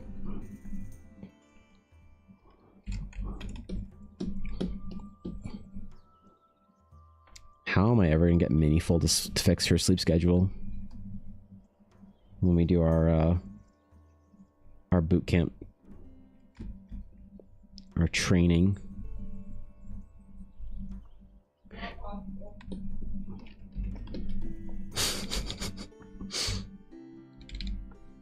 I don't know if you just heard, but Ella just shouted "not possible" from the other room. I'm not sure if my mic was sensitive to pick that up. It's spring break. I don't have sleep schedules. Well, you know what? Never mind. You're young enough. It doesn't matter. Just know that one day it's going to hit you, and you're going to need to develop that sleep schedule. And I encourage you not to until that day, and have fun. Just relax. But just so long as one day you understand that you're gonna have to build it. Until that day, have all the fun in the world being an absolute goblin, stay up till 5 a.m., whatever. Just so long as you keep in the back of your head one day the promise to yourself that you're gonna have to take care of your shit. Oh, one sec.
Oh wait, sorry about that.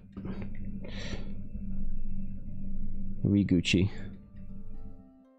I'm sorry, I had to abandon you all to the mute button. You may level your complaints at me now. I will entertain all of them.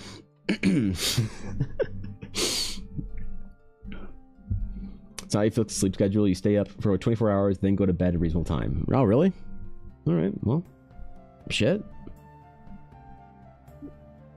Hey, look. University student telling me how to fix a sleep schedule.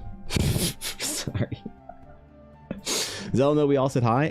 I think she just constantly knows that. Like, I think it's like a default knowledge. Like, you know, I don't think you need to say it. I think she just knows, right? She just assumes if she doesn't see herself.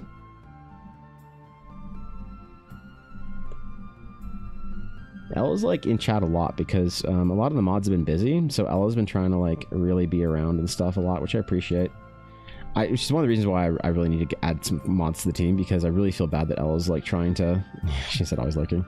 I feel bad that she's been trying so hard to stick around. I don't want anyone to feel stressed out about ever being there or whatever, you know. So I want to alleviate the pressure off of Ella's shoulders.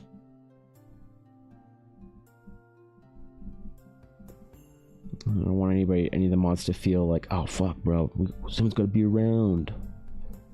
The goal was always to maintain enough mods so that anyone time like 4 of them are around, you know. Which I feel bad about recently. You let her know anyways? Nah, she's gone, dude. She's gone, bro. She went downstairs, man. She's just chilling. She doesn't know anything, you know. She doesn't know I'm streaming, Garthen. Doesn't steal Alf from us mere chatters. I don't think Alf would want to be a mod. I'd mod Alf. I don't know if Alf's around a lot.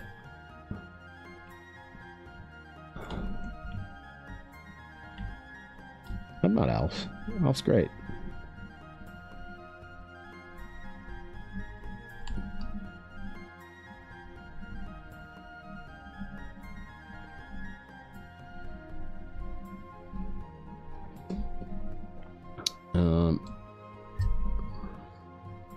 Can't stand normal waking time. It's mental torture. Yeah. That early rising is pretty good. Well, sleep is very important for your creative sort of like mind. For artists, sleep is very important. Here's a good and okay sleep schedule. I think mine's pretty good. You usually go to bed around 11. And I'm up at 6:30. I try and hit between 7 and 8 hours every day, if I can. 6.5 at the minimum.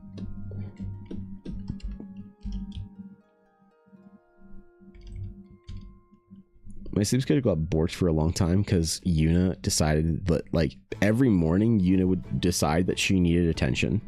And she would wake me up. She'd smack it into the side of the bed that I'm sleeping on. Smack, smack, smack. And then, like, she's trying to jump up, but not really, because she can jump up on the bed if she wants to. I mean, she's not allowed to, but it's not like she just jumps smack at the bed until I would wake up. And then she'd be sitting there wagging her tail, looking at me all excited at like 5:30 in the morning.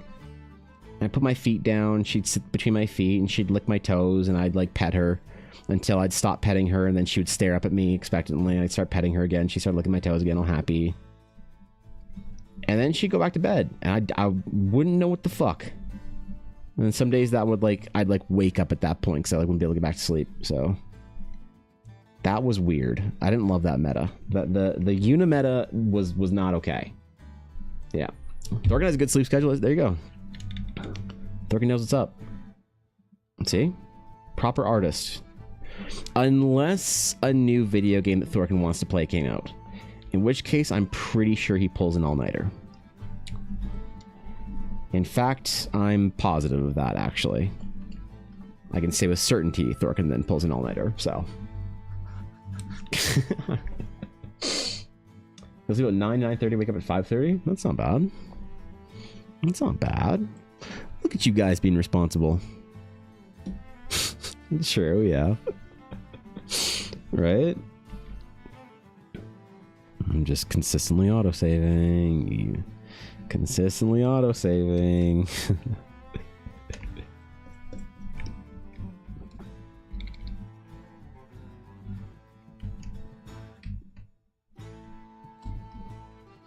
It's just happening every couple minutes. I'm just hitting Control S.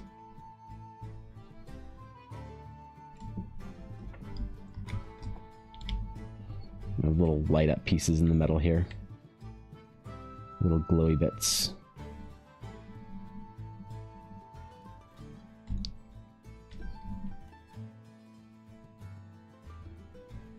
Oh, right. I was gonna do some of these in gold. It's like a mixture of gold and... Oh, I need to paint some of those on. Okay. That's right. I'm getting caught up.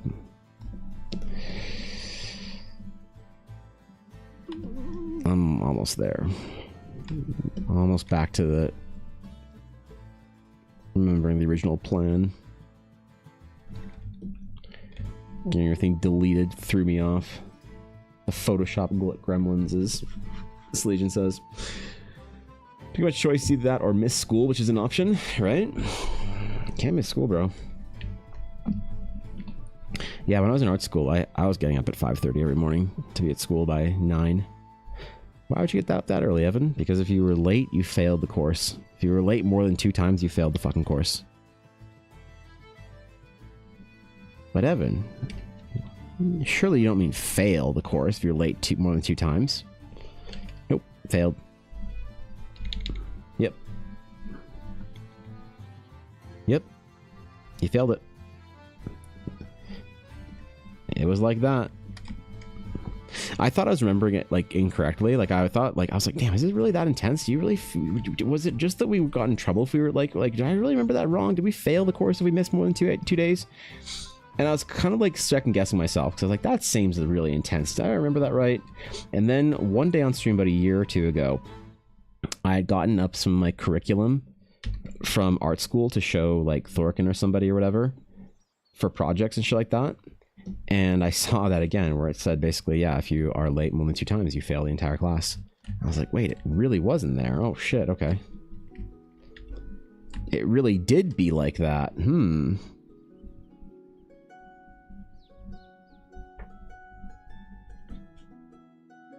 Right? Art school is pretty intense, man.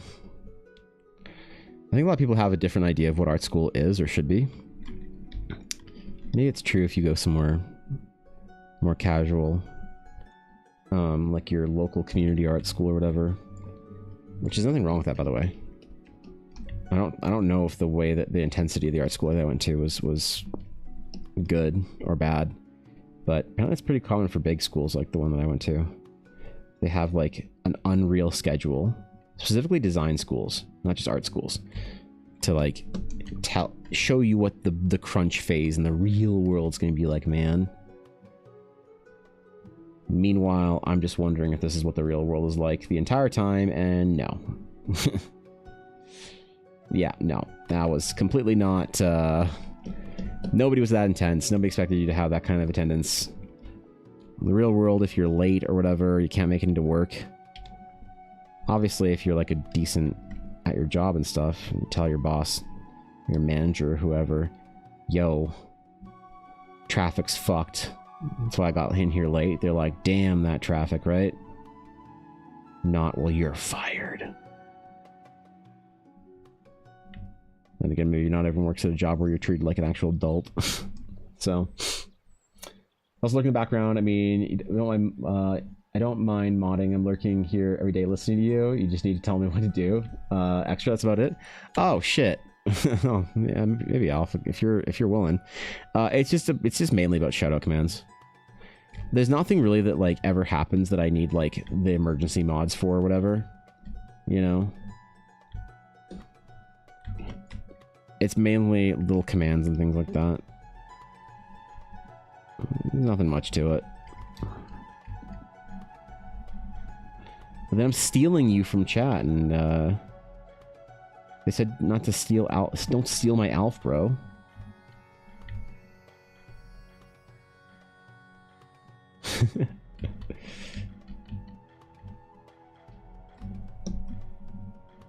I said I'm sorry, man. I'm sorry.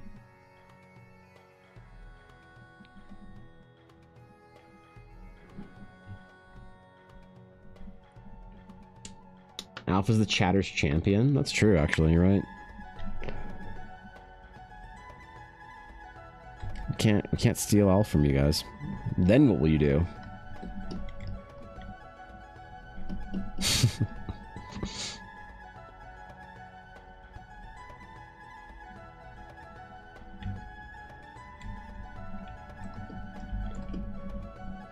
You got 100%. I do it all the time in other friends' chats anyway. Oh, hell yeah. There you go, man.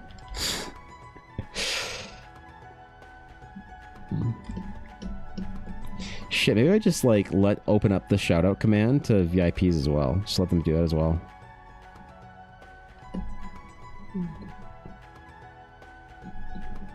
The problem with modding somebody full way modding is that if you get them a mod rule in Discord, people are gonna message you sometimes. That would suck.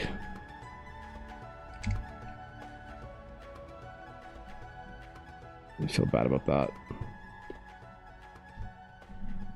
Most of the mods ever do is arguing over who gets to ban Blaze. Damn.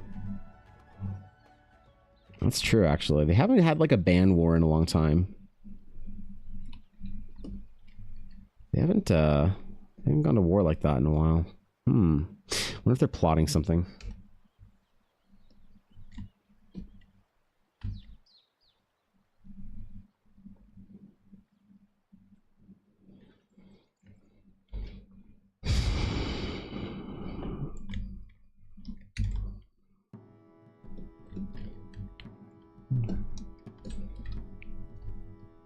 Ooh, that dark color's better. I know it's just more dark grays and shit like that, but you're gonna have to trust me on it, man. I know, it's just a lot of dark. I know. I'm sorry. I'm aware.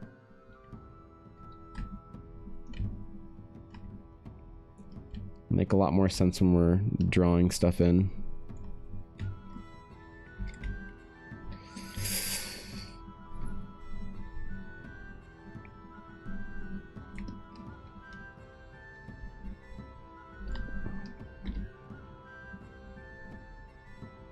Oh.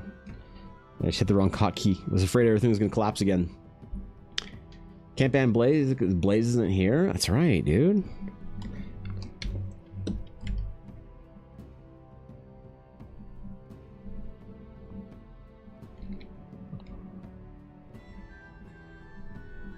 Besides, I don't think Eiley, I think she's given up her crusade to, her crusade both to, or no, Eiley's given up her crusade to be banned, and I think Biz was giving up her crusade to ban Blaze. So, hope they're all doing alright. I haven't seen them in a long time. Hope they're all just crushing it and doing cool shit.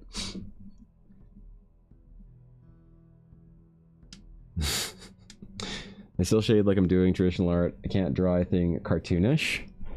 Yeah, that's fair.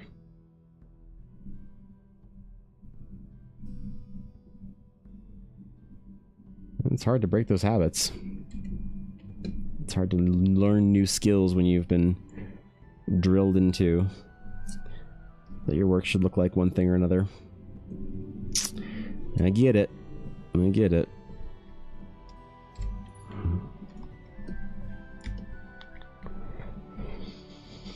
We can do this wraparound, this like bluish glowy thingy. For some asymmetry. Don't know how it's going to interact with the blue up top though, or the gold up top.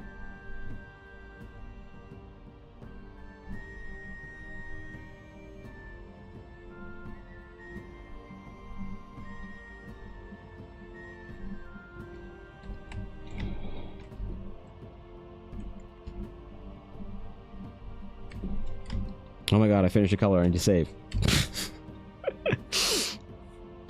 Like Blaze is the foundational part of stream. If he ever gets banned, I think the stream would just die. I mean, Blaze basically built the entire Discord, or rebuilt it at some point in time for me.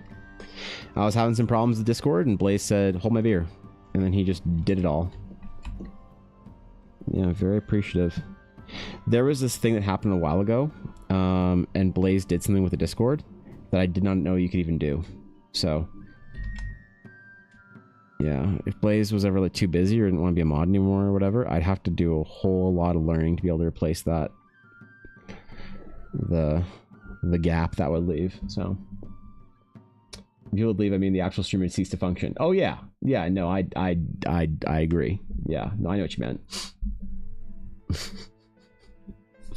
Had boss who lived by if you're 5 minutes early, you're late, and she would also absolutely set you up to fail and text you for being 1 minute late. When food service is not that deep. Oof. Oof, that's rough. That's unnecessary, rotten, just all things not good. That sucks. Yeah. Well.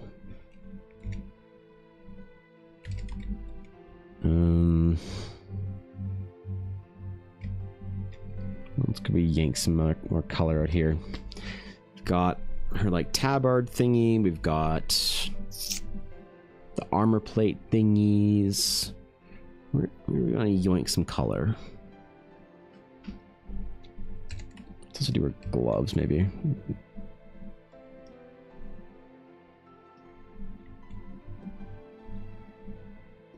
Do a lighter glove, darker glove. Fatter hands. Let's do a lighter glove to match. Wouldn't look good contrasting against... We've got it crossing both the light and dark of the piece, so we'd have to...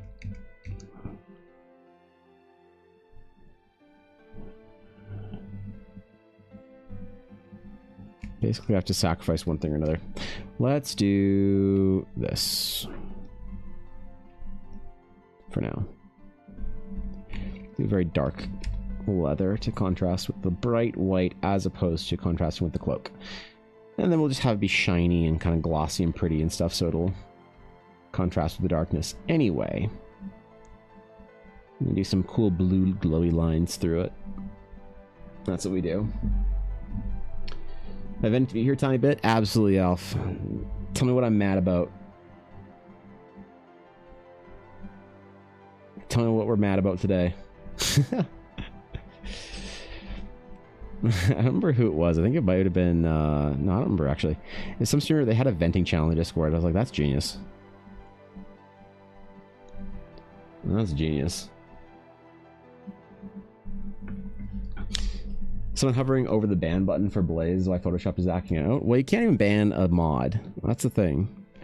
So I'd have to, every time Blaze or Bizzo or Aliyev wanted to ban each other, even if it's like just as a joke, I'd have to unmod them. And then you have to remod them, because a mod can't be banned except by the streamer, in which case it'll remove their mod badge.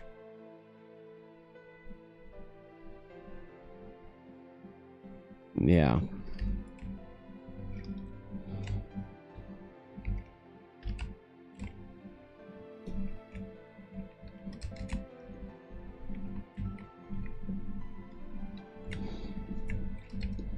We'll adjust the colors after I slap them on here, right? And I'll draw the cool little blue lines and shit through it.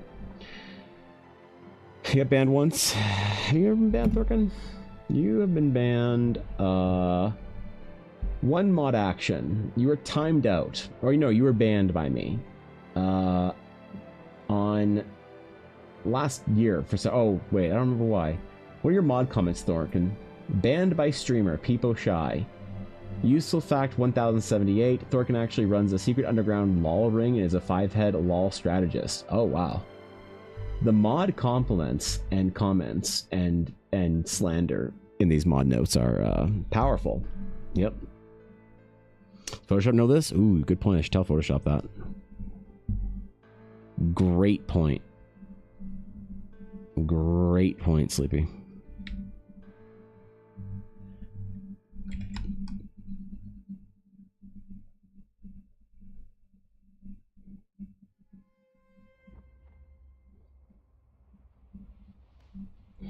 Yep.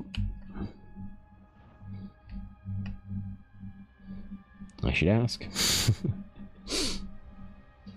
Last question, because this is something I've been contemplating. Do you think streaming is worth it even at my level? Everything I do looks horrible. Do you think it would increase productivity or be helpful anyway?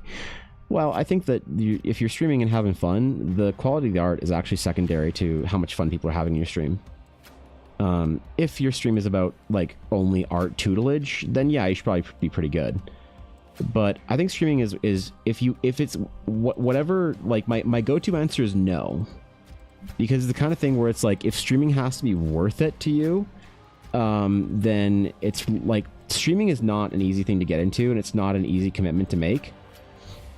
So if there are certain advantages to streaming that's fun, you know, it keeps you more consistent, it gets you in the right mood for your work sometimes. Like there's lots of things about streaming that's great. But the problem is if you are sort of contemplating the value of streaming, likely you have a metric in your head for what you would need to see from the stream. That's funny.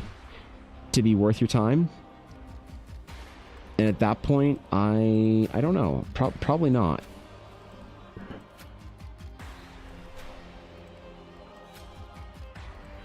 White doesn't look good.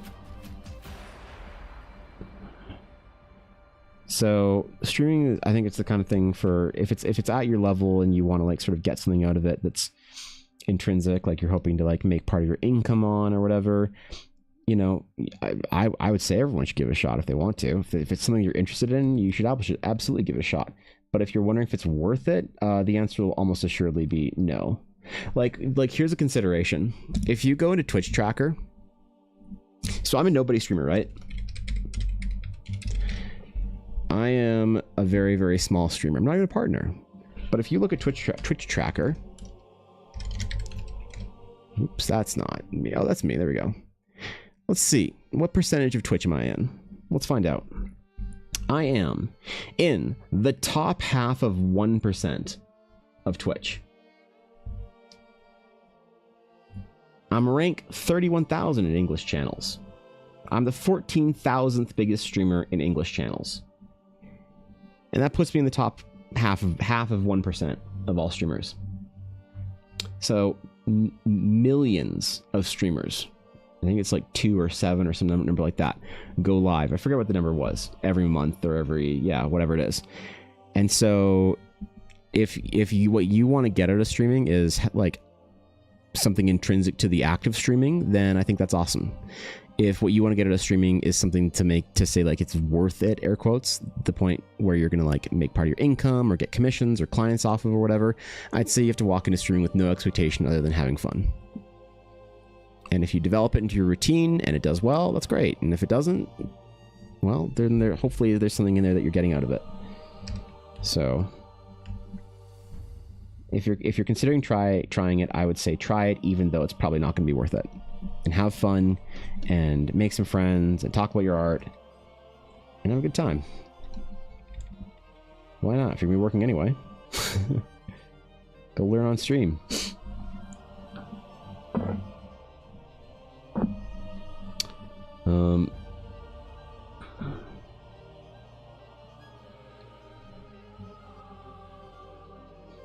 Rather than mad venting, anxious venting, come this summer I'm gonna be a DM, all right, for some people who I really look up to and have done some really cool interactions with. And one is an amazing world builder, one is the best D&D players I've ever had an opportunity to DM for, and is an amazing DM herself. The other is a super amazing DM who I've watched for God knows how long at this point, and creating this fun campaign. But there's a voice in the back of my mind. Going no matter what you do, how you write your story, your NPCs, your events, it's not going to be good. They are going to hate it. Oh no, and never want to play with you again. This seems like a gremlin, a brain gremlin. It feels very stressful. I'm super excited about it, but stressed. I want them to have at least half the fun I'm going to have.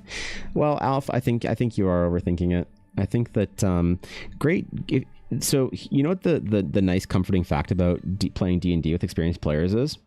Playing D&D with experienced players is like learning how to wrestle or judo or some shit with a black belt. So when you first go into martial arts, like a judo or jujitsu or something like that, they're gonna put you as a bare ass beginner rolling and sparring with black belts, the biggest, fanciest students in the dojo, the gym, the whatever, because you won't hurt them and they know how to not hurt you. And so people are like kind of nervous. They're like, oh man, it's my first night of jiu-jitsu, I got matched up with the black belt. Yeah, that's great.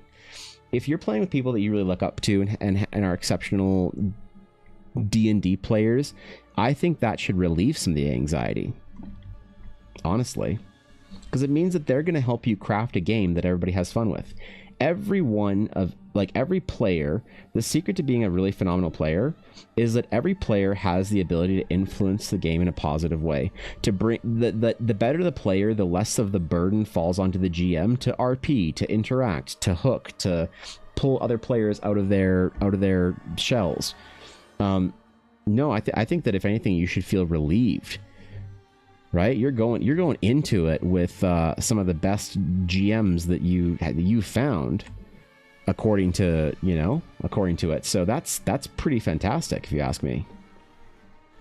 I think you're going to do fine, because the one thing that I've always said about game masters is that there's only one quality. You know what? You can go back, if you don't believe me, Alf, you can go back in the VODs. I've said this ad nauseum. The only quality that determines whether or not a GM is a good or bad GM is whether or not they care. Everything else from that is stylistic. And so I think that you'll probably have a fantastic time. Your players will probably have a fantastic time. And you got very little, if anything, to worry about, in my opinion. Because it sounds like you're taking this pretty seriously. You're going to put your best foot forward and put all your effort into it. In which case, your players are going to have an amazing time. Don't worry about it, bro.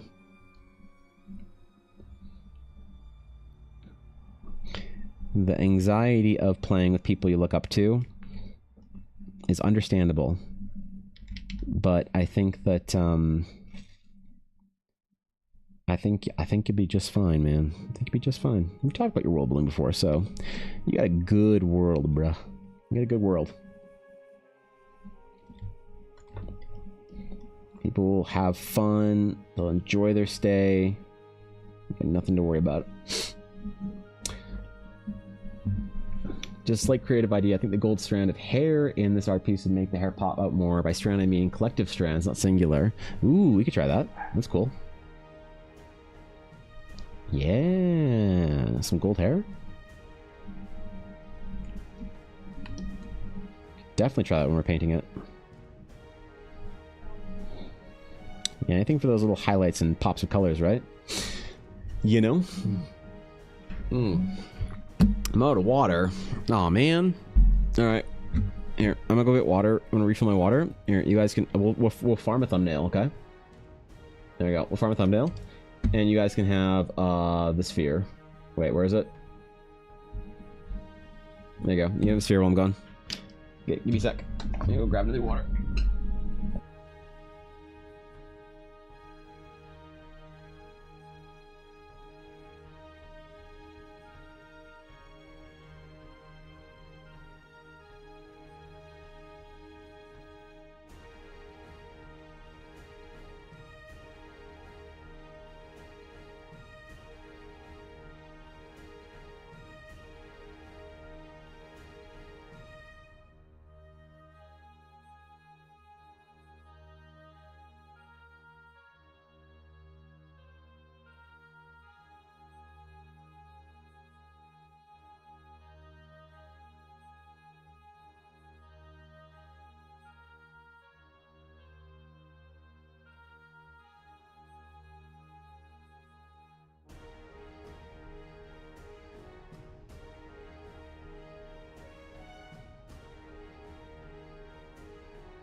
Alright, we back. What'd I miss?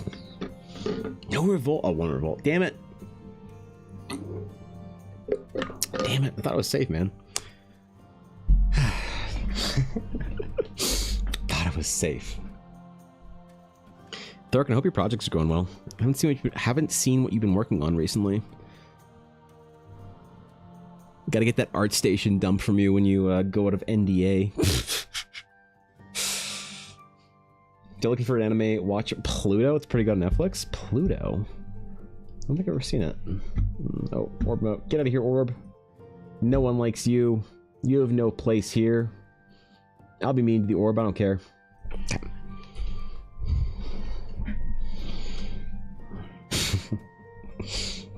Cat, where are we missing some colors from? Ooh, right. Some little stars and stuff.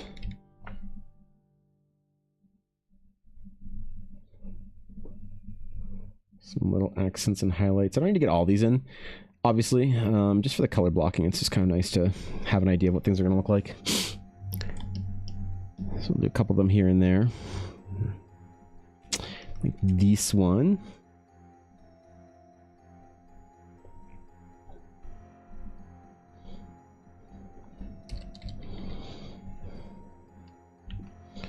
Ooh. Hold up.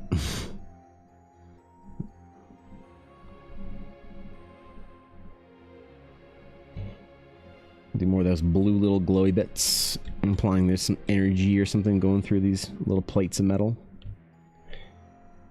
Got that sci-fi kind of vibe going on.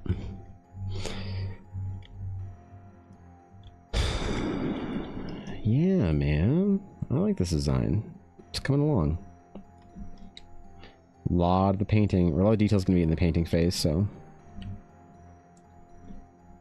We're on a personal project at the moment. Got a couple of pages done. I'll share it on complete. Ooh, okay. Looking forward to it.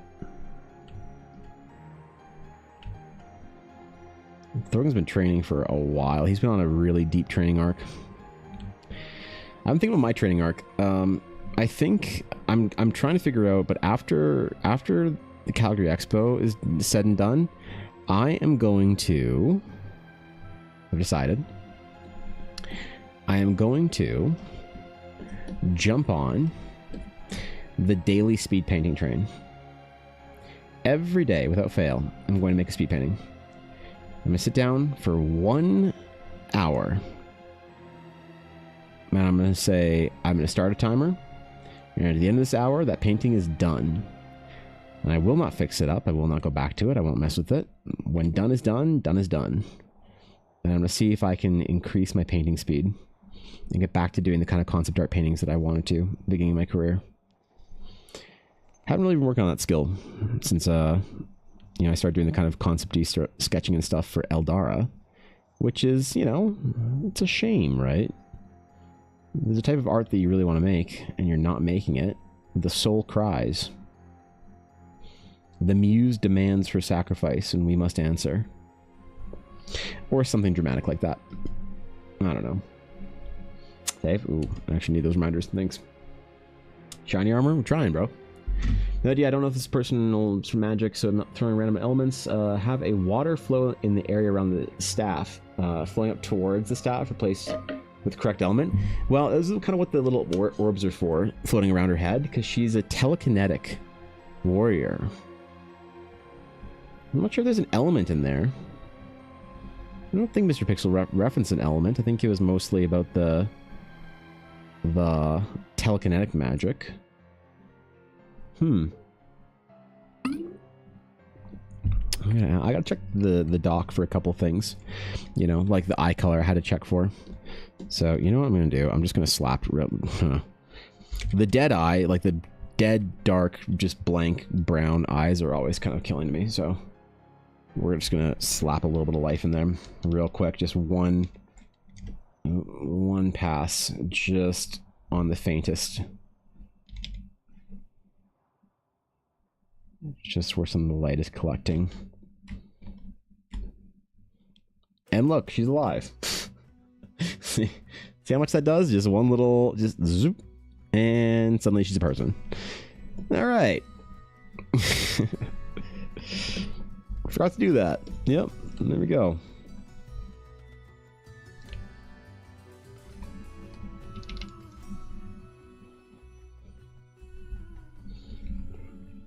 Element of mind. Electrified water between the orbs. Electrified water. Kind of represent the telekinetic magic with like crackling sort of like power sort of just like leaking from it.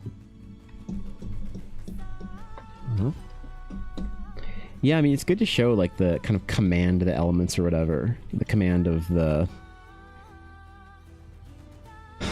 powers of whatever the mind or whatever she uses. I wonder if there would be... Like, that's kind of thing about electricity or whatever, just kind of crackling, is that you're kind of... Like, it just shows... What did I just do? What did I just do? Oh, God. I'm gonna save it.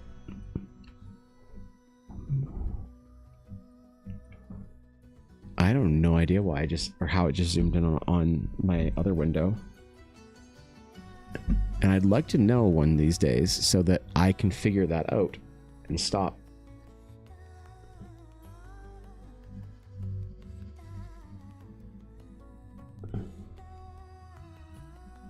Okay, whatever. We're good. Yeah, I like to figure it out one of these days because every once in a while, I'll change the zoom or the canvas or whatever on the recording part of it, and unsure as to why, but unhappy with the results.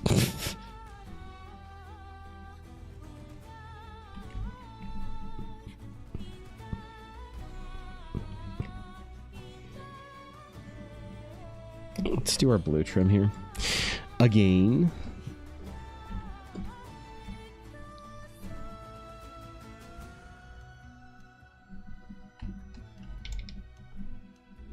Visitors, how exciting. Yo, Christina, thank you for the raid. Welcome in, everybody. What's up? The stinkiest raiders? Well, I mean, that's a challenge at this point in time. Welcome in, guys. What's up? Thanks for the raid. Hello, friends. Hello, hello. What are y'all doing over there today? Tell me of your tales. Tell me of your stream. What are y'all doing? Hope it was a good one. And thank you, Jesse, for the follow. I appreciate that. Would you, at some point, me and Ashi and Kit gotta sit down and talk about world building? I'd love to get advice from all of you. Oh yeah, for sure, dude. That'd be fun. Wait, who's Kit? I don't think I've met Kit yet.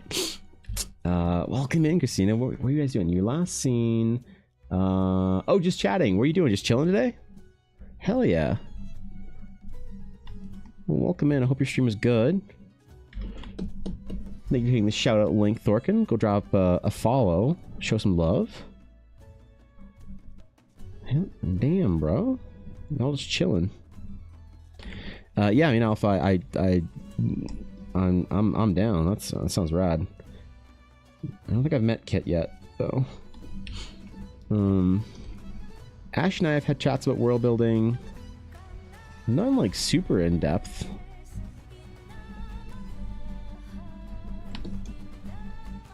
I don't think Ash has got a world anvil or anything collected for our world that we're playing in. It feels like a lot of the world building that we've had so far has been Ashy trying to clean up mistakes from the last party. Not mistakes, but you know what I mean. We are literally there trying to clean up a mistake for the last party. So a lot of the current world building has been, yeah, the last party was in here doing this, and that's why you guys are here. Like, cool.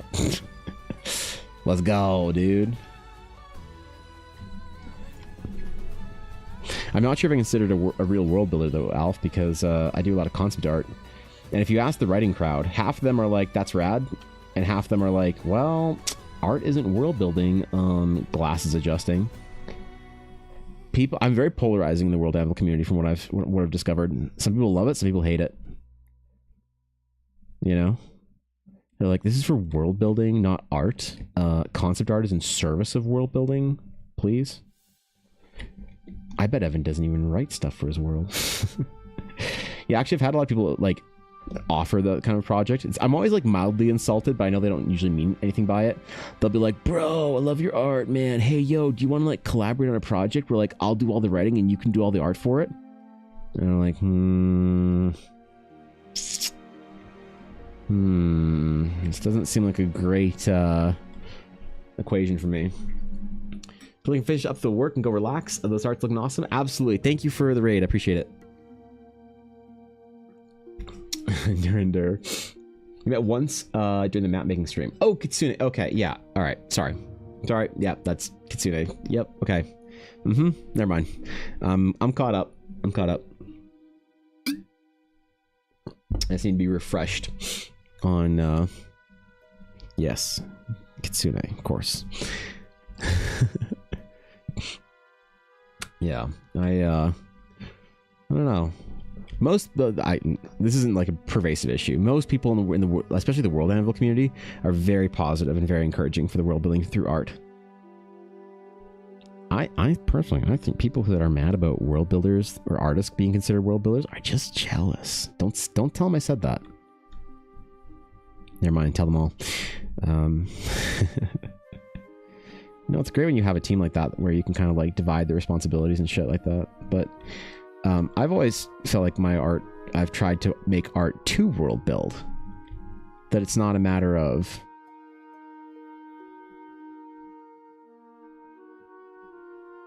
oh, I need to fix something. Ah, fuck it. Hold on, let me write a note for this for later because it's gonna be taking me a minute to fix. Oh, I need to fix this. This is a mistake.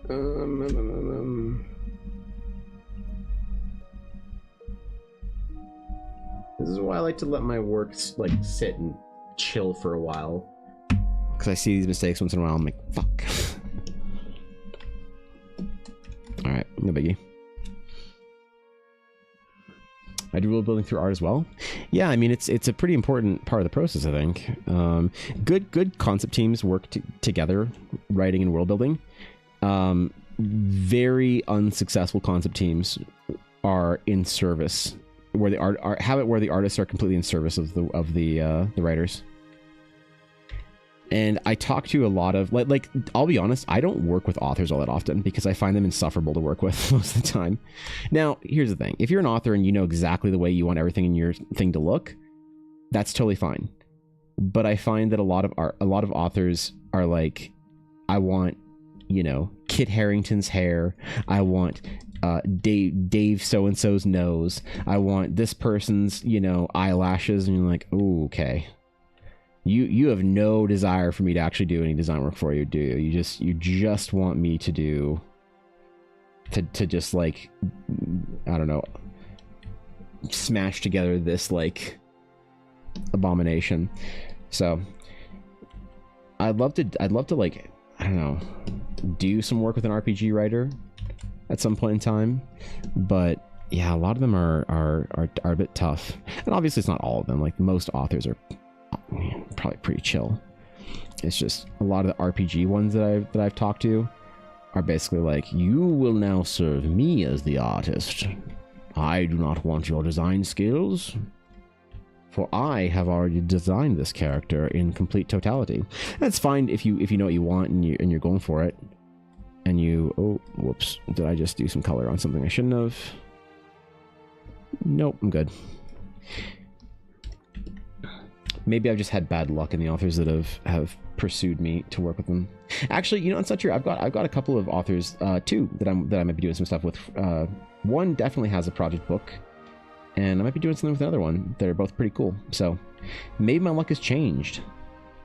Maybe I finally attracted the attention of the good authors. I don't know. He's an author quietly lurking. Yeah. What worlds are they building? Probably none. I don't know. Art with no freedom, creativity, expression is just, well, like, look, if you know exactly what you want down to the nostril of a character, that's totally fine. But usually I work better with people who are willing to like see what I got in mind. If I'm like, yeah, let me try some things with this character, and we're like, cool, we like those designs, we don't like those designs. Hey, I like this one better, I like that one better. Hey, let's go with the original thing. I never mind if I'm working with somebody where I have to go with the original design that they wanted, like specifically. It's just a matter of like, did we get to even try anything else? Did we get to experiment at all and have some fun? And I guess the only part that's mildly offensive is the idea that I can't write because I make the art for my world. like, oh, I have blessed you with my willingness to make art or to write for you.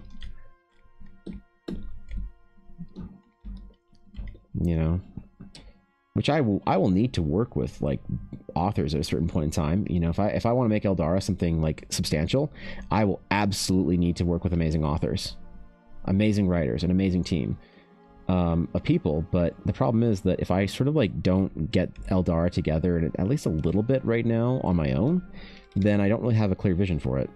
And so, because you know what's funny is like someone will say like, okay, you do the art and I'll do the world, and then they'll like one step further be like, and I've already got, why do I still have this fucking sphere mode on me? You know what? I can't believe no one told me. You guys are all goblins. You fucking trolls. And it's like, so I've already got the world like half written, so like we're almost halfway there. And it's like, so you don't want to do this collaboratively, you want me to do art for your world for free.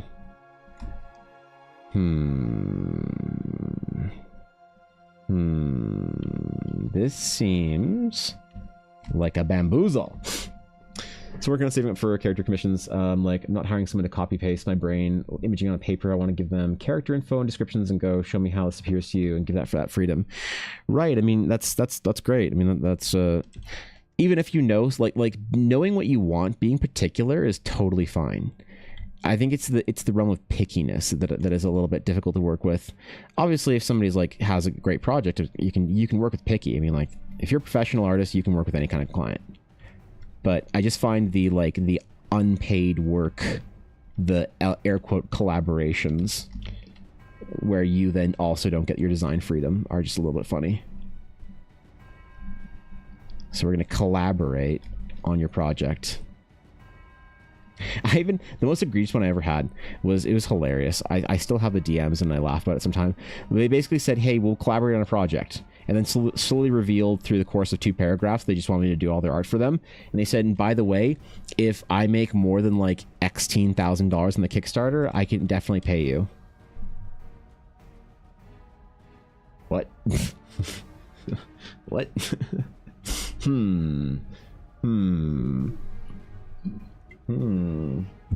How does this work? This seems like a bad time. To be fair, so I got a lot more offers like that. I haven't in a while, but I got a lot more offers like that during the when when everyone was playing D&D in like 2020 and 2021. Everyone was also trying to create their own TTRPG. So I probably got approached, and don't forget, I was like a lot smaller as an artist than I am. Even I'm still minuscule. Who asked? Like nobody cares. Evan Blair art, but I was a lot smaller back then. And I got probably approached with a TTRPG art project at least once a month, sometimes once a week, for like about a year, which is funny. I think it was through 2021-ish. It was at least once a month, and sometimes it was like once a week for 5 or 6 weeks, where somebody would send another message or an email with the same idea that we were gonna be rich because we were gonna make the D&D game or killer or something like that. Am I willing to do the art for it for free? So I even had somebody invoke some of the old D&D artists' names on me, like, you could be this person of the new D&D killer. And that's the thing that I'm going to go off of, that's going to make and justify spending 30 hours a week on for a month or for 2 months or whatever. I don't know, dog. Don't get me wrong, most people who asked me to do projects for them are really cool. It's just funny to lament about the sillies. The vast majority of people that I've had interactions with that have asked me to do projects, I think, are at the very least reasonable, and just like either can't afford the project or, you know, don't have a great idea of the scope or whatever. Most people are really cool. Most people are really, really cool, super nice. It's just the sillies once in a while that get you. So a lot of people think art is free, like, go make your own art. You feel that way? Yeah, I don't know. I'm always honored and humbled when somebody wants me to do the art for their like TTRPG or whatever. But even now, like, I still get I still get approached once in a while. I was answering my DMs yesterday, or maybe it was this morning. I don't remember. I don't fucking remember. It was either this morning or yesterday, and somebody had asked me about doing all the art for their book, and had almost no idea of what that would entail. They're like, because they're very nice about this. And I've had people that are not so nice about it, but it reminded me that like, yeah, everybody, like people are like, don't let the negativity bias tell you that people are not overall nice, you know? And Shay, thank you for the follow. I appreciate it. Welcome in. Honored to have you. Type of person who gets to get commissions just because I like the art, doesn't have to have real use. I just like collecting beautiful pieces. I think that's the most common type of client that I have, is somebody that just wants art of their character, you know? I always feel it's like most people I work for, I'm like the person doing the art for their character, like the only person. It's very interesting once in a while when I work for somebody that they get art made often for their character.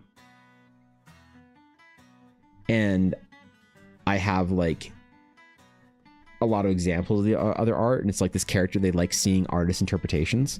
It's very interesting as well. But yeah, not usually ever like practical, real, whatever, something game use or anything like that. Most of the time it's just like chilling. Need art for D&D world. That's what this is, just art for, you know, the D&D game. It's not for a RPG or anything like that. It's just for this person to have art of this very important character in the D&D world, which is pretty cool. Kind of love that. Oh, she's looking cool, man. I might have to switch to my like other background now soon. Something along those lines. Now we'll paint her out like this, and then I'll figure it out.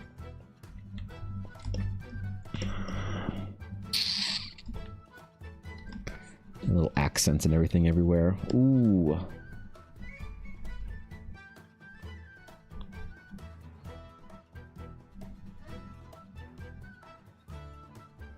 Okay.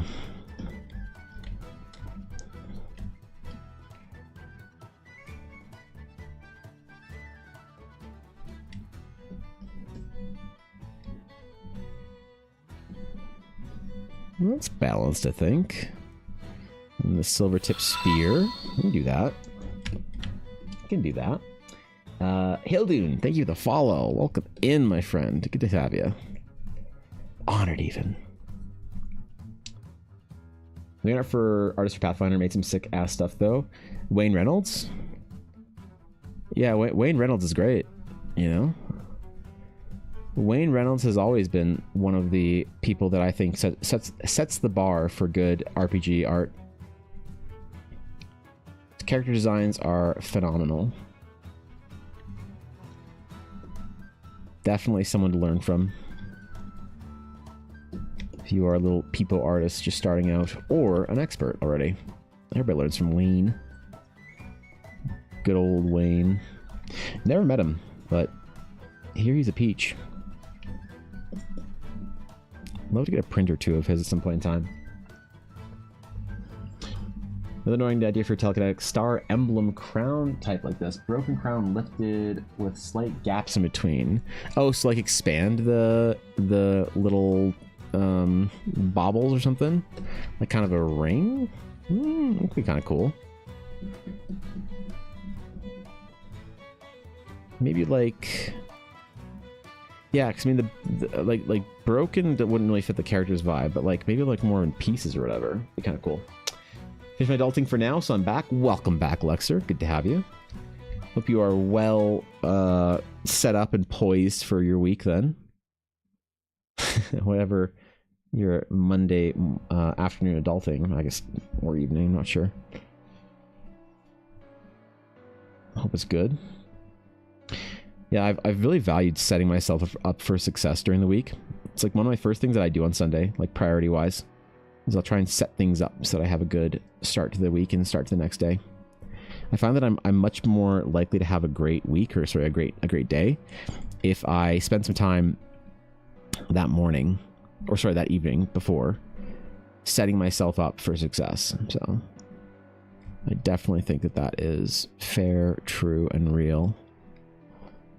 So as far as our cloak, our cape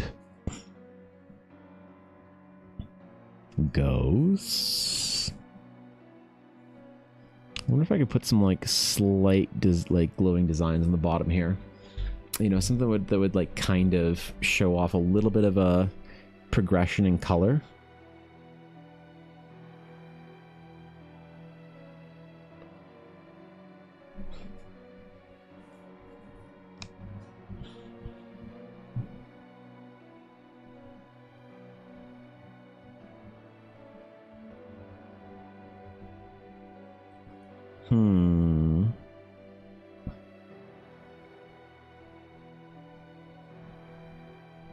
Really starts painting a picture of what the piece is going to look like after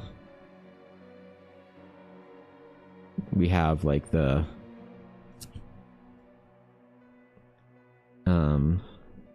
bases in, for the most part anyway. I think kind of add a couple of little like gold star type things to maybe the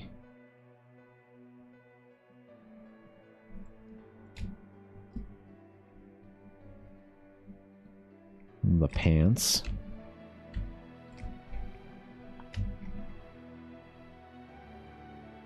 I wonder if those type of things would look good on the cloak. I could try them, I guess. A bunch of laundry preparing to go to Ren Fair this weekend, as well as a con. Oh man, Lexi, that's a lot, bro. That's a lot. I got a bunch of Ren Fairs this year. Oh my god.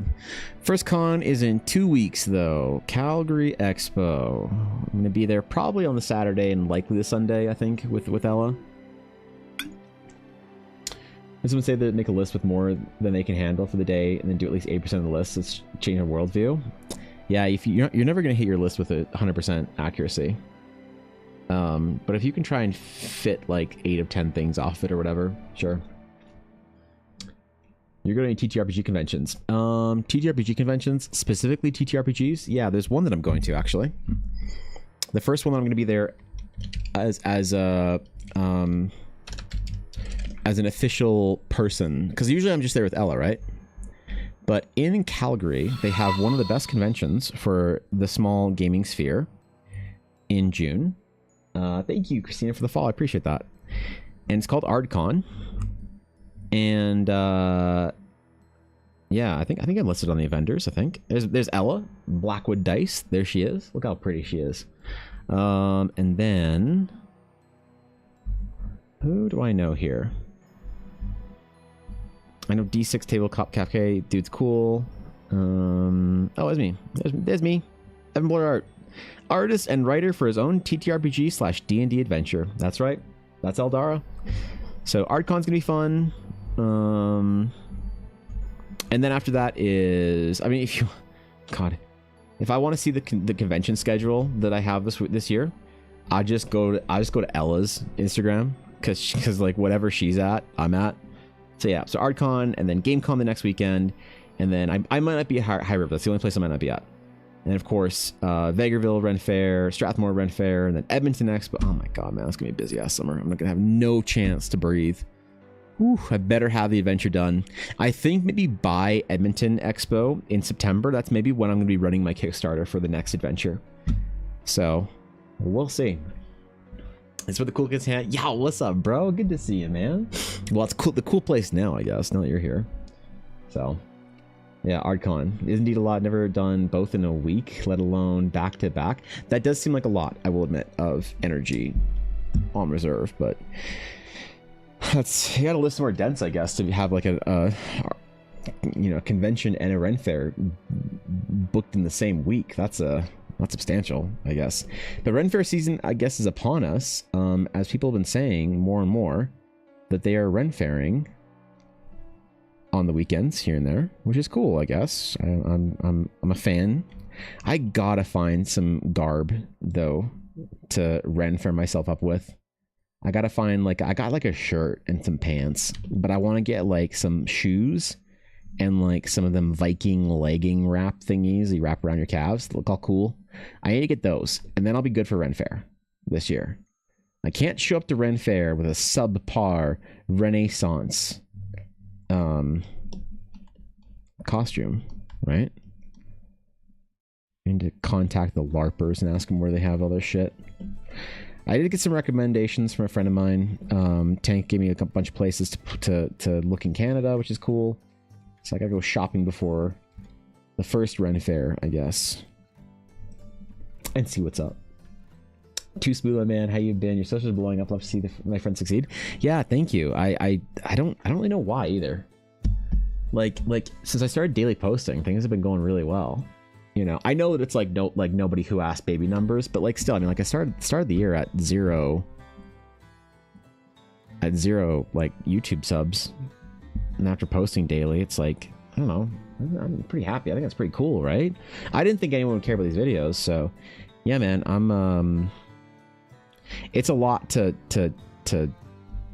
manage, though. I'm not used to this, so I'm trying my best to like respond to DMs on like every place and try and be. God, I'm so behind on things. I got so behind that I even like looked at my Discord DMs and the fucking list was just like, fuck. Responding to comments, like, do people even respond to every comment? I don't know how you keep up with that shit, right? Am I supposed to respond to every comment? Can I? I don't think I can. That's a lot.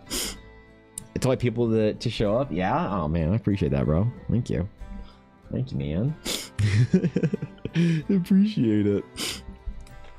Picked my outfit for the Greek picnic before I bought my ticket. Yeah. Oh yeah, you told me about that. Hope it'll be orb dice at Ella's table. Gotta get all those orbs. Ella will not have any orb dice for Calgary Expo or ArdCon, maybe. I don't know. I think she's gonna make some new liquid cores. Like, Ella has just cracked the code for liquid cores for the dice that are her size. And her liquid cores are gonna be a lot more difficult to make than basically everyone else's because her dice are larger, slightly. So we'll see. There could be orb dice. I don't know. It might be a thing. But it won't be for Calgary Expo. It'll probably be for like ArdCon or one of those big conventions and I don't know. Okay, I'm gonna copy this layer so I can lock this one down all the way just so I have a base. Now, as far as I could put in like, I could do like a little quick pass on some lighting things just so I know before I send this off to Mr. Pixel. Roderick, thank you for the follow. I appreciate that. Thank you.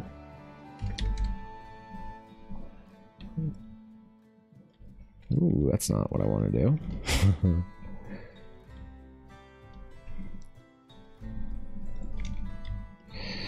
You know what? This is gonna be so dark. I need to do something I don't usually do. I need to drop my... Oh, God, that's so dark. I need to drop all of my brush strokes quite a bit. Yep. Or my sketch strokes. What am I saying? Brush strokes. Yeah. Ooh, I did not expect that.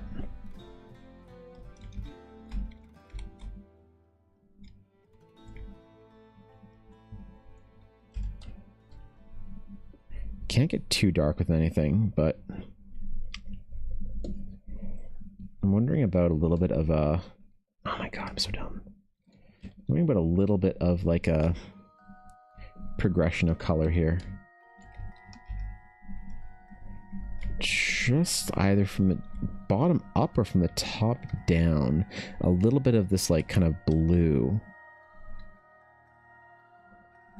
From the bottom down to the top down to the bottom. Ooh, let's do bottom up. Just a smidge of a hum.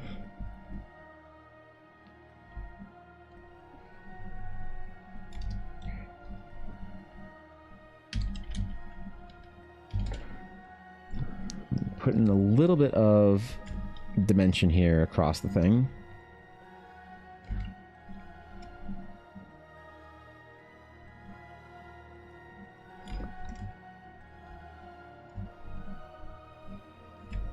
Remember, we're just going to be slapping some base color on here just for seeing how certain things look in lighting.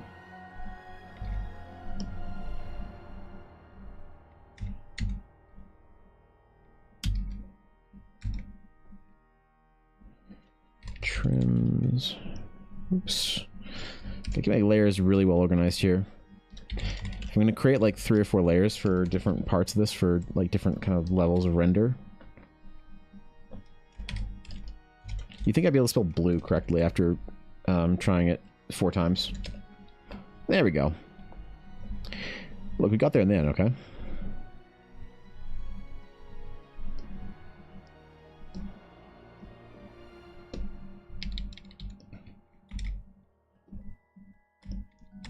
Yes. Ooh. Get a lot of satisfying progress very quickly doing this. We just add a little bit of dimensionality, a little bit of lighting, a little smidge of depth to the entire piece on our base color pass. It just lets you get a better idea of what everything's going to look like earlier on in the process.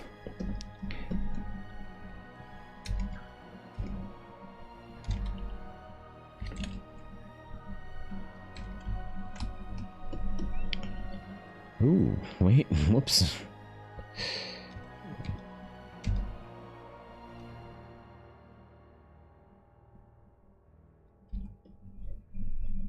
Is that all of it? Oh, no. See, I missed shit. My selecting skills are subpar. I should feel bad. And I do feel bad.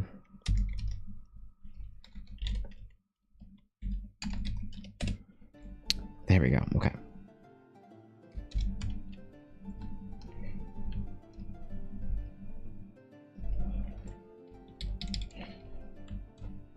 Again, depth. Just a smidge of depth.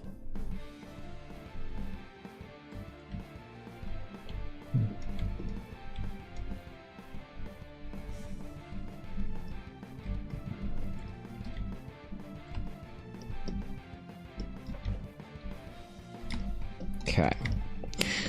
On to the next. Nice render. Thank you. I appreciate it. Do our color pass pretty quick here, so. I think my mod choices? Mod choices. Wait, what? I didn't see any mod choices. Or what? Obtain sexy with his mod for Baldur's Gate 3. Okay, well, that's gonna ruin your day. Certainly ruins my day. Yeah. Yep. Play modded at your own peril. Can't recommend it, but I know you're gonna do it regardless, so. Oops.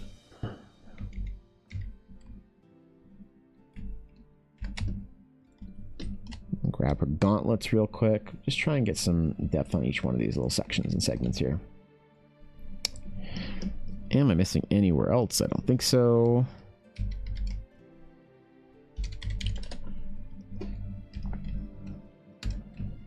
This is always a really fun and satisfying part of the process. Once you get that first pass in, and then you can just go and do a real quick little pass on our base layer.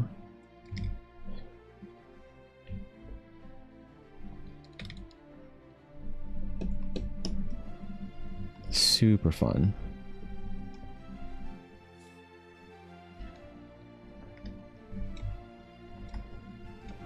Forgot all this stuff right here. I'm done.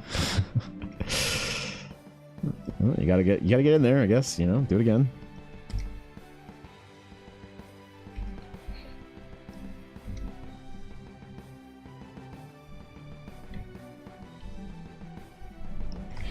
And then you just get a little idea for what it's going to look like as we're getting further in.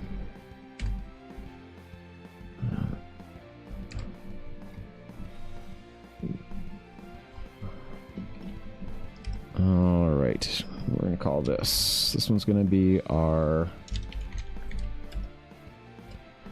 the cloth. The naming for the layers is arbitrary. Don't worry about it.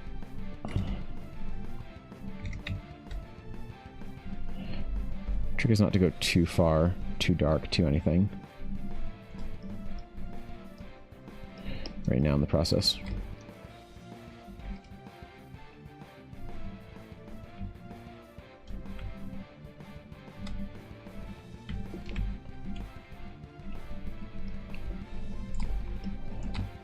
Just enough. Like barely percentage of lightness or darkness on it. Barely percentage of saturation. Great choices indeed. Let's grab the Bone Daddy mod so it's really uncomfortable for people to walk in on for what, withers? Dude, I haven't played Baldur's Gate 3 modded at all. I have no idea what's going on over there. You guys thought they were talking about Minecraft withers this whole time? Oh, yeah. Yeah, I guess. Never played Baldur's Gate 3. Never played Baldur's Gate 2 Dark Alliance. What? The best Baldur's Gate game?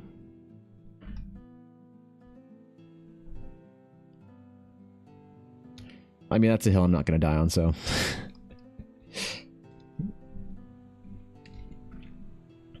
yeah.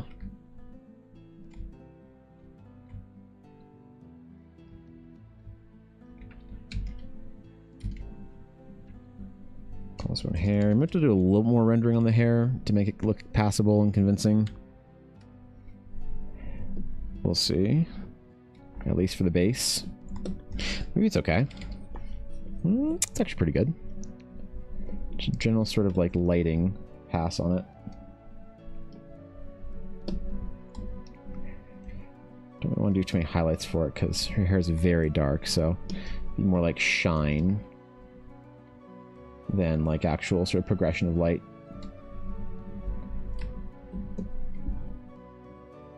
Yeah, I mean, like, good enough, right? Just as long as it gets real dark where it's supposed to.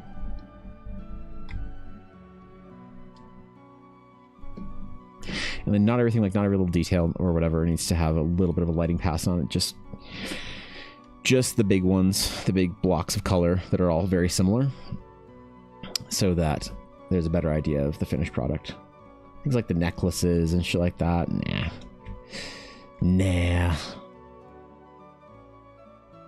We don't need none of that. Oh, what the fuck?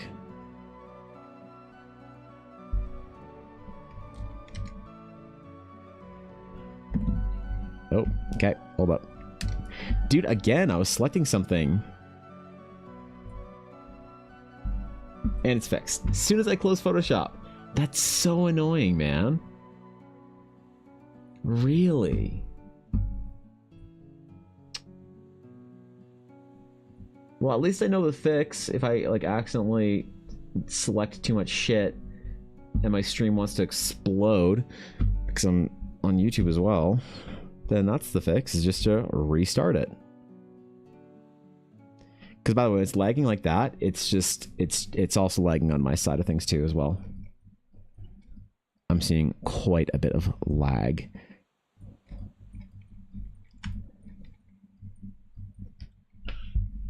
So, that's fine.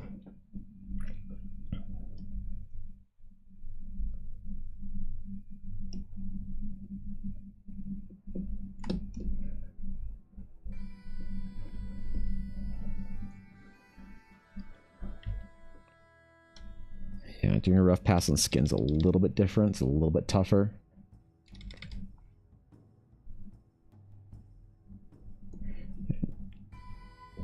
Maybe like a couple of passes to get a good sense of what's going on in the character.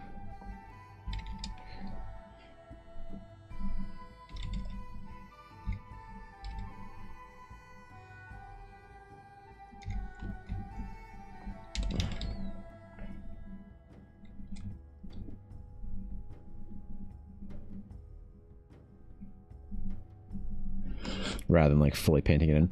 And a lot of this line work, by the way, will have to get deleted out, or like it's a little bit too messy, you know?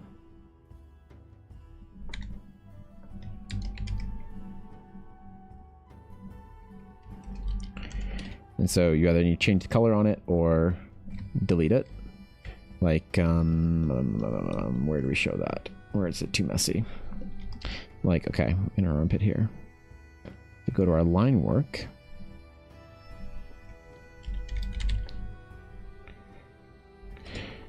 Changing the color of the line work is like not a good idea all the time. But if you can make it only about as dark as the darkest like shadow will be. See what I mean? Which makes it a little bit less messy. And because you're going to also put a similarly colored shadow on it. It's going to kind of normalize it a little bit, because a lot of the sketchy aesthetic is like pretty good, but there's just something that happens in our brains when we see the sketchy aesthetic on skin when there's color applied. When there's not color applied, you see the sketchy aesthetic on skin, the hatching, and it's like, okay, cool, like matches up. But what I've noticed in all my time doing this shit is that when you see it on like darker sketch on color, it like kind of makes them look a little strange. Like it's like messier, even if the line work's like messy the whole way around, and has that like nice sketchy aesthetic to it. And you see how that's just a little bit cleaner, just a little smidge cleaner so far. So things like that help. As far as D&D PC games go, my favorite hands down was Neverwinter Nights. BioWare made all the way back in the day. I played Neverwinter Nights with my physics teacher in high school. He played Neverwinter Nights with the nerds. We'd all do our you know, our D&Ding and then get home, and a couple of guys would hop on Neverwinter Nights. I didn't play it a ton. I know they played a lot. But yeah, it was a great game. People love the shit out of that. It was a good time, man. All physics teachers are just nerds. I mean, maybe this physics teacher was great. He used to like let us use the prep office, the gate prep office, because what grade was that in? Well, because I was in the gifted program, so we had like different classes, and for the gifted program they had like a special gifted program office. God knows what they did in there. And he would let us use it at lunchtime so we could play Magic the Gathering trading card game playing cards in peace without everyone playing on the floor. Because if you're playing on the floor, you're playing Magic on the floor, you're getting your cards kicked in, people are like, you know, harassing you and shit, you get bullied a lot. But he gave us that room so we could play in secret and safety, and we just thought he was being cool. I didn't realize until later just how much he was protecting us from bullying by doing that. Like, I didn't fully grasp it at the time, and I knew, but I kind of did too. So when I graduated, I think I said to him something along the lines of, I don't know all the things you did to help us succeed, and I probably won't know for a long time, but thank you anyway. I told him that, and I'm glad I said that much, but I wish that I told him all the things that he did do, you know, because that was yeah, being able to play D&D and stuff at lunchtime and Magic, that was some cool ass shit, dude. We played the shit out of our campaigns at lunch. We'd go down there and jam some Dungeons and Dragons, plan our characters. We'd like grab our we'd grab our players' handbooks and sheets and stuff, and so we like level up and stuff for our Friday game that we all play together at lunch on Thursdays or Friday or whatever. That was good shit, man. Super glad I had D&D through high school. It was a very formative time for me as a little baby nerd.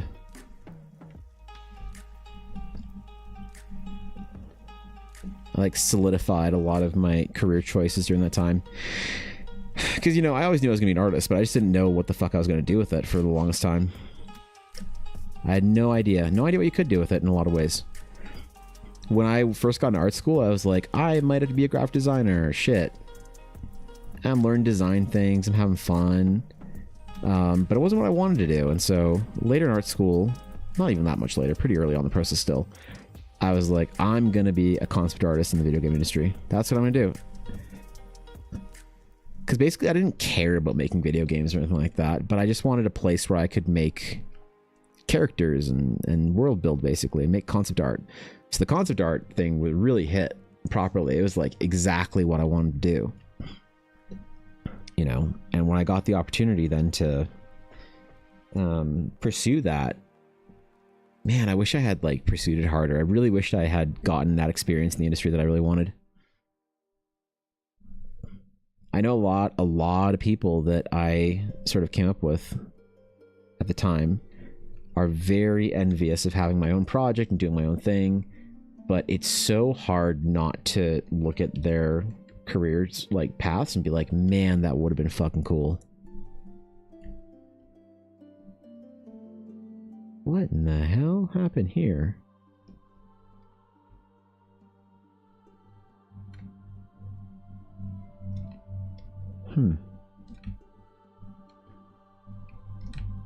Oh, we got pixelated. We see the pixels. We just saw the matrix code. If you ever get so zoomed in that you accidentally see pixels, you've now seen the matrix code. Congratulations.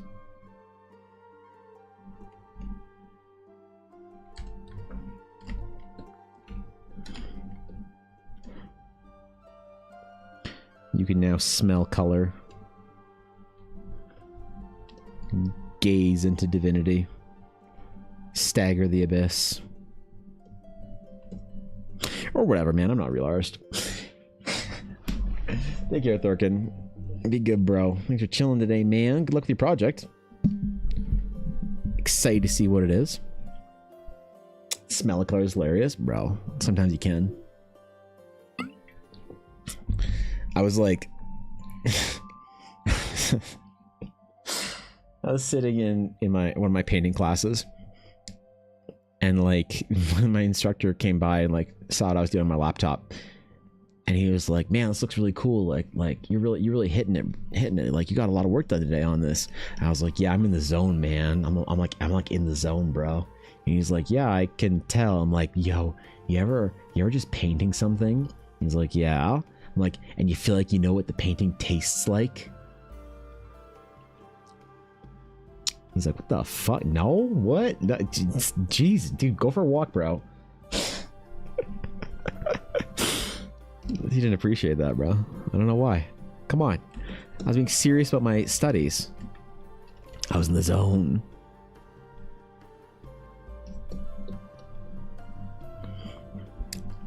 Maybe it was just too much mounting spray glue that morning. I don't know. When you're in the zone, you're in the zone. Nothing takes you out of it. Having snow vision, I always see past the matrix. Yeah, that's right. That's right.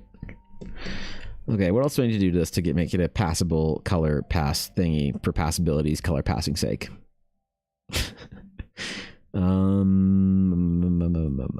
Any other big colors you want to describe? I don't want to do the gold accents. That's pretty easy to imagine. Now, how close are we to referencing a reimagination of the original? It's pretty good, actually, to be honest. I think it's pretty good. This is the art that of the character that was supplied to me for reference via the client's partner. I wonder if I'm missing any colors or vibes. There's like a blue in there that I'm kind of missing, but I don't really know how to work it in. I'm trying to kind of keep this thing very cool and then keep the warm contrast with the character's skin. Maybe I could work in a little bit of that. Where would I work it in? Oh, you know what? You know where I could do that? That'd be kind of fun, actually. Let me try something here.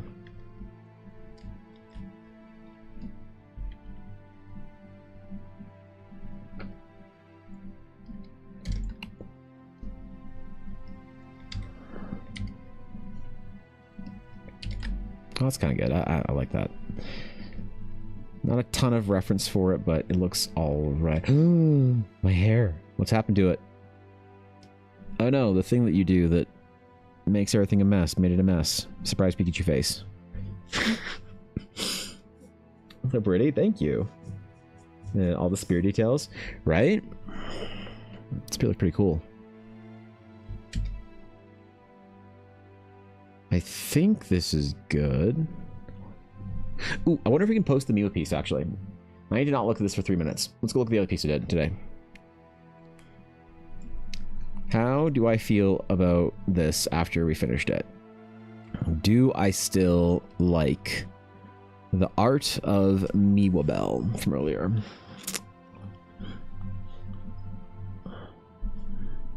So we have to examine... The hell? We have to examine the art. We have to fully monitor all the details scrutinize the painterly brushstrokes to a point of satisfactory completion. Got the pink in her hair down a little bit, just small references. Earrings are good. Even got the little blue highlight in her hair. Not entirely and completely satisfied with the background. That might be the thing I change a little bit later.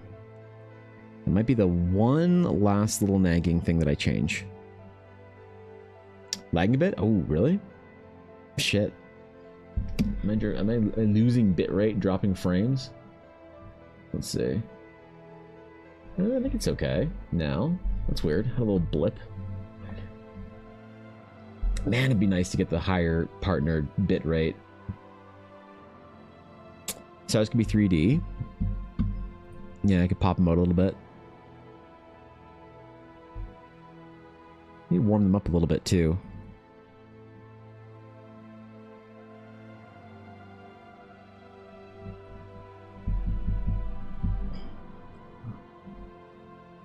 I think that I'm happy with this. I'm still not going to post it till tonight because this is a pretty important piece that I'm doing for Miwa. So I don't want to, you know.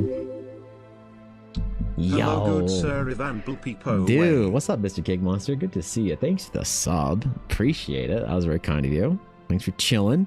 It's very nice of you. Yeah, thanks, dude. Appreciate that. Welcome back for another month, for your second month. Oh shit. Thanks for coming back. I appreciate the sub, especially this month and last month and next month maybe, because I'm getting very close to that that goal, that plus program goal where Twitch just decides to give you more of your sub income, whatever. So, yeah, man, I appreciate that. Thank you very much for the resub.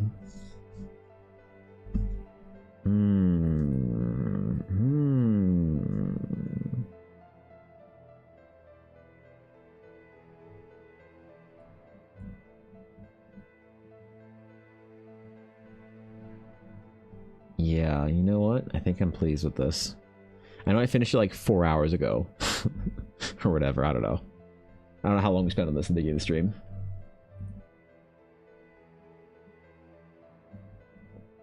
But I think I like it. You know, this like VTuber series is like pretty funny for me because doing all of the... Oops.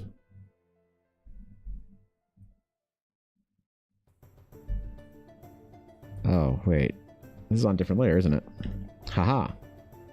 Delete that shit.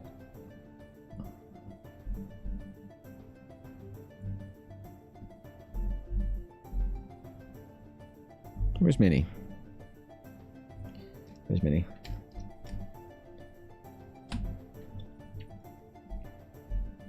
Since I moved to this format, I am most pleased with the results, I think. Where's the ref? Oops. There we go. There we go. Oh, wait, I have a censored bar on Olna, because I'm funny. Yeah, I don't know. I've been enjoying this, like, portrait series of... Oh, I should have zoomed out a bit on Miwa. Fuck. I'm more zoomed in on the others. Shit. Crap. What do I do about that? Probably nothing. Let's face it. Definitely tried to pull back a bit for the Miwa Bell piece a little bit because I felt like Miniful was a bit too bright. You know? Paladin? Yeah, exactly, right? Only was obvious to draw her as a necromancer because that's her whole like thing. Miwa Bell doesn't have a class or whatever. She's like, I don't know if Bimbo is a class. 70-30 split or whatever the numbers are sounds good. So what I'm going for is a 60-40 split because right now I have 50-50 with Twitch, and if you get 100 sub points from natural subs, so this is not gifted subs or whatever, or primes, but if you get 100 natural sub points from actual tier 1 subs, you know, tier 2 or tier 3 subs like you just did, then Twitch gives you a 60-40. In order to get 70-30, you have to get 300 natural sub points, which is very hard to do for even creators into the hundreds and hundreds of viewers. So likely not in the cards for me anytime soon. Who knows though? More than likely, if people just continue their subs from last month, you know, especially the tier 3s, because there's a bunch of people who have chosen to support tier 3. I'm sending them little like thank you promos for Eldara every month. Then as for tier 3s is a little like thank you for the sub kind of thing. Then I could hit that next month and get a better sub split for a year. So that's exciting. So I really do appreciate the support. You didn't put because I came up with a cool design with my armor to indicate woman versus man a steel root skirt. Yeah, I mean, what I would like, if you're talking about concept development, you just indicate it through silhouette and not necessarily if you want to do the steel root skirt or something, that's cool. Sure, if you want to like, you know, put more traditional feminine energy into the clothing, that's totally fine. But I think a lot of concept artists would tell you to focus on the silhouette first, and then like those kind of traditional things could be secondary or whatever if you want to include those. Maybe I should kill the background on Miwa to put her more in line. Now that I'm looking at Minnie and Ulner, I think if I kill the background portion, I think that would be better. And I just made it a sort of design sketch similar to what I have for like Minnie. The clouds are kind of obvious. For Ulner, it's just like a spooky glow. I think if that's what I did for Miwa Bell, I think that would be better.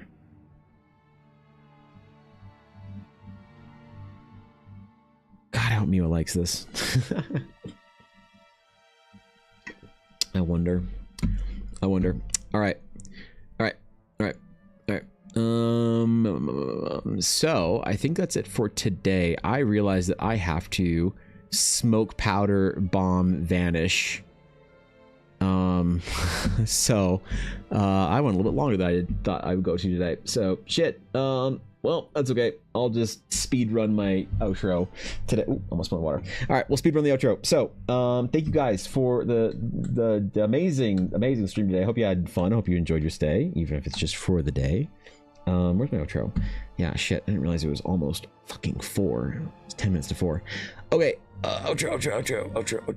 There we go. Okay. Bomb vanish. Okay. Yeah, thank you guys for chilling today. I appreciate you all. Be good. I will see you tomorrow at 9 a.m. Pacific as usual. And if you want to see the process video from Miwa Bell, I'll probably be putting up this one tonight. So you can hit any of those links right there, and I'll be posting Miwa's process video, as well as definitely go like it on Twitter tonight if you wouldn't mind. This is an important piece for me to post. So I really hope that Miwa and the other Glitch Stars members like this piece, because they all seem to be excited about the sketch. So we'll see. But either way, I got things to do. I got a dog to go get. I got yeah, Jesus, I got a dog to get. Okay, cool. I will see you guys later. Until next time, my friends. Patreon has been chosen for next month print, I think, already.